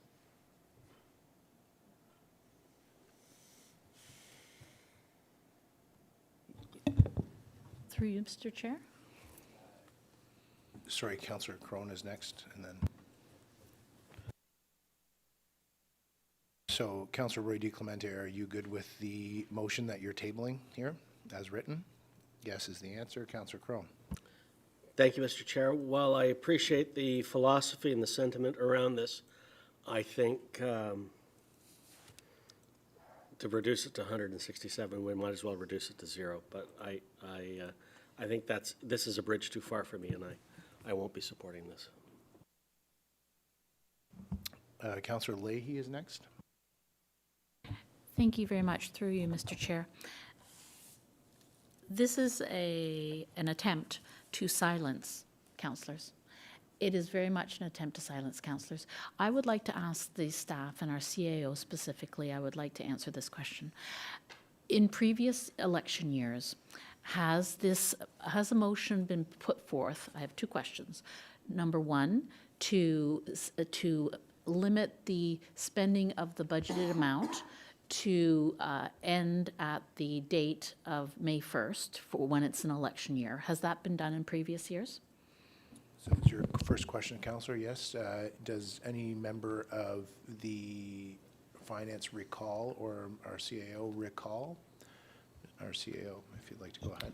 Mr. Chairman, I don't recall any specific adjustments So that this I is- recall, but Yeah. they may have happened, it's just not that I recall. I'm getting the Councillor feeling that this Leahy. is, yes, thank you through you, Mr. Chair.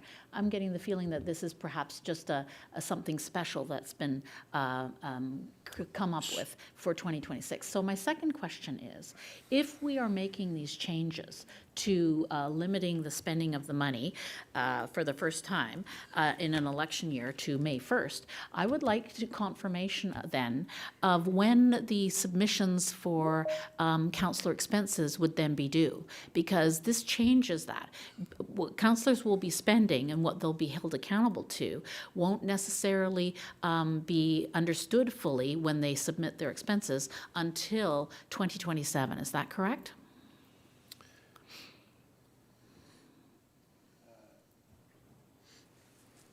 Mr. Marshall, would you like to seek clarity on being able to respond, or? Through you, yeah, I'm not sure if I understand the question fully. However, the council expense policy that was just approved said that councillors should be submitting their expenses within 60 days of being incurred. So I don't know if Before, that if I can just explains. confirm through the chair, so before the next election date of October 26, 2026, the public and all other councillors will have access to the documents showing the expenses for 2026 prior to May 1st. Is that correct?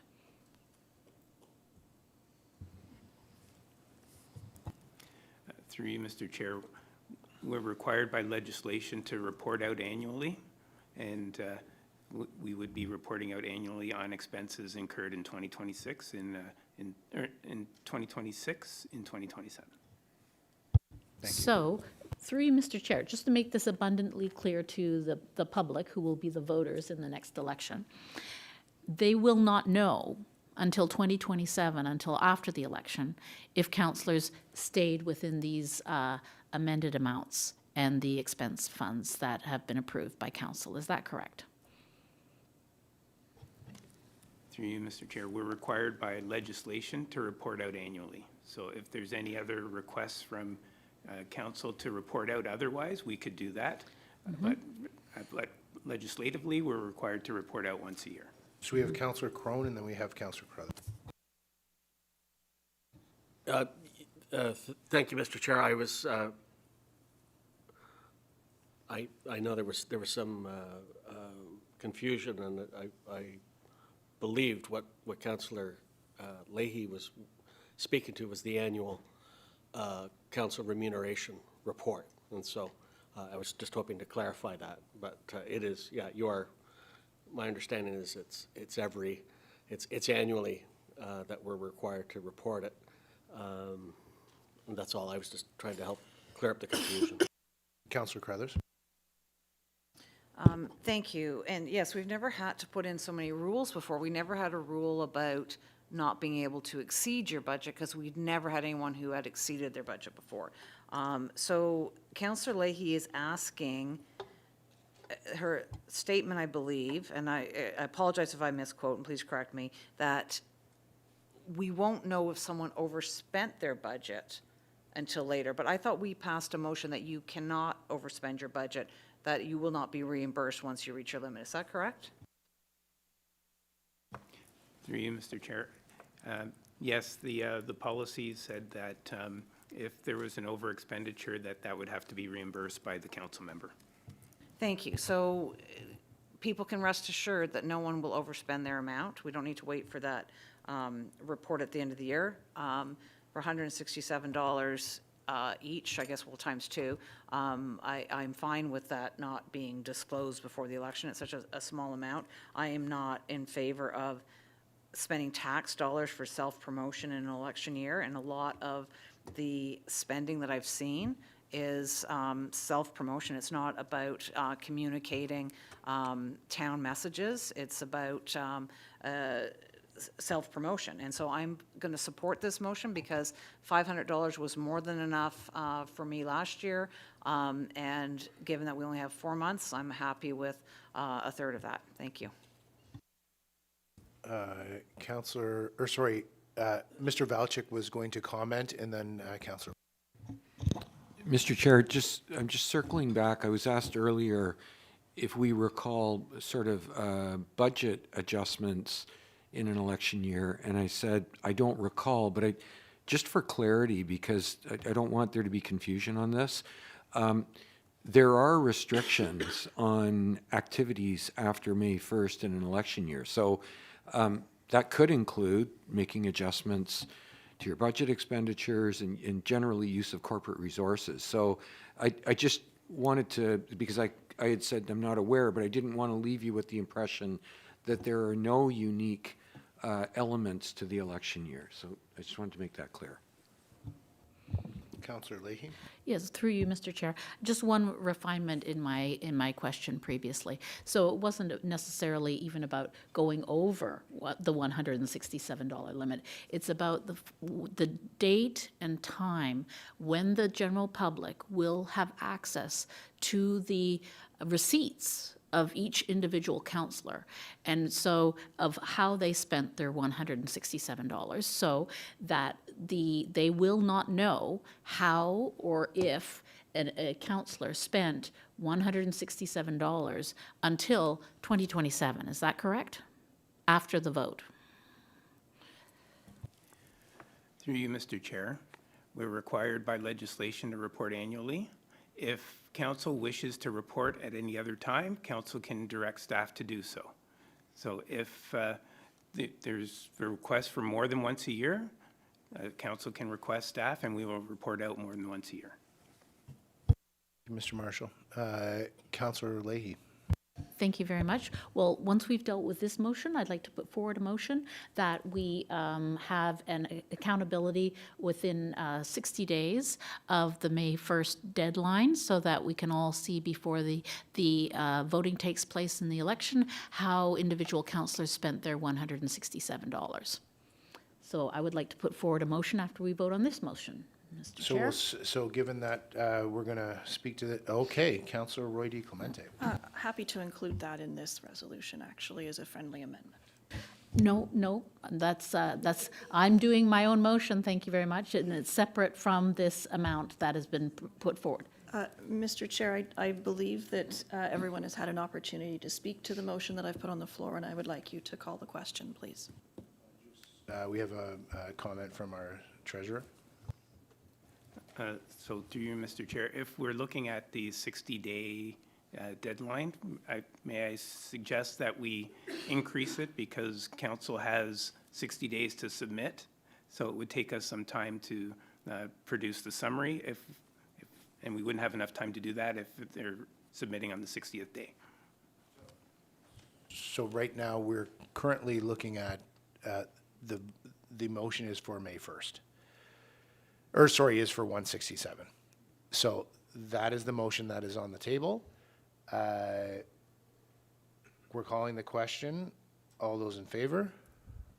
1, 2, 3. All those opposed? 1, 2, 3. The motion fails. Okay. Moving on to any other, Councillor Leahy. Thank you very much, through you, Mr. Chair. So I was putting forward a motion so that there can be accountability and transparency prior to voters going into the polls on the receipts and on the $500 that was previously approved prior to the election date. So I would like to add an additional submission time, to reporting time for staff members to provide that report before the election on the expenses with receipts. So the clerk is taking a moment to draft that, and it looks like the CEO would like to share some thoughts. Mr. Chairman, if a committee wishes to request that staff do some additional reporting, and again, I would probably make it clear that's for the 2026 year. I'm guessing that the treasurer would like it to indicate in September. I think we have a meeting in early September, and that would give enough time for the couple of months to pass after that May 1st deadline, make sure they've got everything accounted for, and it would still be in advance of the end of this term. Mr. Treasurer, would that work? Through you, Mr. Chair, yes, that would work. Okay, thank you. So while that's coming up on the screen, I'm just so I can get clarity on the motion. So the spirit is that enable to have transparency on what councillors has spent if they choose to spend $500 from January 1st till April 30th. Is that correct? Okay.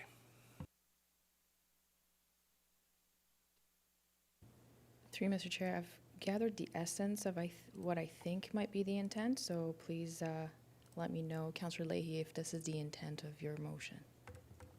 So on the screen for folks, it says, be it resolved that the Budget Committee recommends for 2026 that Council direct staff to provide the Council remuneration report. Mr. Valchik, would you have comments on the way that that is written?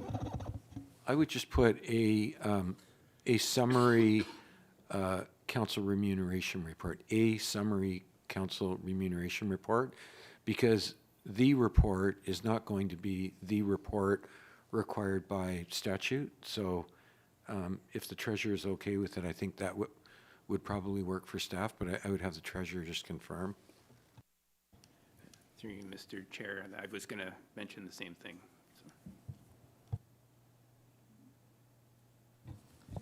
Through you, Mr. Chair, if I may refine it just a little bit, rather than the end of September, it would be preferable so that voters have enough time to digest the information if it was at the first meeting in September, if that's possible.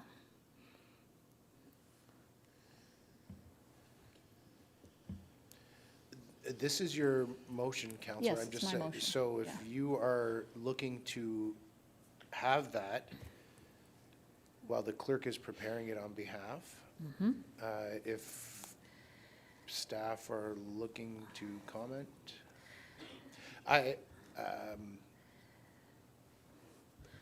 Perhaps if I may suggest through you, Mr. Chair, if we confirm the dates of the meetings in September, that we put it at the earliest possible meeting in September.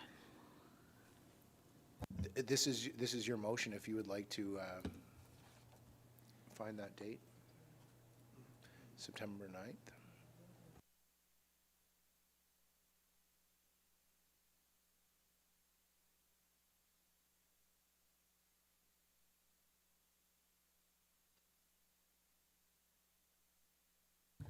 Through you, Mr. Chair, is there a date that our treasurer is comfortable with?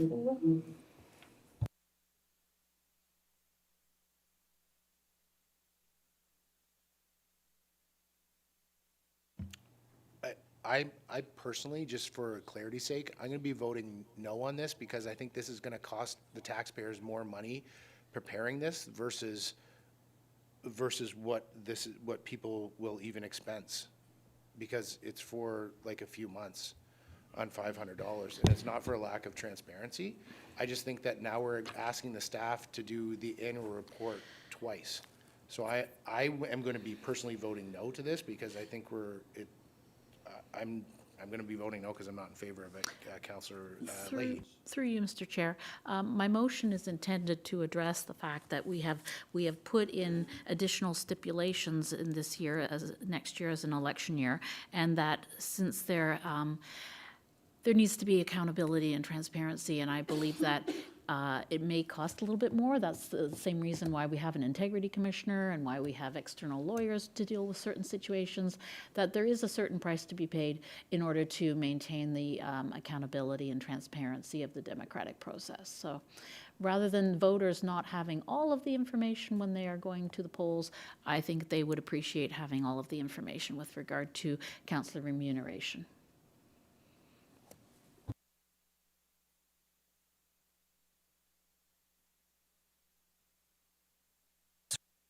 Mr. Chair, I am very cognizant of all of our staff sitting here while we navel gaze over our own discretionary budget, and it's making me feel ill that we are wasting so much taxpayer dollars on this one line item.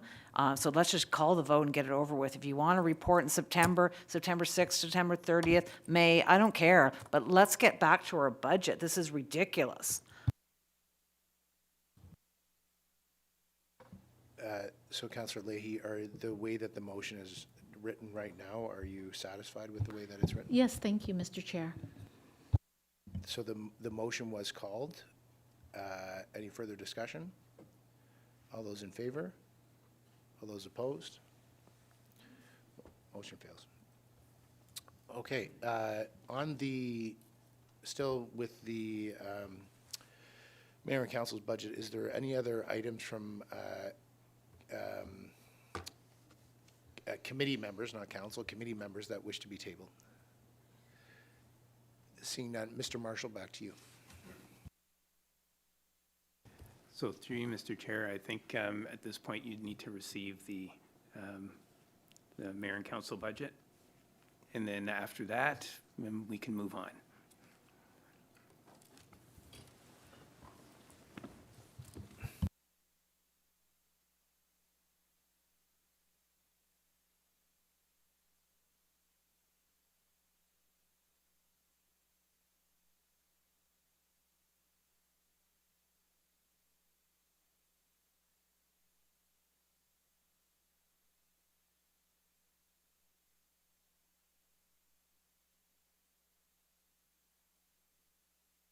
Apologies, Mr. Chair, I'm just getting it sorted out.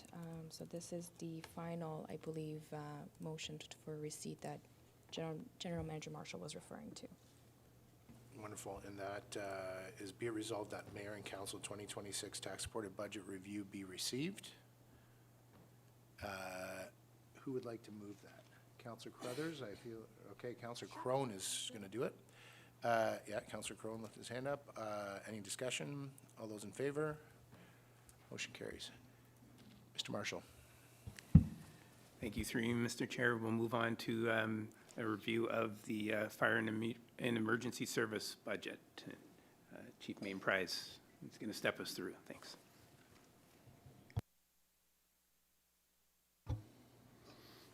Great, thank you. Acting Mayor and members of the committee, thank you for the opportunity to present our 2026 Fire and Emergency Services Business Plan and Budget. Just prior to getting started, I'd certainly like to extend our appreciation to our fire administration and leadership team, the CAO's office, and our friends in finance with the development of the budget and the business plan. East Gwillimbury Fire and Emergency Services delivers fire protection services to our growing and diverse community with our current complement of 33 full-time and up to 70 paid-on-call team members who provide fire protection, code enforcement, public education, emergency response, professional standards and training, and community emergency management to our community. Our key metrics that are displayed on page 90 through 92 do identify some of the work that was completed by our team in 2025.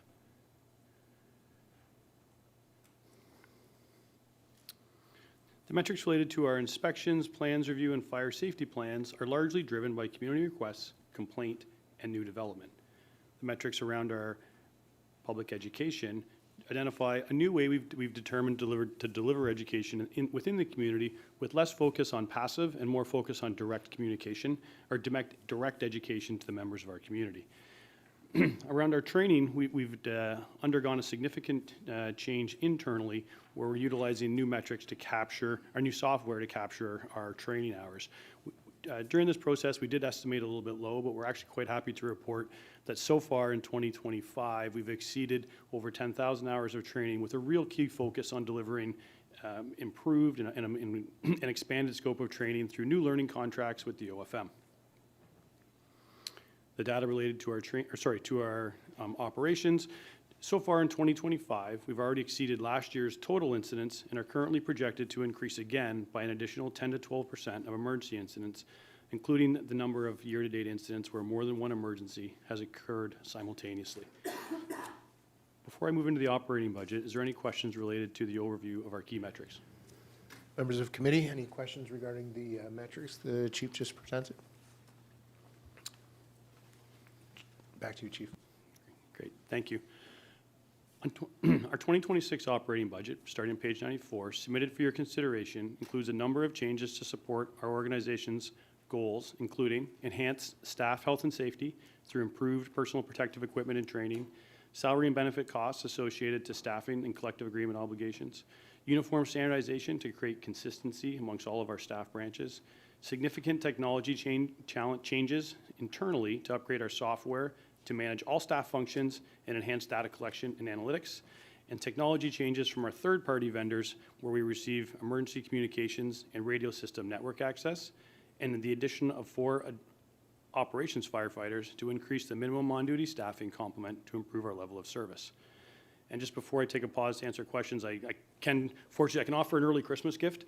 We did get our final quote back from one of our third-party providers, and we actually projected a $40,000 overage. So we're actually going to be able to amend the budget with a reduction of $40,000, and our friends in finance, I think, have the amendment prepared. If there's any questions related to the operational budget. Councillor Leahy. Thank you very much, through you, Mr. Chair. My question is in relation to the training budget that you have.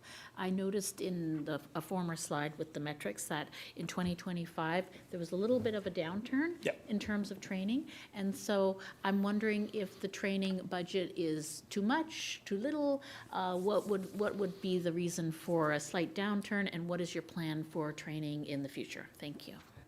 Through the chair to the councillor, thank you for the question. So when we did our estimates in 2025, back several months ago, when we were starting the budget preparation, we were in the transition from our, what I'll call our old paper and pen method of recording to a new digital format. And in that process, we weren't exactly sure where our metrics were going to land as we were trying to integrate the two processes together. I am happy to report that effective today, we're at 10,100. So we've actually exceeded last year's training and the year before number of hours. And we anticipate there's 6 weeks left in the year, so we actually anticipate landing around 11,000 for the end of the year. So I feel that the budget amount is roughly in the correct spot, and we do anticipate to either meet and or exceed that amount of training again in 2026.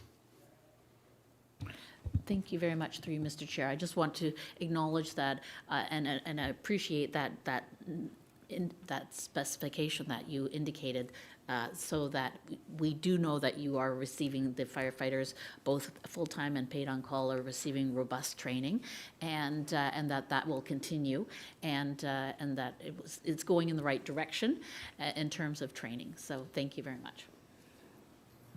Mr. Velchik. Mr. Chairman, just, and I'm sure our finance team is already working with the chief on this, that before we would sort of finalize the budget, if there's some obvious updates that need to be required to some of these charts, just so that they reflect more up-to-date data, that we would make sure that happened. Any other members of committee that wish to speak to the operating budget? We have Councillor Carruthers. Thank you. So the $40,000 in savings looks like it's already reflected in this chart under uniforms, corporate attire, and safety clothing. It's in our binder, it shows the variance as plus 18,000, and on the chart, it shows the variance as negative 17. So I assume that's what you're talking about? Through the chair to the Councillor Carruthers, actually, no. Okay. There was amendment made that you would receive just prior to the first budget deliberation that corrected. There was some GL misplacement with respect to the uniform budget, so there is some additional costs. This is related to the third-party costs for our York Regional Police System access. So there was a significant cost increase that year. We actually had estimated it higher than we thought it was going to be. Once we got the final quote back from them, it was about 40,000. It went up by 40. We thought it was going to go up by 80. Okay. So that will be the amendment, I think, that will be available to council, because that is the correct number to reduce the operating budget by approximately 40,000. And that would be on the line other agencies and municipalities? Through the chair to Councillor Carruthers, that's correct. Okay, so the numbers that are up there are not the same as what I have in my binder, and I thought I was being pretty good about putting in all the revised pages. So, Mr. Marshall, did you want to comment on that, please? Yes, through you, Mr. Chair. Addendum 2 package had a revised summary, Okay. which corrected that. I know the $17,000 reduction that you're looking at, that's been corrected in the addendum. Okay. So, So the chart that's in front of us also needs correcting for what you just said, right? No? through you, Mr. Chair, the one that's on the screen now it's the old version. It's the old version? Okay. Yeah, so it needs to be, the one that's in your addendum is the correct version. Okay. Any other members of committee have questions about these? Sorry, I'm still trying to process this. So the page I have, it says revised on it, and it's showing the exact same amount under other municipalities, but our chief is saying that that's coming down? Through you, Mr. Chair, that's a recent adjustment that hasn't been put through as an addendum. That's why we have an amendment that we have ready to table that would adjust that. Okay, so what's on the screen is the old one. We have a newer one, and there's another newer one coming. Mr. Marshall, go ahead. There, through you, there probably won't be a new one coming, but there should be one that reflects the amendment, because we're not updating the sheets until all the amendments are through. Okay, so I'm really confused on this. Sorry, my mic wasn't on. I'm really confused on this. I don't know what number is what. So if we could get up on the screen the correct numbers, that would be very helpful. So we had Mr. Valchik, the fire chief, I think, Mr. Valchik. Mr. Chairman, I think if the treasurer could just confirm, are you indicating to us, Mr. Marshall, that the $95,000 variance will actually become a $55,000 variance? So through you, Mr. Chair. So on this chart, yes, correct, the 95,000 with an amendment that would have to be passed by committee, that would be reduced by 40,000. The correction that's been made in the addendum is to the second last line that has a negative $17,000 variance on the uniforms and corporate attire. The addendum has been amended, so that amount, instead of the 2026 budget being 65,000, the 2026 budget is 100,000, which means there's an $18,000 increase as opposed to a $17,000 decrease. And that's in the addendum. Councillor Crothers, if you'd like to go ahead. So then my question is, why did uniforms, corporate attire, and safety go up by $37,000? Yeah, through the chair to Councillor Crothers, thank you, and I apologize for the confusion. So I made a number of changes to our uniform standards. Number one, there was a significant difference in what we in the allotment to our staff across all the different divisions, including our full-time and our paid-on-call staff. To standardize and create the highest amount of consistency we can between all of our staff, so they look the same, and they don't receive the same number of items, as our full-time staff work different hours and shifts as our paid-on-call staff. We were looking to make sure they all received the same items of the same quality and the same types, so they all met the same uniform standards, resulting in some additional costs. Okay, so overall, your budget is going up in uniforms and safety clothing, but coming down in the other agencies and municipalities to net out pretty close to the same as what's here, correct? So through the chair to Councillor Crothers, the amount is being reduced that you saw in the budget, although the payment to other municipalities is still be increasing by $55,000 as a result of the service contracts that we have no control over with York Regional Police and Richmond Hill Fire Communications.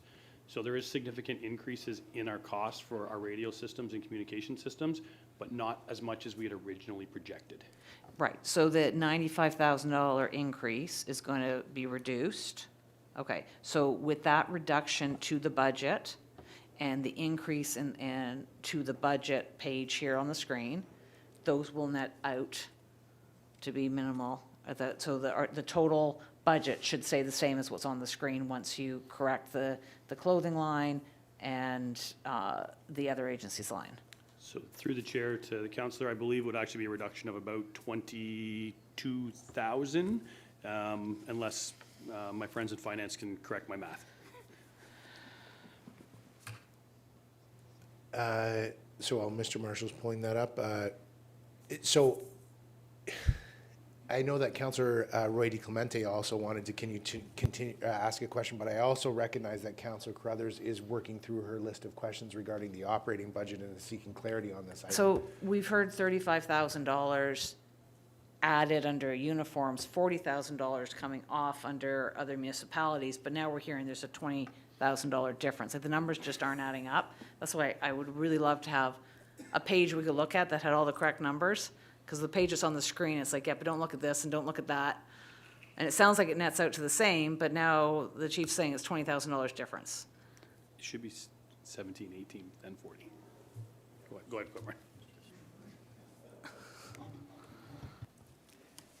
So the addendum package that we have shows a budget, a total expenditure increase of $714,000.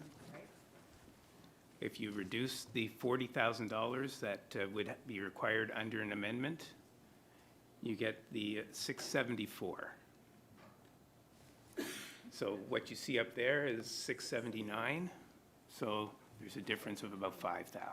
It was that's what I was saying, it was about the same amount, and the chief was saying $20,000 in that. Just when I thought I had it figured out, he threw out $20,000, and I was like, wait a minute. So Councillor Carruthers, are you have any other questions? No. Okay. Councillor Roy DeClemente. Thank you. I was trying to understand what was happening because I was scanning all of the numbers, and the page 93 was revised, but it didn't appear that page 94 was revised in the addendum. That's where I got very confused because I was scanning both. So the language on page 93 said that instead of decreasing, it was increasing by 18. And so it didn't get reflected in the charts in our packages. So ultimately what it is it's a $22,000 reduction. So I'm fine with it, but it's confusing. Because there's two different charts here, I'm not clear on what's exactly happening. Is it a 17% increase overall in this budget? So the first part of your question, Mr. Marshall, did you want to clarify that before you do not want to clarify? There was Councillor Roy DeClemente had made a comment regarding the other pages and then the different amounts. If there is no need to clarify Councillor Roy DeClemente's position, then I'm happy to go to our fire chief. I'm seeing no movement of desire to respond. Our fire chief, Mr. Marshall, or Mr. Main Price. So through the chair, just to Councillor Roy DeClemente, my understanding would be the 17% would still be very, very close. That the small changes that we've accounted for, I don't believe would affect the percentage enough to alter it significantly at all. Thank you. A slightly different sort of range of questions, I guess. So last year, we brought on 4 new firefighters, response firefighters, and that was to address some service level issues in out of the Holland Landing Station. So we were bringing in some daytime service and improving our response there. What issue is being addressed by the 4 firefighters in this budget? Is there something different that's happening? Perhaps the chief could help me understand why it's 4, why it wouldn't be 2, why it isn't 6. What's the issue that we're trying to address with this budget with the addition of 4? Fire Chief Main Price. Great, thank you through the chair to Councillor Roy DeClemente. So last year we brought on the addition of 4 staff who were predominantly assigned to the day shift to try and increase the frequency that we were able to staff an additional truck primarily to serve the area in Holland Landing. Those additional staff allowed us to put a truck in service from about 8 to 8, about 15 to 20% of the time. We saw the days that, or the time periods that we did have it in service, we saw some great improvements in our ability to provide an initial response in that area, but it was effectively less than 25% of the time. The additional 4 staff that we're requesting will allow us to increase our minimum staffing level to 6, so 3 in Queensville, 3 in Holland Landing, to a 24/7 model. So we'll be able to provide that level of service 24 hours a day, 7 days a week.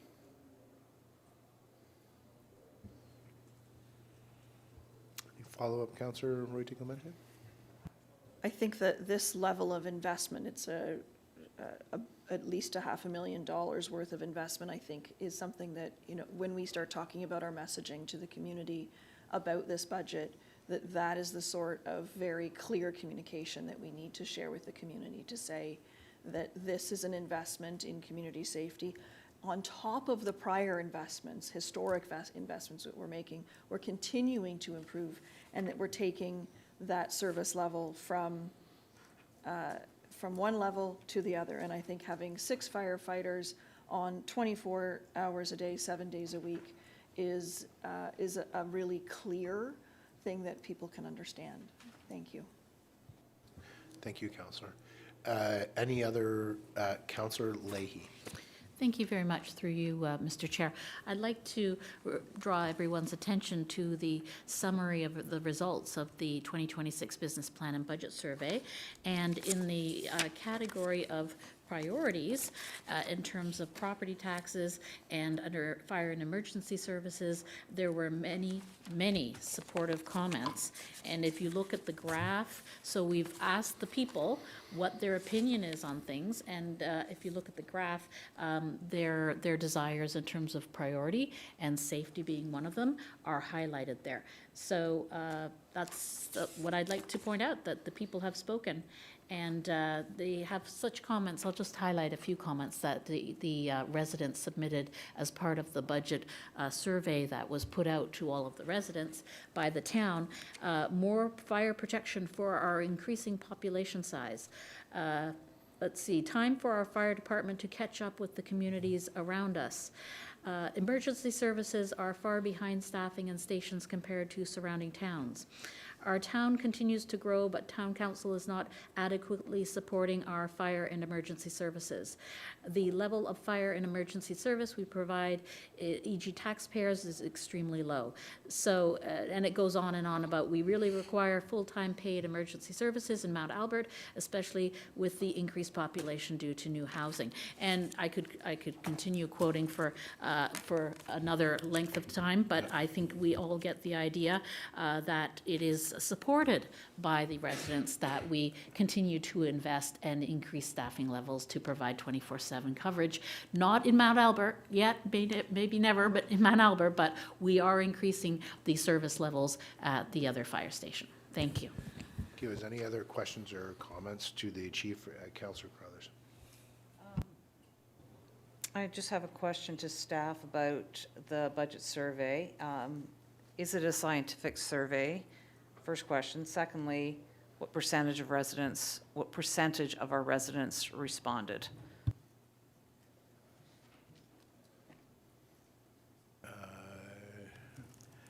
So through you, Mr. Chair. So we have about 43,000 residents, and the results came back with 147 that responded to the survey. Thank you. I applaud the 147 people who took the time to respond, because obviously not everyone did. I think it's important as a researcher to keep in mind this is not a scientific survey, and the comments are based on perceptions within the community. We have seen with deputations the amount of misconception that is out there around how our town is serviced by fire.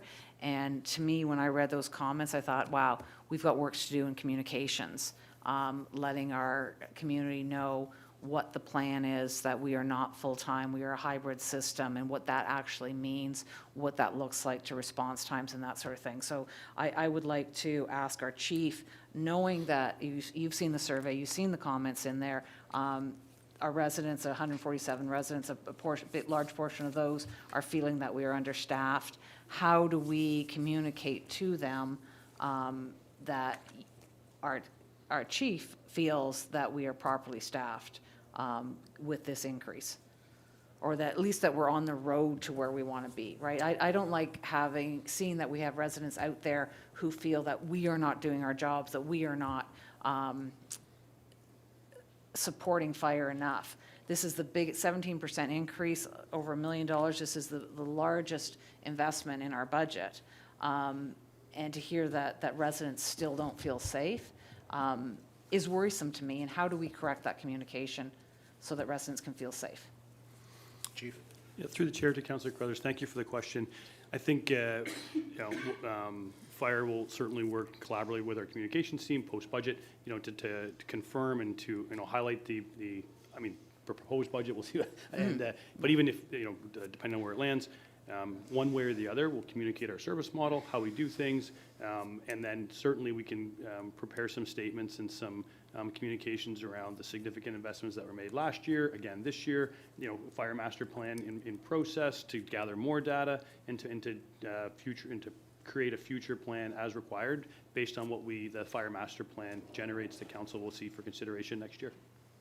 Okay, I appreciate that, because the time I have spent on council, we have continually invested in fire. We've increased the number of full-time that we've had. We've made significant investments in equipment and vehicles. And so it's disappointing when I see these kind of comments out there that it's still not enough, yet we are approving everything that comes before us. So if you agree with these comments and don't feel that we are in a position of keeping our community safe, then we need your advice on that, of what we need to do. But to me, we're investing, like I said, over $1 million more, 70% increase in this department again this year. Year over year, it'd be interesting to see what the investment has been. I just want, first, for our residents to actually be safe, and secondly, that they feel safe and understand that level of service is what our fire chief says we need. Okay, Councillor Foster. Oh, yeah, Councillor Foster would be next. Oh, sorry, sorry, folks. I'm getting hands waved to me. Councillor Leahy, did you have a? Thank you very much. I thought that our fire chief indicated he wanted to respond to the comments of the councillor. My apologies. I didn't realize there was a question. Yeah, sorry, through the chair to the councillor. I took what we heard. I think we've made some comments on our strategy post-budget, and we'll continue on with that going forward. Councillor Foster. Thank you, Mr. Chair. Again, I don't want to put words in the fire chief's mouth, but I think the fire master plan that is upcoming will lay out a better plan for the vision of how we move forward with respect to everything, and that certainly includes a lot of it is going to include staffing. So I don't want to make it sound like the fire chief is completely 100% happy with where we are now. He'd like to be further, I know, but there has to be a way to move that forward. So I hope the master plan will lay that out for us. I think it'll become much more clear. Councillor Leahy. Thank you very much. I'd like to make 2 points. I understand the fact that it's been acknowledged that the time that 147 residents took to do the budget survey that was promoted by the town and the staff, who took time to go through all of the comments and provide them to us. I believe that there is good value in that. And we put out surveys in different departments, including the Heritage Department. Sometimes we just get a handful of responses, and yet we're still making decisions according to what the feedback is from the people. This is part of the process, part of this democratic process. And in a prior discussion, we were talking about wasting staff time to prepare a summary of the council remuneration. But are you suggesting that, listening to the feedback of the people, all of the effort and time that the staff put into this, was it a waste of time? Should we bother with a budget survey if we're not going to listen to the comments that the residents give back to us? So just looking to clarify, so Are you asking the fire chief his opinion on the survey, or No, is I'm this kind of a asking- general comment? asking Because the we're staff speaking members, yes. we're speaking just to the operating budget. Through you, Mr. Chair, what is the purpose of having a budget survey if we're not going to appreciate the responses and respect and validate the time and effort that individual residents made to participate in the budget survey if we're not going to take their comments into consideration when we're debating the budget? And I'd Yeah, like so our you staff. had Yes. asked the staff if they Yes. had and Mr. Valchik has been waiting to respond. Thank you. And then Councillor Roy DeClemente. Mr. Chairman, a couple of things. First of all, I would express great gratitude to those that have taken the time to express their views and provide input into the process. I think that's actually really good that people get engaged and tell us what they think.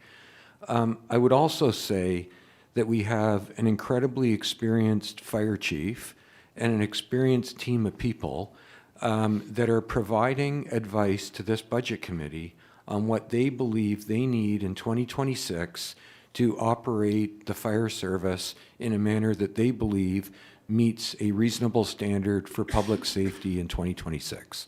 And I, for one, would look to the fire chief to advise us what he believes that needs to be. And if the fire chief believes that this is inadequate, I would sort of suggest that I'd like him to say that at this point, and that's not what he has said to us as we've sort of put forward this proposal. I think what the fire chief has said is we need continued investment. He's proposed 4 additional firefighters, and he's explained why for 2026. And I believe that aligns very nicely with the feedback that we've gotten from the public that says they would like to see continued investment. So I actually don't see a disparity or an ignoring of public feedback, but I also would like to make it clear that where I would get what I would believe would be the most informed opinion would be from the fire chief, whose role it is to ensure that the service level is adequate to meet the needs of the community at any point in time. Thank you. Councillor Roy DeClemente. There's absolutely value in doing the survey. I took time to review every single page. I appreciated the way that it had been broken up into sections, that there was feedback. Yes, we only had 147 surveys, but there's information in here that is valuable for our staff as well. There are program suggestions. There's bringing attention to items that we might not have been thinking about because our residents are sharing that opportunity with us. So I'm happy to receive this. I do take it with a grain of salt sometimes, but that's my role. I don't need it read out to me here in the meeting because I've already read it. And I really appreciate it, and I thank staff for putting it together for us. If there's no more questions on the operating budget, Councillor Crothers. Thank you. I don't want my comments to be misconstrued. I said I valued the survey. I was just pointing out that it's not scientific. It is a snapshot of a small percentage of our residents, but like I said, their comments are valuable. It's important that we look at it. It's important that we do that, but just it's important with all forms of research that they're used as intended. Thank you. Councillor Roy DeClemente. Yeah, just very quickly, I know we moved on from the metrics, but on page 92, the incident responses, I just in future or maybe in an update and in a future bit of reporting, I would love to see a breakdown on the types of calls. I know in the past we've had how many are actual active fires and motor vehicle and medical. I find that those are helpful to understand what's happening with that big blue bar, and also, a better understanding of what's happening on the percentage increase. So I know we moved on from that, but I just wanted to say that I found that information helpful in just understanding how the year has gone so far. Thank you, Mr. Chair. Thank you. So if there's no more questions about operating, we can then move forward into capital. Great, thank you. So I'll move to our 2025 outstanding capital. Most of the projects we anticipate to be substantially complete by the end of the year. The only two substantive projects we anticipate carrying over into 2026 will include the Holland Landing Fire Station renovations. Work is underway. We expect to be able to tender the contract before the end of the year and to start the project in early 2026 to be completed hopefully by Q2 of 26. The only other remaining substantial 2025 capital project not projected to be completed was the replacement of one fire apparatus that we're actually proposing an alternative solution to in the 2026 and forward capital plan, which we can speak more to when we get to the capital portion. And if there's any questions on the 2025 open capital projects. I'll just give everybody a minute here at the committee table. Again, reviewing open capital projects.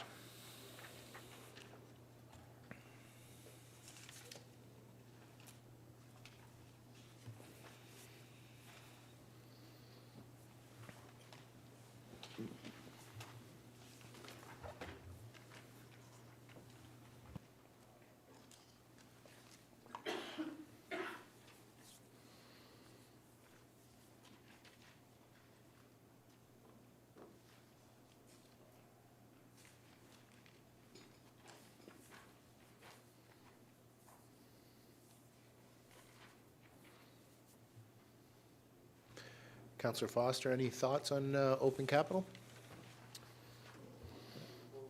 Councillor Roy DeClemente, any thoughts? Open. Councillor Cronin, Councillor Crothers, then before I move on. And okay, so we will go on to new capital.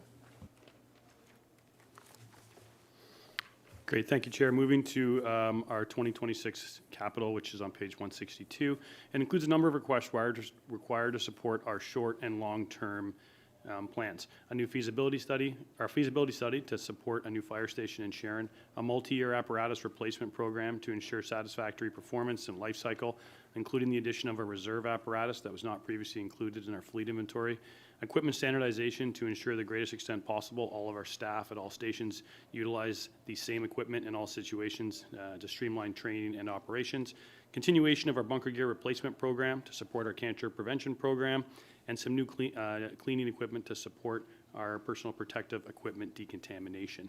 And I'm happy to take any questions on our 26 capital plan. Just looking down the, thank you, Councillor Foster. Thank you, Mr. Chair. Earlier I spoke about the master plan and you did too, Chief. And I noticed there's no capital project here for that master plan. I'm expecting good news about that, so I just wondered if you could speak to that with relation to the budget. Yeah, through the chair to Councillor Foster, thank you for the question. I do understand the previous two fire master plans completed by EG were done with a third-party consulting company. We strongly believe that we have the skills, knowledge, and experience in-house, supported by the other divisions within the town as well, to complete a comprehensive fire master plan at the only cost would be staff time to the organization. So we believe we can turn out a good product internally. That will inform a good long-range plan. So I think what we're trying to say is we're probably saving a couple $100,000 by not hiring a consultant. Through the chair to Councillor Foster, I don't know exactly what the previous costs were here, but from my previous experience and some understanding, I believe the cost would generally exceed $100,000 for a fire master plan. I was involved in internal fire master plans, I think twice. It's quite doable with good staff, for sure. So I applaud. Any other Councillor Crothers. Thank you. I'm happy to see the Station 4 location study for the Sharon Station. Having built many schools, I know how long these things take, and it's important to get the studies done correctly so that we're designing the best building and the best location possible. At what point during the year would we expect for this to be complete? I know it says December, and I think it's good to be cautious, but will it really take that long, or can we get it done quicker? Through the chair to Councillor Crothers, I certainly believe the goal, and I believe it's doable, is to have the feasibility study completed in time to inform council prior to next year's budget. That would certainly be our goal, is to make that information available. So should there be a capital budget request either next year or in future years, we've got good information to base the capital request on. Thank you. So would you anticipate, I know we're doing the study so that you can anticipate with a bit of data, but would you anticipate then for the next budget process, we would, this study would help you put forward a capital request for the new station? Like, is that's something we are anticipating in the next budget? Through the chair to Councillor Carruthers. So the study will give us the information required to make a good capital project submission. I think there'll be some internal discussion with finance with respect to a funding model that will support a future station, and the costs around that and how we can best long-term plan that. That certainly requires some in-depth discussion with our friends in finance. I keep calling them my friends because that's good advocacy. It's always best to be friendly with the people who are helping you. He moved away from me, so I don't know why he did that today, but. Okay, so we're looking forward to this, and this will be done, although it says December. We're hoping to have this done in time for budget. Although being an election year, we're probably not doing budget till January anyways, so it buys a little bit more time. But let's hope we can get moving on this. Thank you. Anybody else on new capital projects? Chief, if you've got 10-year capital that you want to. Thank you, Mr. Chair. Our 10-year capital plan is presented in front of you, includes some significant long-range planning goals, one of them being the construction of Fire Station number 4 in Sharon, a continued fleet replacement program to support the very long procurement times that we're seeing with apparatus replacement. Some new items that I'm not sure were previously contemplated, some portable replacement ones to keep our equipment within the recommended manufacturer lifespan, as well as our continued personal protective equipment replacement program to move all of our staff into higher quality gear that does not include any of the known cancer-causing chemicals that have been applied to them, from a top to bottom ensemble as we're looking to make that transition to the newer equipment. Those are the primary items that are contained in the 10-year capital. Councillor Roy DiClemente. A little bit behind in my binder. The project for the apparatus refurbishment appears on page 180 of our binders. I just wanted to confirm, so what the project is suggesting that we spend $400,000 to refurbish one of our tankers that will extend the life cycle of the vehicle by 10 years. And by doing so, we would be able to save basically $1 million by not having to purchase a project that was approved in 2024. Am I reading that correctly? Yeah. Through the chair to Councillor Roy, that's correct. So the project was a 2-year approval process, approved in 2024 and 2025. I'm not usually a fan of apparatus refurbishment, and there's only certain vehicles that I would actually consider it with. So we had a third party do an assessment of the vehicle to determine whether it was a good candidate for refurbishment. So a couple of factors in place: significant delivery times on vehicles. You're approaching approximately 2 years, with significant cost increases in the last 5 years. Fire apparatus has gone up more than 50%. So trying to find the best value, how can we extend the lifespan, and also knowing that some of our future purchases are more than what was originally budgeted. So, with an eye towards a long-range funding model, we thought if we could refurbish this vehicle, save $1 million on paper, and use part of that savings to add to the funding in 2026 and 2027, with a net reduction of about $300,000 over a 3-year plan. But we believe this is a good solution that will extend the life of a vehicle and provide the most cost-effective long-range plan. Like Councillor Foster, I applaud that. Mr. Chair, through you to staff, should we approve this, do we need to make an amendment to cancel the capital budget, or is that just going to happen automatically? Through you, Mr. Chair, we would close that project if this gets approved. And just put the money back into the equipment replacement reserve. Correct. Thank you. So any questions to the fire chief on the 10-year capital? Seeing none, Mr. Marshall, do you need a resolution from us?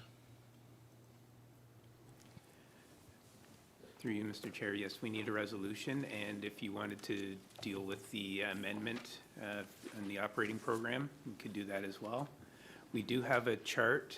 I know there's some confusion on the operating budget, but we do have a chart that shows the impact of all the changes, including the proposed amendment that we had up on the screen previously, but if you want to look at it again, we can put it up again.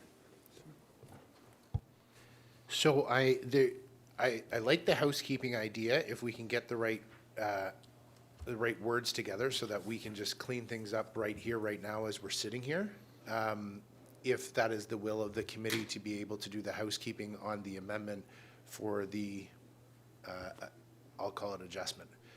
However, we would need some guidance. I'm talking and I'm hoping somebody's giving something to the clerk is what the spirit of my continuing to speak. Through you, Mr. Chair, I think the clerk does have something ready to go.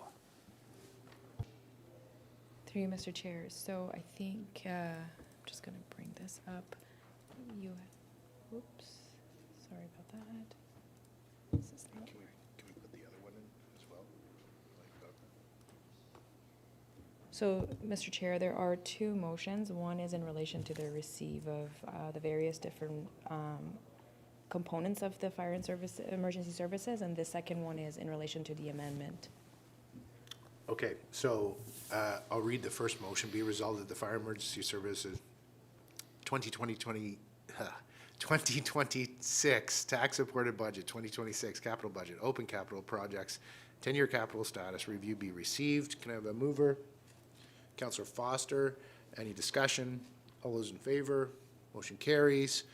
And for the next one is be it resolved that the Budget Committee recommends that Council amend the Fire and Emergency Services 2026 tax-supported budget as follows. So the category is the agencies and municipalities.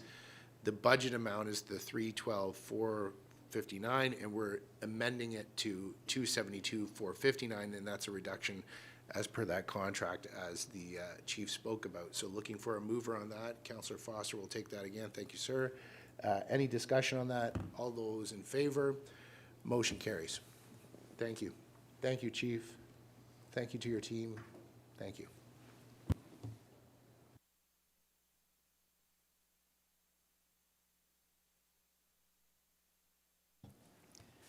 So through you, Mr. Chair, the last department that we have to look at, we saved the best for last with the CAO's department, the CAO's office, so I'll turn it over to CAO Valchich. Thank you, Mr. Marshall. Mr. Chair, so I believe in the binder we're on page 21, and you can see there's a little bit of information on sort of the nature of the Office of the CAO. Page 22, I'm not going to go through it, but again, really nice summary. I would be remiss, though, if I didn't just provide a little bit of an expression of appreciation to our strategic advisor, Stephanie Cromfley, because a lot of this information that exists now didn't exist 2 years ago. And so I really think this is a very, very nice summary of sort of the nature of the major activities that take place. So great appreciation to Stephanie and all the work she's done with the departments to make this happen. The projects and strategic initiatives, the first two on there, there's a couple of capital project sheets. I'll speak to those in just a moment. And then the review and update of business continuity plans. I've actually been talking to the chief as potentially as part of our sort of emergency management focus for 2026. Maybe using that as the opportunity to look at business continuity planning across the organization. We certainly did that before and took advantage of that during COVID, but we would take a look at those plans and update them. So we would do that internally, so there's no need for additional resourcing for that. Strategic projects,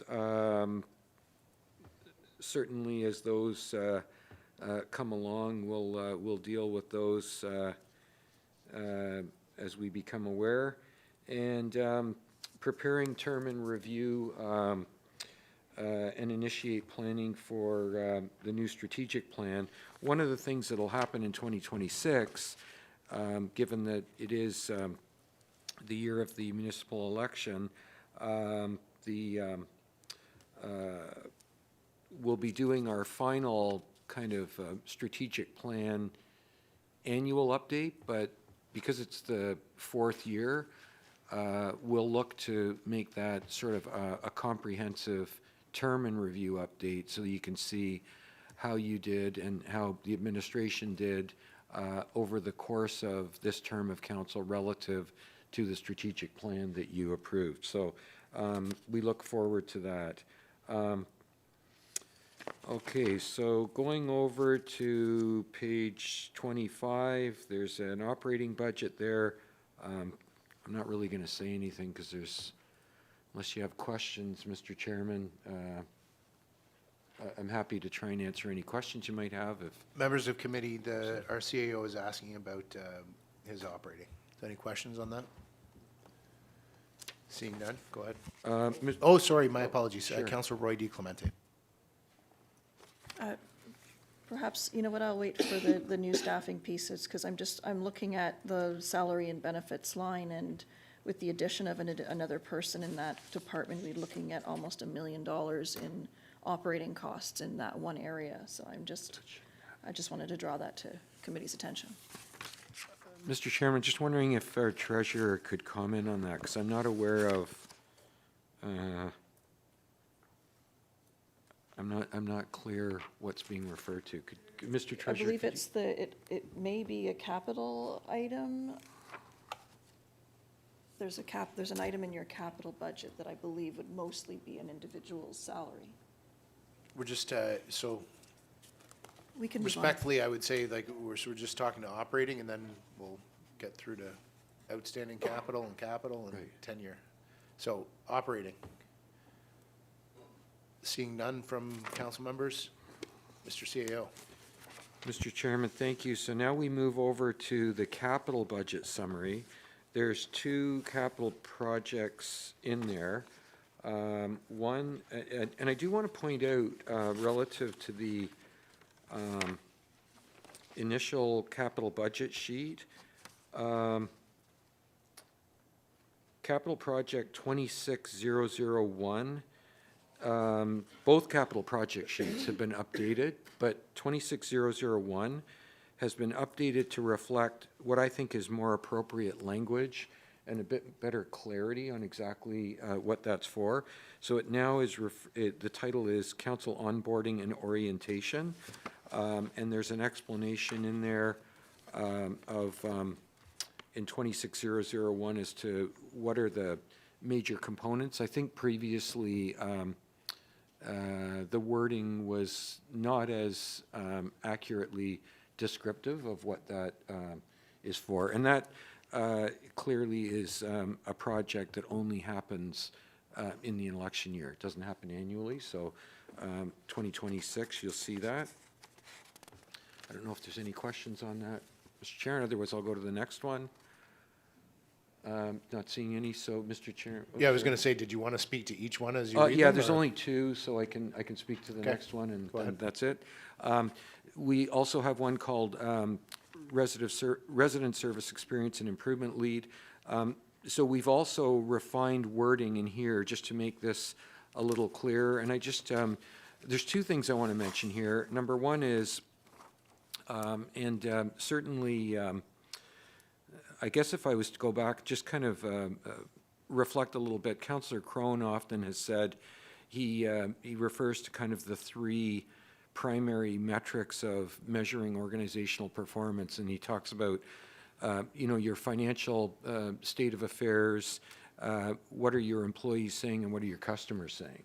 And so this is really sort of continuing to work on that prong about what are the customers, in this case residents, saying, how are we taking that data and using that, assessing it, analyzing it, and ensuring that we're identifying trends and more importantly, opportunities for service improvement through feedback from our residents.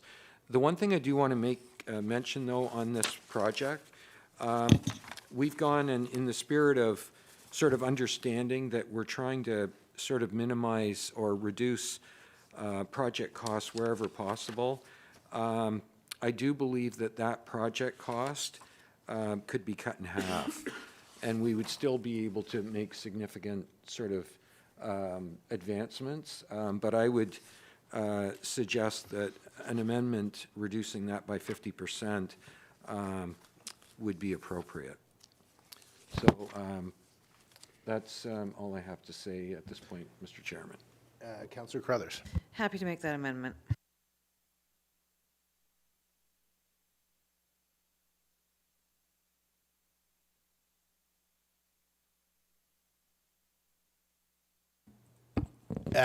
So Councillor Crothers made an amendment to cut it in half as the CAO looked to lead to cutting his own budget. And so Councillor Roy DiClemente. When we started to discuss some of this service experience and customer service standards, I asked at the time, well, aren't we already doing this? And I guess what I will ask is, why wouldn't we just cut this project altogether? And I'd like to understand more about why we would need to do this, since this is, we have staff that are doing this, we have people in customer care, we have, I feel that we have the people in place to be able to implement this. This should be part of their jobs, and it shouldn't be a special project. So I'd like to understand why we shouldn't just cut it all together. Mr. Velchik. Mr. Chairman, first of all, I want to suggest or confirm that we have outstanding staff. Those staff are very dedicated, very professional, very competent.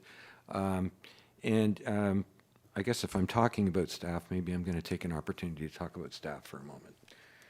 So when I talk about staff, I also want to point out that if you remember, when we did our strategic workforce planning work, we talked a little bit about sort of what our complement of staff was relative to benchmarking our municipal comparators. And at that point, we talked about sort of where are we in sort of a per capita, just so we're talking apples and apples, where are we in sort of per capita staffing? And we talked about that according to the benchmark average of our comparators, per 1,000 population, they had 4.37 staff. And in 2025, we had 4.01. And that's where the consultants indicated you'd actually have to add 15 staff just to get to the average.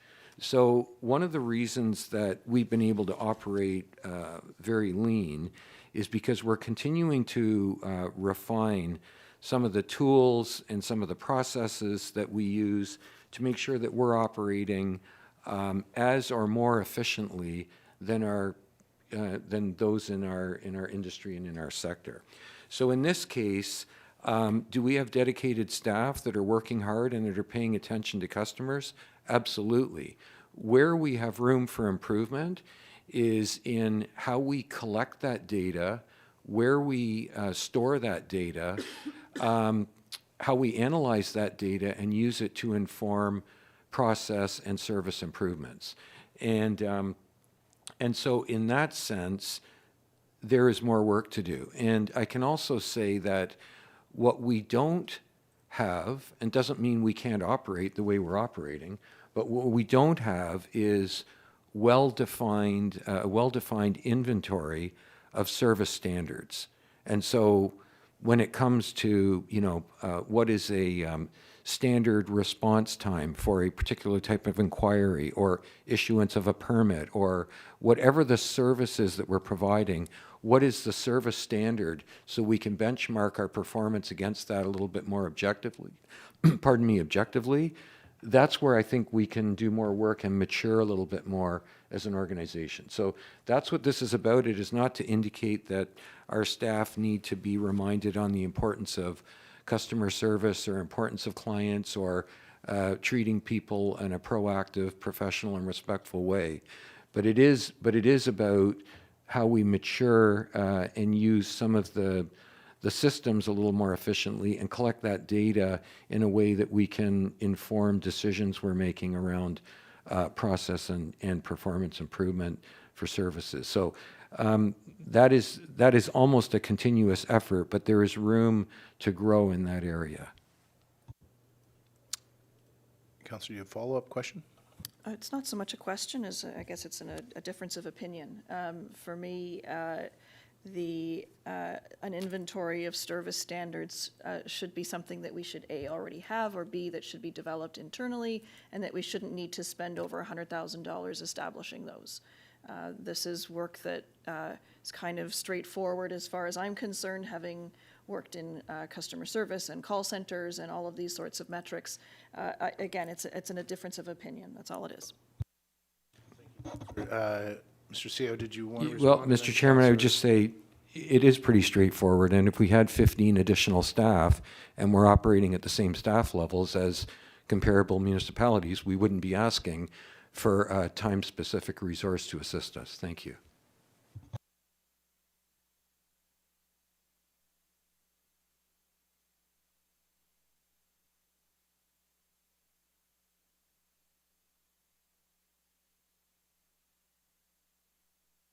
Councillor Crone. Councillor Crone was next, and then Sorry, I thought it was Councillor Foster, but I'll gladly take. Thank you, through you, Mr. Chair, to Mr. Velchich. I guess you really were listening to me. I thought people were just tuning me out, so it's what a pleasant surprise. This role can be, if executed properly, can be transformational to the organization. And so I'm excited about the prospects of this. A lot of it will hinge on the job description and the person you get and how they're empowered. Now, do you foresee this role as having a cross-organizational view on and ability to interact with those different departments and having influence over those departments?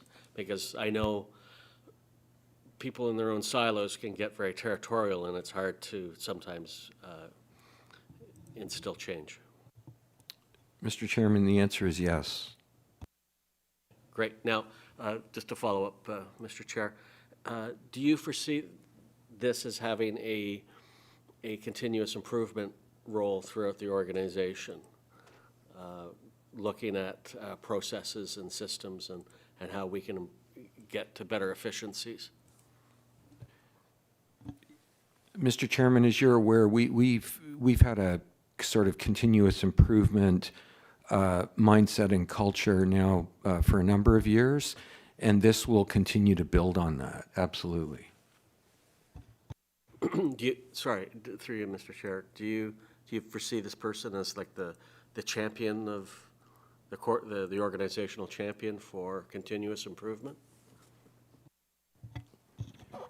I would say this individual will absolutely assist us as we sort of build, I guess you might call it, standards and a framework for how we process sort of feedback, data, and inform the decisions we're going to make in terms of where we're going to spend our time, where we're going to spend our precious resources on priority process improvements and systems improvements, and ultimately to make sure that residents are having the best experience possible for the very best value for money. That really is what continues to drive what we do, is to make sure that we're optimizing value for money and providing outstanding service for great value.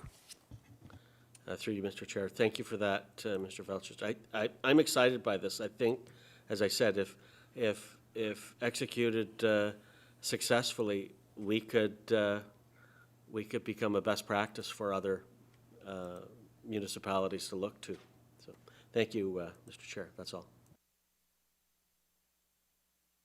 Councillor Foster. Councillor Leahy. Thank you very much through you, Mr. Chair.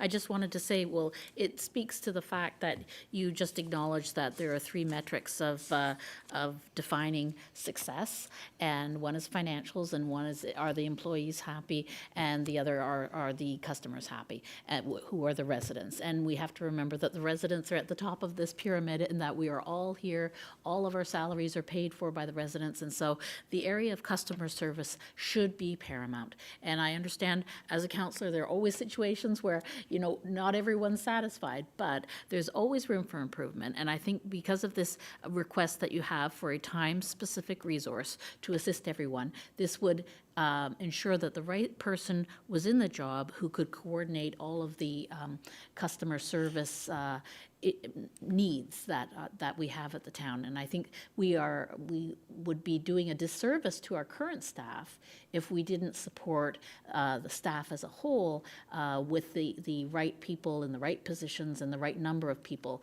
to fully provide the services that the residents are looking for, and the issues and questions that need to be addressed. And I see in my role as a councillor, I've already seen many examples of where we could make improvement if we had the appropriate staff allocation, and we could have potentially even avoided time-consuming challenges if we had the appropriate person in a position to be helping out support all of the staff of the municipality. So in the spirit of being a team player and supporting our staff, I am also supportive of this request that you have made as a CAO. Thank you.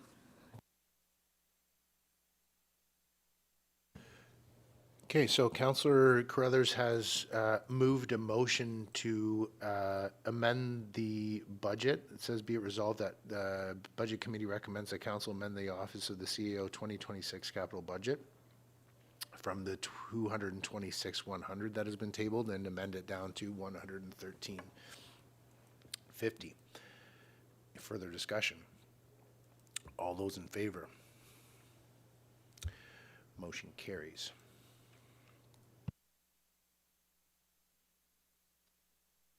Mr. CAO, did you have anything further within your items? No, thank you very much, though. Mr. Marshall. Through you, Mr. Chair, I think what has to happen next is receiving the presentation by the CAO.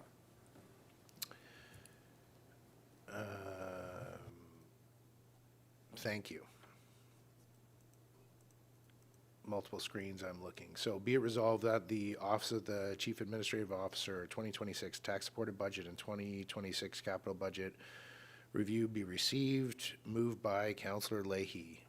Any discussion? All those in favor? Motion carries. Mr. Marshall. So through you, Mr. Chair, we've completed the reviews of all the departmental budgets. The one thing left we have to look at in the budget binder is the staffing requests. So if we'd like to turn to the tab number 6, which is labeled staffing requests, I believe, a staff summary, and you can go through that.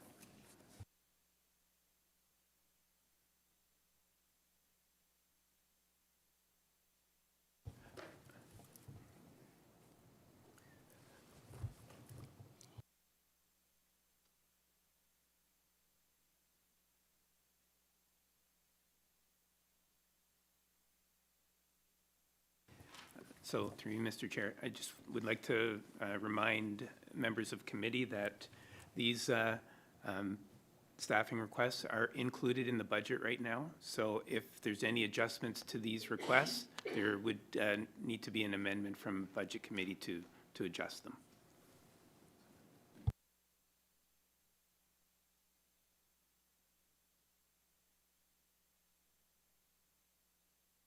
Carruthers, would you like to start us off? Yes, so I just wanted to confirm that all of these staffing requests are already accounted for in the department summaries. So this is not in addition to what's we've already gone through. This is just a summary of what we've already gone through. Thank you.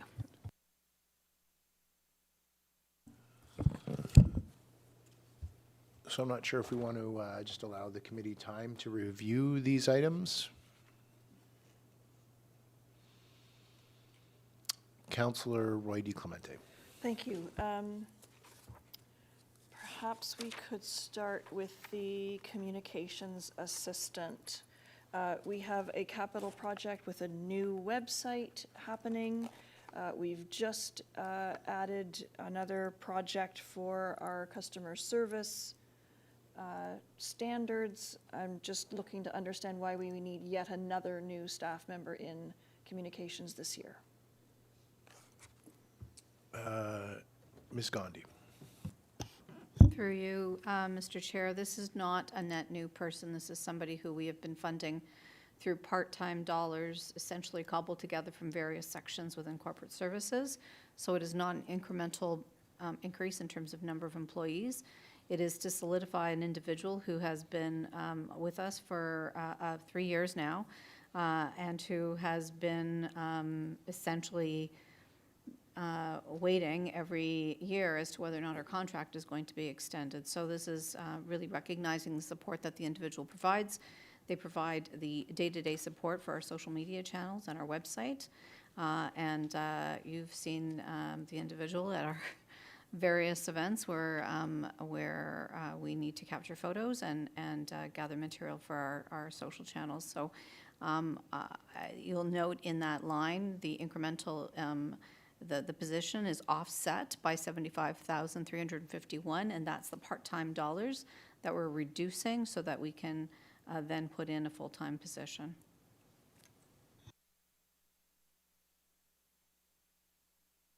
Follow-up, Councillor Yes, Roy. part of the job description is assisting with and updating and maintaining the town's website. So this individual's job is maintaining a website that we're changing. So I'm a bit concerned there. How many staff do we actually have in communications right now? So through you, Mr. Chair, we have, I'll answer the sort of the first part of the question first.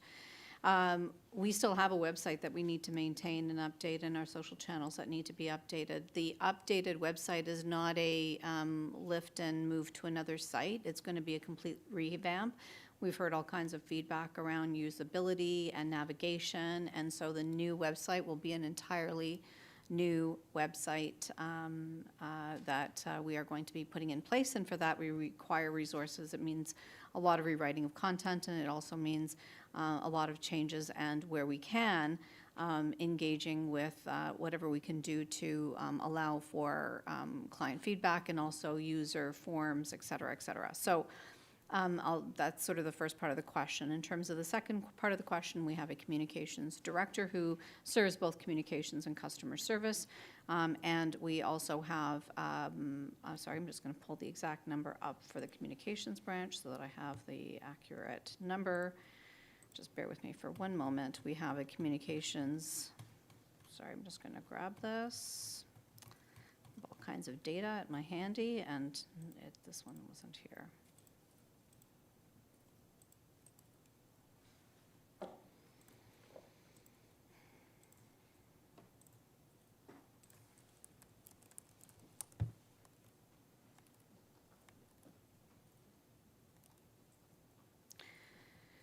So we have a director of communications, and then we have a communications officer and a number of communications coordinators. So the number of full-time employees within communications, including the director, is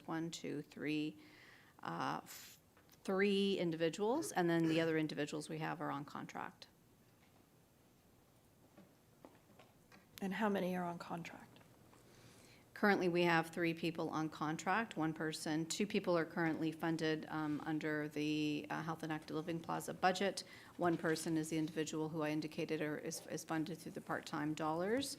And we will make some adjustments based on council's approval of this budget in terms of the contracting that will continue into 2026 with the website replacement.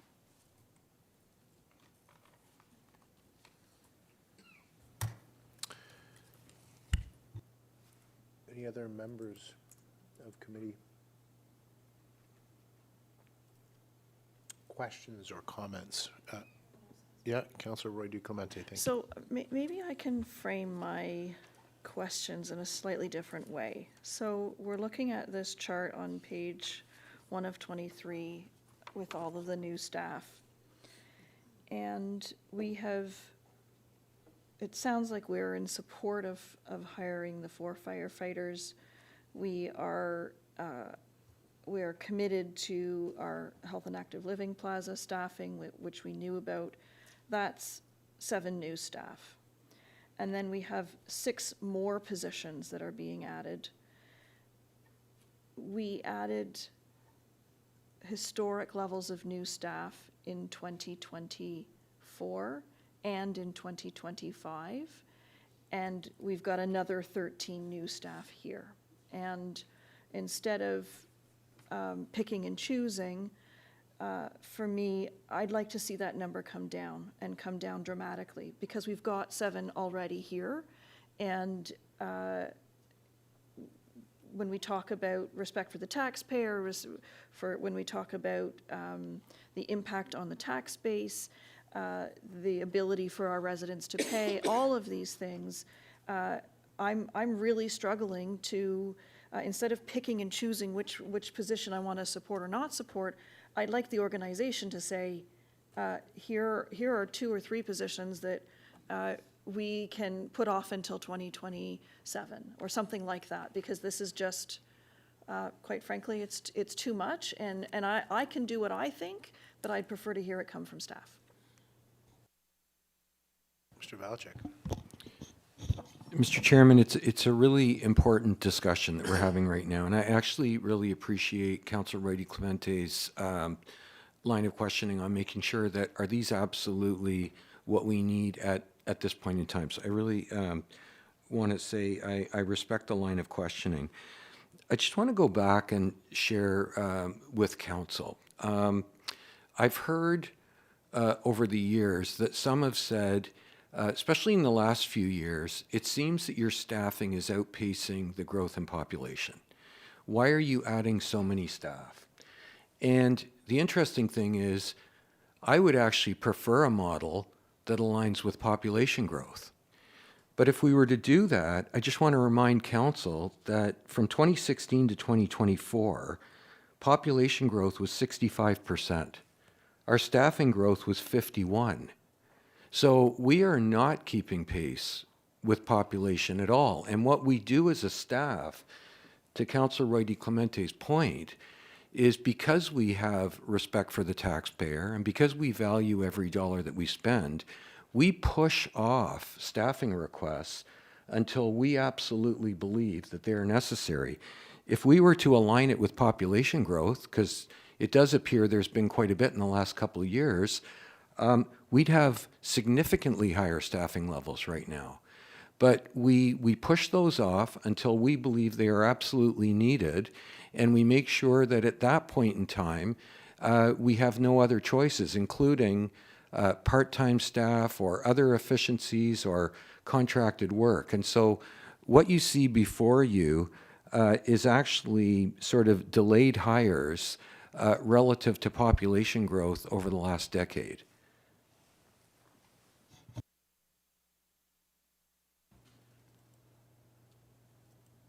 Councillor Roy DuClemente, did you have a follow-up from that?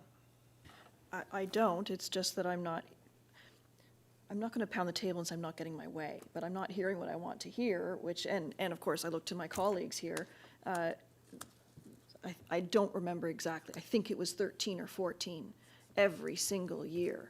And while we might be 10% off based on the ratio for staff to growth, that's still a growth. It's still an increase, and it's still a lot from my perspective.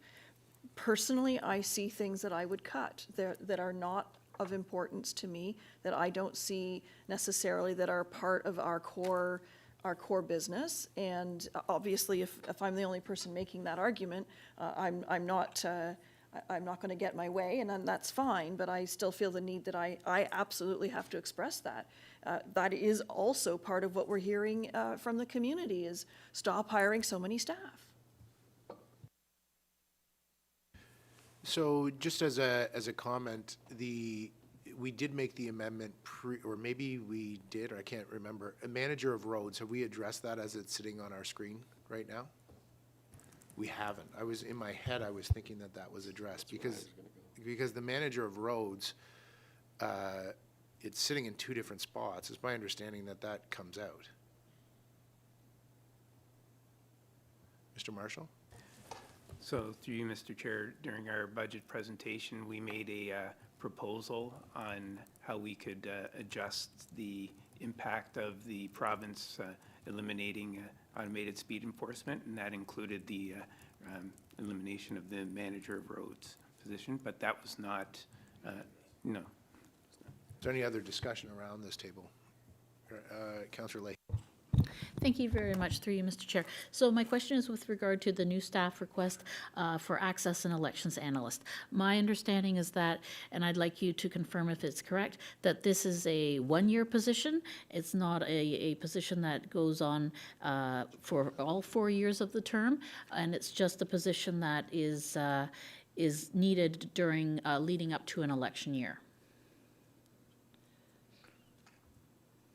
Mr. Marshall, did you want to respond to Councillor Leahy, or Madam Clerk, would you like to take it?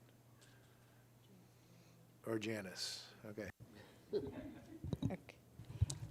I think the question can best be addressed by Ms. Lajavardi, please. Mr. Chair, thank you for that question, Councillor Leahy. This is not a new position. This is actually a continuation of a contract for a core legislative staff that is required within legislative services. This position has been with us since 2022, providing ongoing support with the influx of Freedom of Information requests that are required to be processed under the Municipal Freedom of Information and Protection of Privacy Act. The position also supports the administration of the election, which typically takes place at least 24 months in advance of the event. They are also there to provide support with any unplanned events, such as administering by-elections. They have also in the past provided support to our staff as a whole to be able to accommodate any vacation time offs with all of the other coordinators that we have in our office. So again, it is a core position, it's legislative, and it's a continuation of the contract at this time. Last year, we asked for this position to be named as an Access and Elections Analyst position, but the actual reality is that the position has been in place since 2022. Councillor Leahy, in follow-up? Yes, I have a follow-up question. I think part of what gets residents who are looking at the budget or who are asking questions about new staff, I think part of that we list all of these as new staff requests when actually, in actual fact, they are individuals who are already working at the town. So I think this leads to some misunderstandings when they're all called new staff requests, and so that we think that we're growing faster than we should be. So, but I do have one question under, if I may, Mr. Chair, under the help section of new staff request. So it was noted by a fellow councillor that we're already committed to hiring new people for help. My understanding, and I'd like to just have confirmation if the data is correct that I'm hearing, and I believe Mr. Karmazan can confirm this, that there have been 150 part-time individuals hired to work at the Health and Active Living Plaza. And so I just wanted to confirm if the number 150 was correct, because I'm hearing from residents that, you know, even if 7 days a week you had 10 different part-time staff, that would only be 70 people in a week. So, but you've hired apparently 150 part-time staff. So is that correct number? Mr. Karmazin.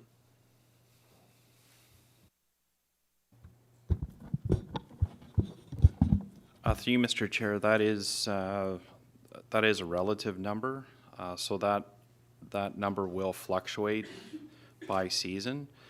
The vast majority of those part-time staff are aquatic staff, and those aquatic staff take the form of guards as well as instruction staff.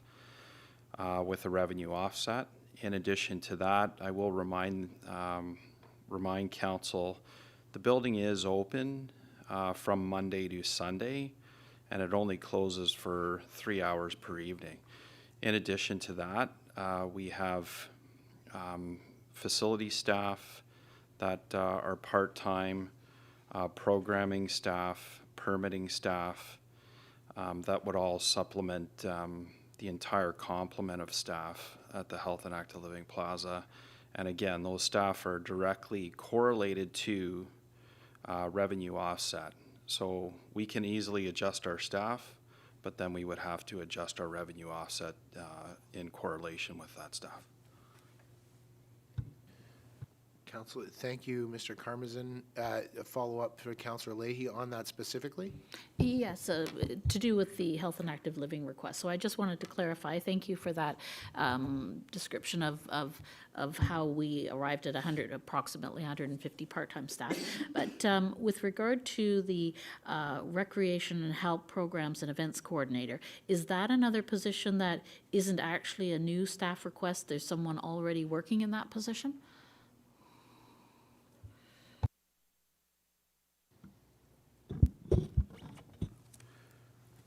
Through you, Mr. Chair, that is a new staffing request. You'll see the full staff complement, the full amount. Typically, when we have a contracted role, it's typically there's typically an amount that's included and a lesser amount for the total staffing amount to bring that staff member on full-time. So that is a full-time staff member. Councillor Carruthers. Thank you.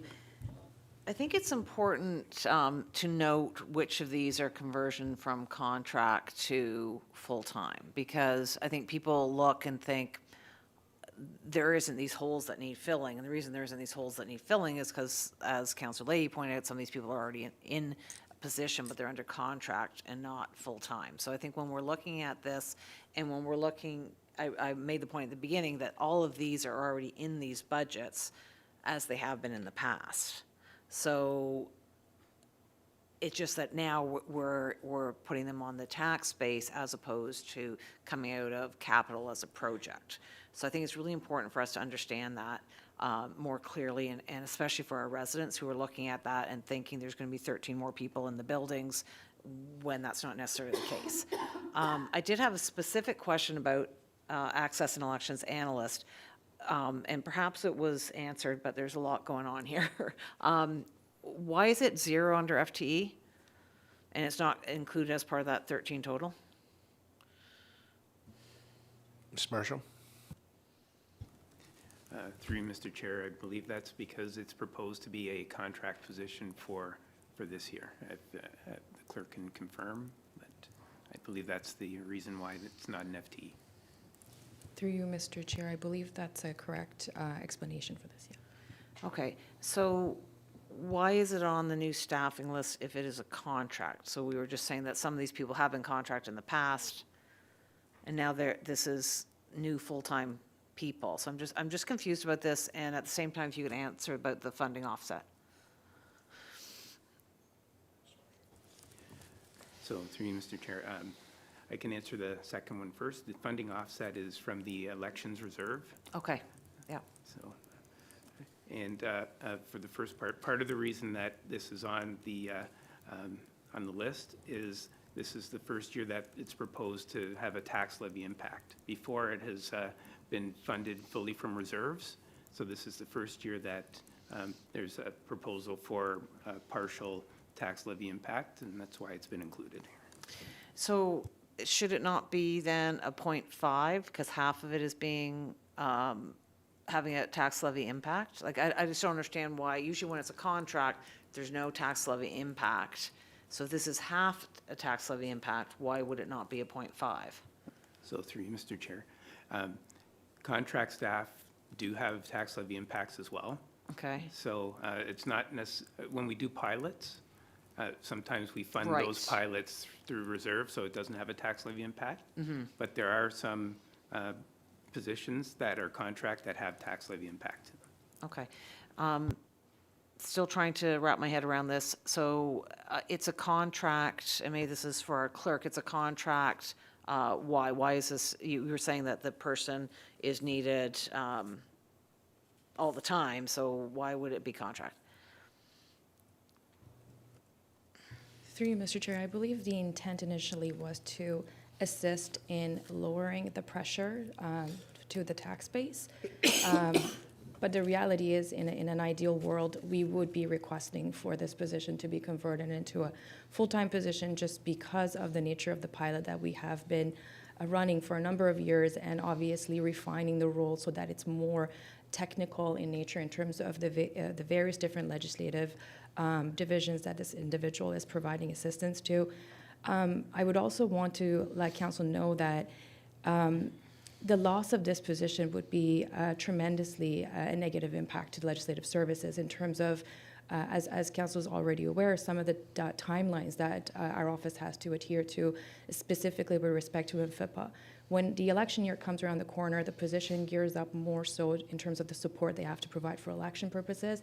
So again, we always navigate the role based on the demands of the day, but I can say that this is one that we have been, delivering on a contract basis for a number of years, and we know that it's more of a need rather than a want for the division. Thank you, and I certainly wasn't at all questioning the need for this person. I'm just trying to figure out how it's being reported out here. I think part of our communications issue with the public is some of these roles have been on the new staff hires multiple times because they've been a contract, they've been a pilot. This one will come back again next year. And for someone who's not here to ask the questions, they're going to think, didn't we just hire one of those last year? So I would really ask that we rethink how we are communicating who the new hires actually are and which ones are actually new and which ones are just a conversion from either contract or somewhere else. So that this doesn't appear again as another new position, and this is, according to the clerk, this is someone who we do want as full-time. Could we not just bite the bullet and make this a full-time position this year so we don't have to go through this again next year?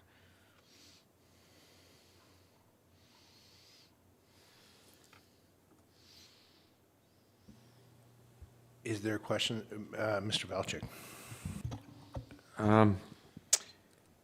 So if we were to do what was being sort of suggested as just sort of a possibility, Mr. Marshall, would that not mean that you would have to find additional tax room because half of this is currently being funded from reserve? So that's not a perpetual funding source. So if you were to make this a full FTE, we would not fund it from a reserve funding source, correct? Through you, Mr. Chair, yeah, that would be correct. The election reserve isn't a permanent funding source, so if it was an FTE, we would recommend that it be on the tax base. Okay. And just one other question, just as I'm following the conversation, is the $50,000 in tax levy impact, is that part of the tax base? In other words, that is sort of perpetual funding that's available, that $50,000? Through you, Mr. Chair, yeah, that would be.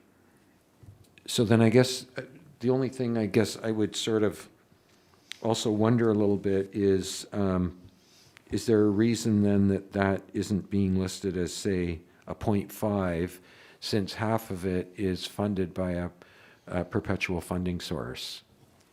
That was my point. Thank you. So through you, Mr. Chair, the FTE is different than the funding source.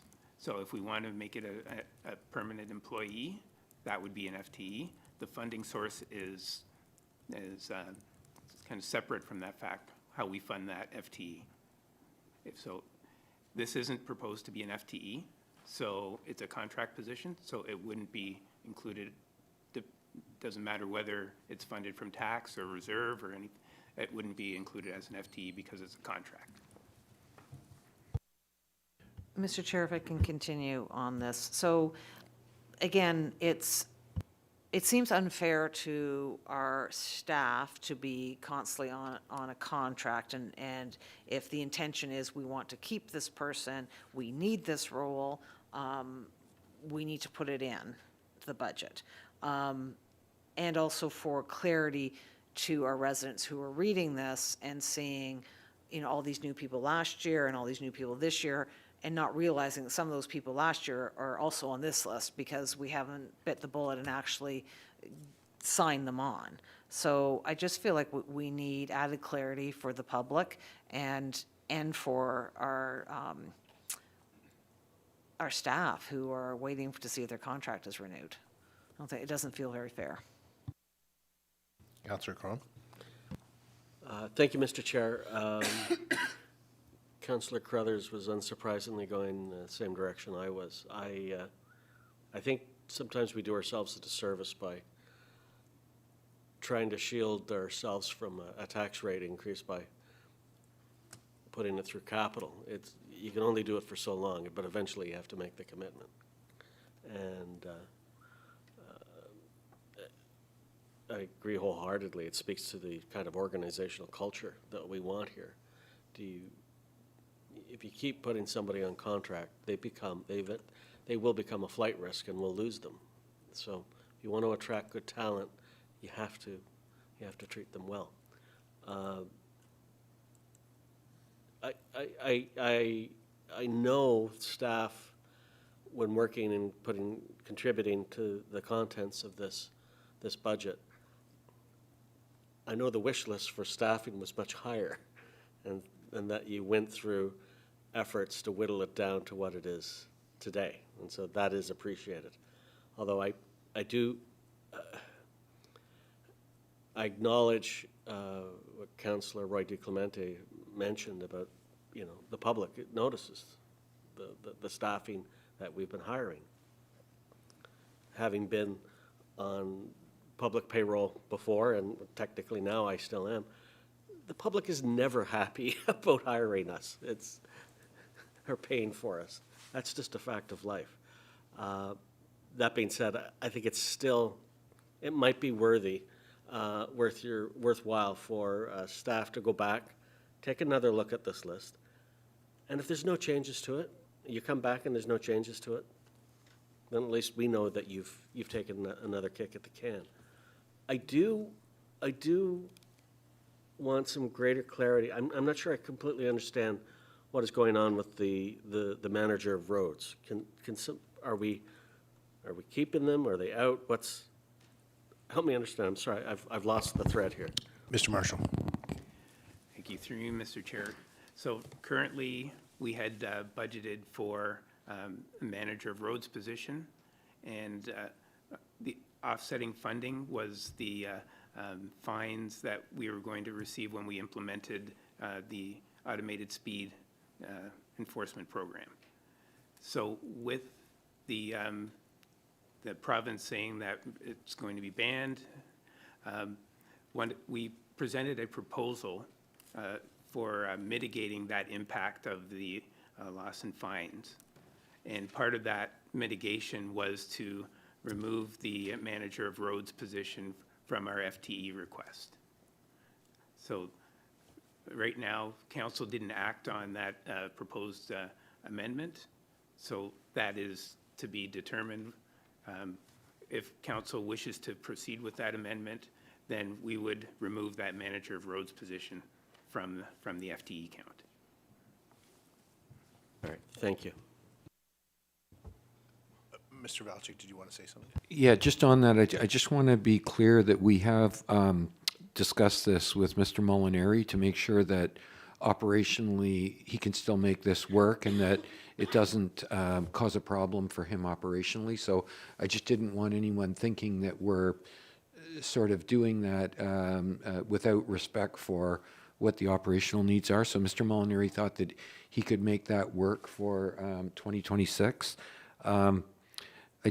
I do, maybe it's just me, but I am still a tiny bit, sort of still got my attention a little bit, this 50,000 number and why we wouldn't just put it as a 0.5 at this point in time. So perhaps we can revisit that as a staff team, and we can just provide some clarity at the next budget committee meeting, if you would like, just because I feel like I'm still not clear why we wouldn't set that as a 0.5 FTE. I'll do you one better there, Mr. Valchek. We're talking about, we keep talking about this, and we've talked about this for the entire time that I've been here. And so I'm happy to move an amendment that moves it to a full-time with half fund election reserve, half fund operating. Does that make sense? It would make sense for 2026, but in 2027, you would have an immediate pressure to the tax levy for that other half of the position, because you couldn't perpetually fund that out of reserve. I understand. As long as it's understood, then the answer is yes, you could do that. Because we keep talking about it. So that's my amendment. If, Madam Clerk, if you could put that in. If anybody would like to. So I am moving that amendment. Is there any discussion on that? She's just writing it right now.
Sorry, Mr. Chair, I was just getting some wording confirmed finance.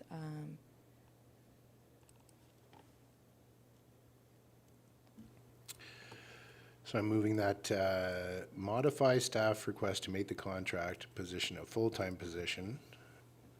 That NA08, sorry. Go back to my, I just want to understand the, oh, and it doesn't reference. Do we need more clarity on that, the way that it's written? Do you want the title? Mr. Marshall? Through you, Mr. Chair, no, you're not changing the funding, so you don't have to amend that. So this is clear. Perfect. Okay, Councillor Crothers. I need more explanation on that. So it was contract, it's not no longer going to be contract? I don't understand. Mr. Marshall, you want to take that?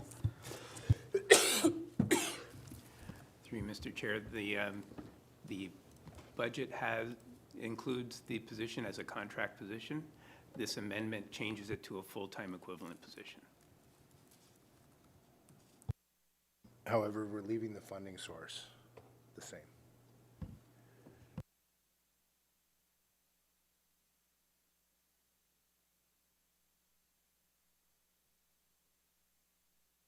Any further questions?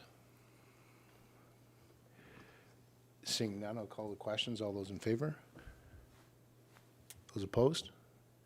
Motion carries.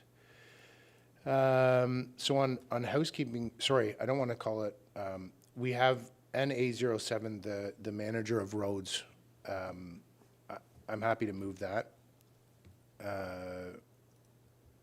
So I will move the removal of manager of roads. Is there any discussion on that? Councillor Carruthers. Are we moving both or just the one that was funded out of ASC? They're actually the same number, aren't they?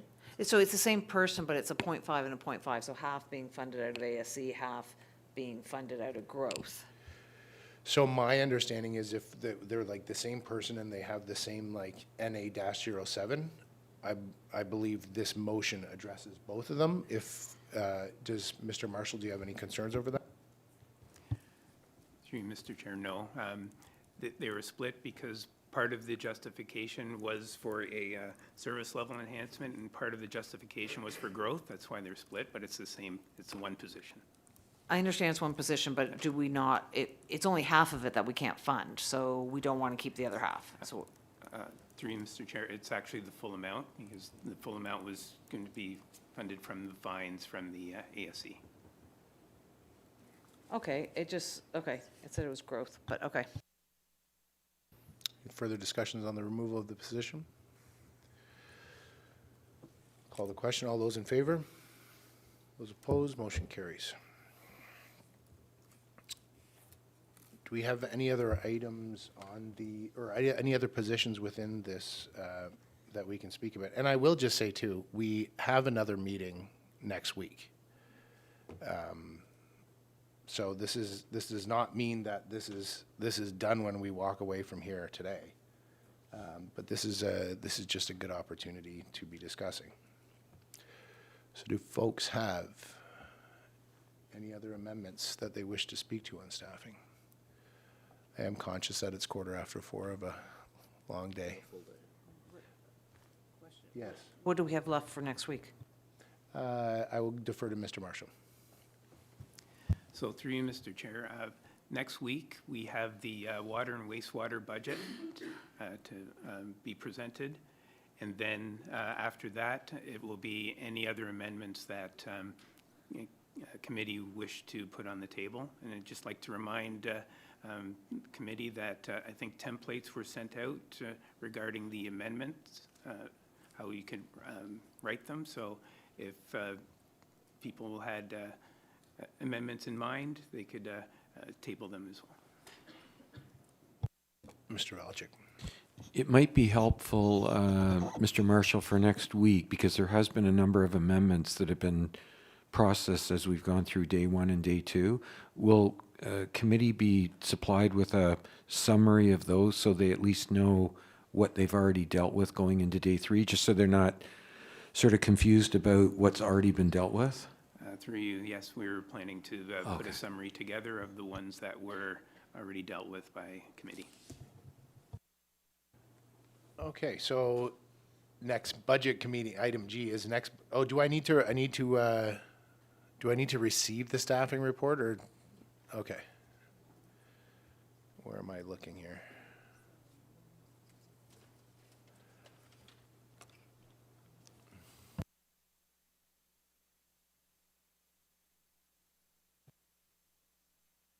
Mr. Chair, it's just the motion noted here. No problem. Councillor Foster. I just wanted to make clear, CAO Valchik mentioned at one point that maybe our senior management would go back and look at the staffing and give us I guess a sober second thought. Are we going to receive some information early next meeting as to, you know, we're going to keep this the same, or there are a couple of changes that we might be able to make? I'm just trying to follow up where you were going, CAO. Mr. Chairman, what I was talking about was there seemed to be sort of ongoing dialogue about one of the positions, and so I was under the impression that if there was confusion on that, we would come back next week, but committee dealt with that, so I don't have anything further to bring back at this point. I just think that Councillor Roy DeClemente had asked some questions through there that maybe we could have a quick review on. Mr. Chairman, I won't have anything further to add than what I've already said, and I'm pretty sure Councillor Roy DeClemente won't have any new views. I suspect, like she said, it may be that we're just looking at some of these things a little differently, and I respect that. I have a motion on my screen for be it resolved that the new staff request review be received. Moved by Councillor Leahy. Thank you. Any discussion? All those in favor? Motion carries. So next budget meeting next Wednesday, 9 a.m. as Mr. Marshall called out with the water wastewater, and then opportunity for other amendments. Mr. Marshall, do you want to add anything else to that? To me, Mr. Chair, nothing further. So just before I call H, I just want to say thank you to all the staff and all the team here. Productive day. Adjournment. Be it resolved that the meeting of Budget Committee adjourn at 4:17 p.m. Councillor Crone. We're in committee. I don't need a seconder. Sorry. I know. All those in favor. We're adjourned. Thanks, everyone.